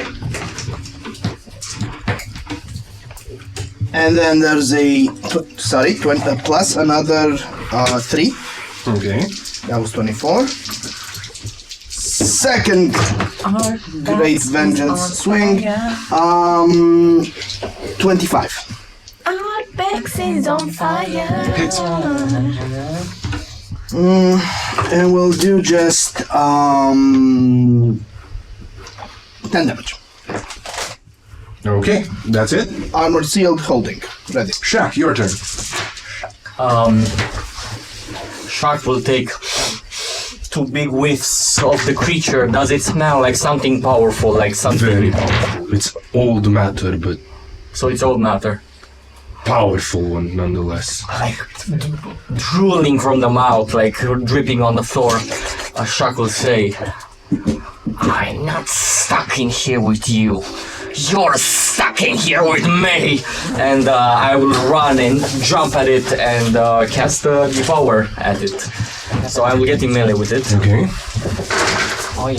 And it will take 11, 14, 21, 29, 36, 39 points of slashing damage as I grab onto it and start eating out of it and through its bones, and you can hear crackles and flesh being ripped apart. As you start consuming it, the matter fills your stomach, but again it sickens you. It wants to rob you of your strength. Roll a strength saving throw. Okay, I try to puke. It's a 9 So if we plus... consume him, we puke. Good to know. It's a 17. Barely makes it. You feel that it's wanting to tug away at your insides, to take your power, but it doesn't manage to. So it's not a good idea to actually eat out of it. Shocking. It is now its turn. I'm glad you tried that first. As it starts its turn, the tornado starts moving and coalescing all of it in the center. You're right in their eye.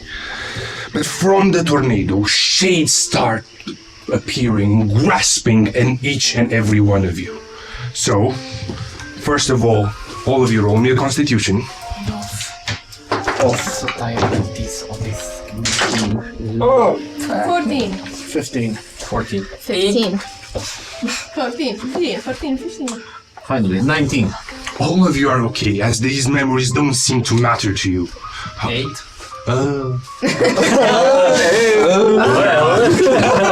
One of us. I can. So you're gonna be taking That's a lot of dice. 10 damage. Oh, it was like D1. I feel like, Well, but not ideal. And it now will, from this mouth, it has a gape. Let me attack. 1, 2, 3, 4. I think it barely. Who is this? Me? Was barely. Who was this? Manages to hit you. So, Shaq, Pax, and Leo, make me You're gonna make it. another Constitution save. Is it a magical effect? No. 14. 17. 23. No? Okay. So, Pax, you'll take full damage. 14 fails. You want to take half? Where the fuck is it? How much you have left? Is it spitting something?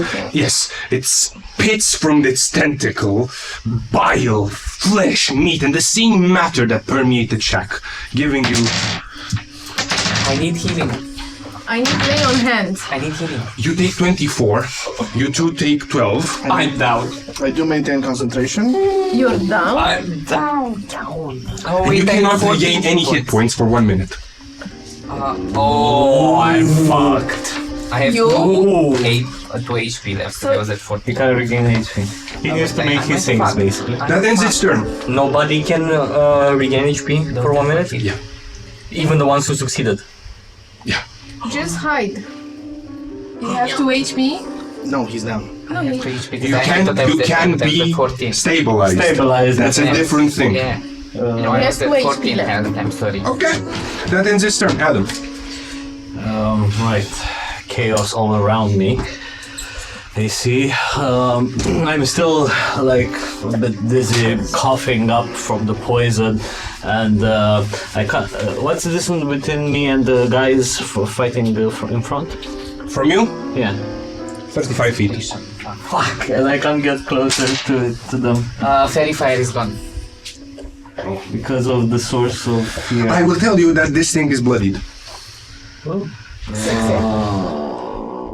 Features. No, so I wanted to cast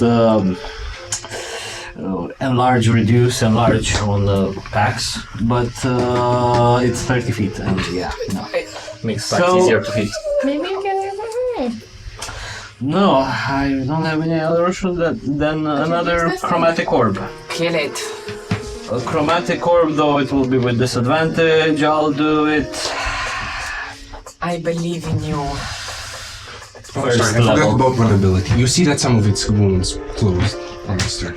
Even that, though, is still bloodied. No, second level, chromatic orb, thunder. Also endure again in the diamond, and with disadvantage. Do you have a familiar out? No, I don't have Polary out. I could bring her, because she's chilling in another dimension right now. If you cast a spell, you can cast it from your familiar, and your familiar would not have the frightenedness. Unless you have the... if it is a touch spell. Ah, okay. Yeah. Yeah, anyway, it is a 15. 15, let's go. 15, just a second. Misses. Oh my fracker. And the other one was natural 20? Yeah. Well, yeah, and again, I will try to go a bit more towards where Grace is, so just shift me a little bit. Shifting you. But, You're such a shifter. yeah. That's it? Yeah. Jen. Jen, bonus action, Hunter's Mark on the big guy. And as this is the first turn of this combat, I'm gonna use my Dread Ambusher thingy and move 45 feet next to him. Were you frightened? No, Good. I'm just poisoned. 45 feet. You can get next to him. Yeah, I would prefer on Pax's side, not on Shaq's side. Fine, you're getting the limb. The limb.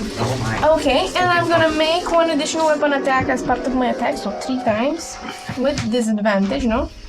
Yeah. Yeah. Yeah, because no more fairy fire. So the first one is at 11. Miss. Oh my god. The second one is at 12. Miss. Oh my god. And another 11. Oh. Miss. So there you go. Okay. So that's my turn. Yeah, that's my From, turn. I have concentration and he has 100 mark. Behind, you'll see that what peers through is this lovely gal. Oh my god, Cassandra, let it go. That's what she will do this turn. She just got here. Race, your turn. Grace will peek from behind, sees that Pax is in need of help, is desperate, thinks about doing something else, but in this new form, extends a star, which is her hand, and says, "Gravel!" as she commands the beast, and you have to pass a wisdom saving throw. Above? Above an 18. 18. Fails it. And he falls down prone, and then it's its turn immediately. On its turn, I think. Okay. What is the beast I'm not gonna put it prone. It's above 15. Above 15? I had an 16 on the last one. What? It's a saving throw, it's a wisdom saving. No, for me. I made the bad math. It's Let's okay. go, let's go. It's okay, Okay. let's go. Leo. Yeah. That's I don't know. He has 2 HP. He has 14 and minus 12. We'll look at the creature. I cannot heal, right? I cannot get. No, I'm so far. We'll look at the creature and say, I've seen more substance in a puff of smoke. Wisdom 14, please. Meet. What am I? I move in the middle of everyone, like not too close to Cassandra. You're not afraid of it? I'm not afraid of it. Like there, yeah, I'll see just there. Why? Because Cassandra is coming behind to fuck me. Incest! Right there from behind Okay, the can pillar. I or go something. behind the pillar? The second pillar. The second pillar. Yes. Thank you. Arigato. No, that in that It direction. doesn't matter, just leave me there. Okay. He's behind the Pax. That's bad. Uh, It's just that height. finish the sucker. A 16 initially. Mooney's down. Does? For 15. Oh my god, smite the Smite living it hell to out of it. Smite it to the ground. What is it like after this first strike? Still bloody. And a smiting 19. do it. Okay. 10, 16, Oh, 19, 19 wasn't the smite damage? No, it's to hit. 19 to hit. 19 to hit. The damage is 26. Radiant. It's entered barely standing. Oh my god. Death's door. I mean, like literally. No, it's death turn. and it's a door. Now it is Shaq's turn. Okay, I will position myself behind it a bit. So can you please move me? So I'm out of, breath attack range. And I will twirl my axes and start cutting into it. Okay. Actually, the first attack is gonna be a bite attack. It's gonna miss. Then the second attack is gonna be an offhand attack. That's gonna hit for, it's gonna be a 22 hit. 22? 22 hit. Okay. It hits. So it's gonna do 6 slashing damage. And I am going to use Voracious Gorging to make an extra bite attack against it. That's gonna be 18 to hit. And it's going to do 9 points of piercing damage. Okay. Still barely standing. Oh my god. Now it's his turn. is its turn and it passes it. I will get it drops to the ground. It's dropped to the ground and it ends its turn. Okay, yeah. Now it's prone. So if you hit it from here, you have advantage. It is added. Not if you use range attacks. If you hit it in melee from...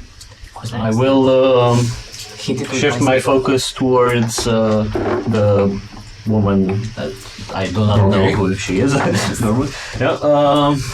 And I will just cast a first level chromatic orb, same thing, towards that one. So, yeah, because of the poison I still... No, moving on. Okay. Jen, your turn. Jen, I will hit this guy twice. With advantage on normal attacks. 13. Misses. And 19. Hits. 9 points of piercing damage. Still. Oh my god. Because it closed up some wounds on his turn. That's true. Shit. On his turn, I have plus another 3. Still. You are very close to downing it. Yeah. But here comes this little girl. Trouble. Cassandra, That do it, goes girl. here. Oh no. Make Papa proud. And attacks Adam. It comes. For a 15. Shield. And then again for a 19. Yeah, that hits. This is what happens if you don't finish your stage 1 combat. Oh, come on. It's the boss fight. You wanna hang away You from take what 3 damage. 3. And you make me a constitution save. Oh my god. Oh, no, sorry, a strength save. The strength. No, constitution, sorry. Wrong stat one. Natural type. There we go. You're unaffected by it. Grace, your turn. I look at the thing. I look at the sister. I look at the thing. I look at the sister and I say...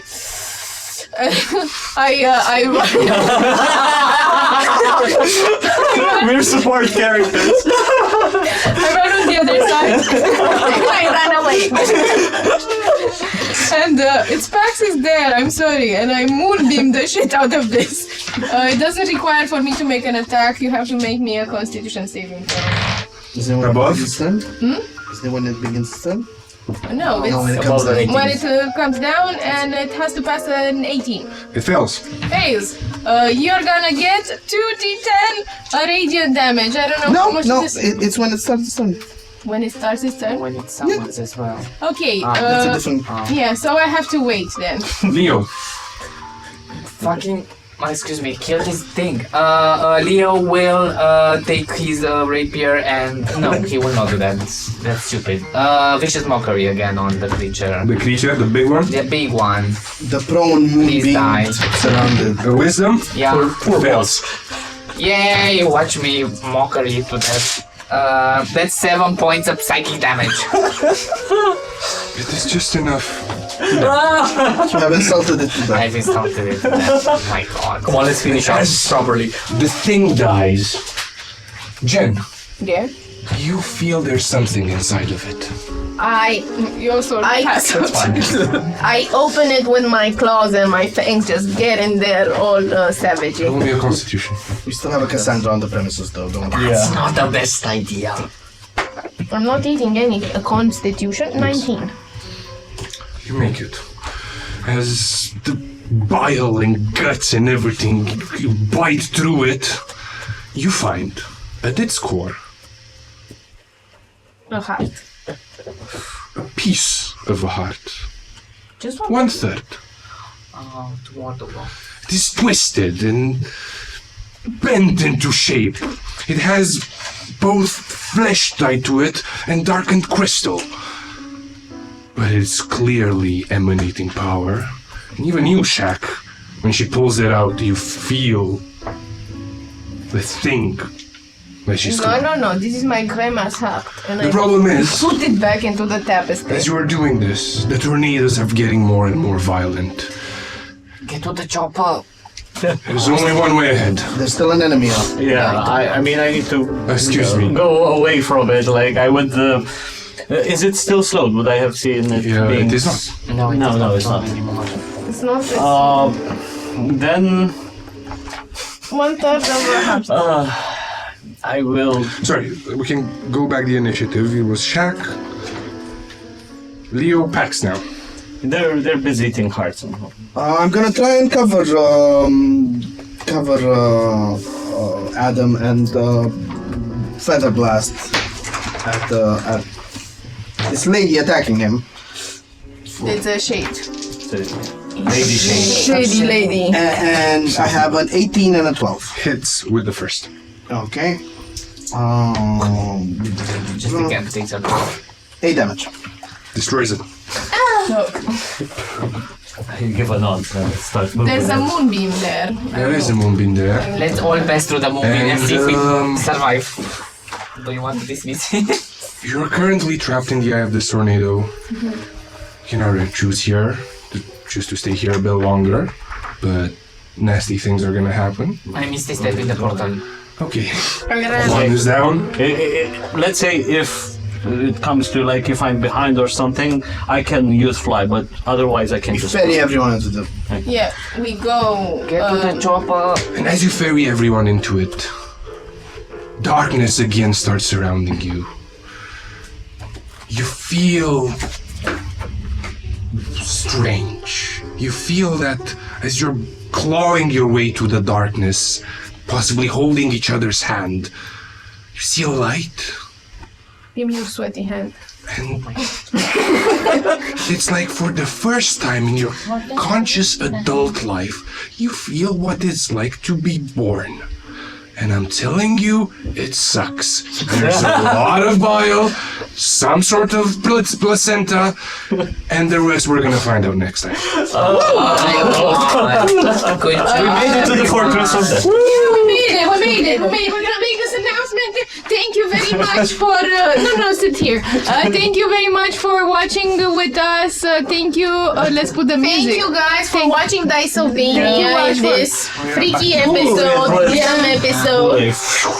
Thank you guys for sticking with us. If you like how Edward DM'd, it was amazing. But if you also like how Edward DM'd, please like, comment, and subscribe. Everything helps. And if you liked it even more, you can also check Buy Me a Coffee and donate a little bit there, so we afford an extra fruit, so we don't have to bump between cameras. Next, buy coffee. We're drinking water now. Exactly. And next time we're gonna see each other with the episode 21 of VIM, The Tale of Immortality, at the same hour, 5 p.m. UTC. Thank you, Cityscape. Thank you, Pixabay. Thank you, Rolling Hills Craft, for this amazing minis. Yeah. You also have a discount code with Dicesylvania 10 for 10% off. You wanna say the end bit? Good day. Good night, and don't let the vampires bite.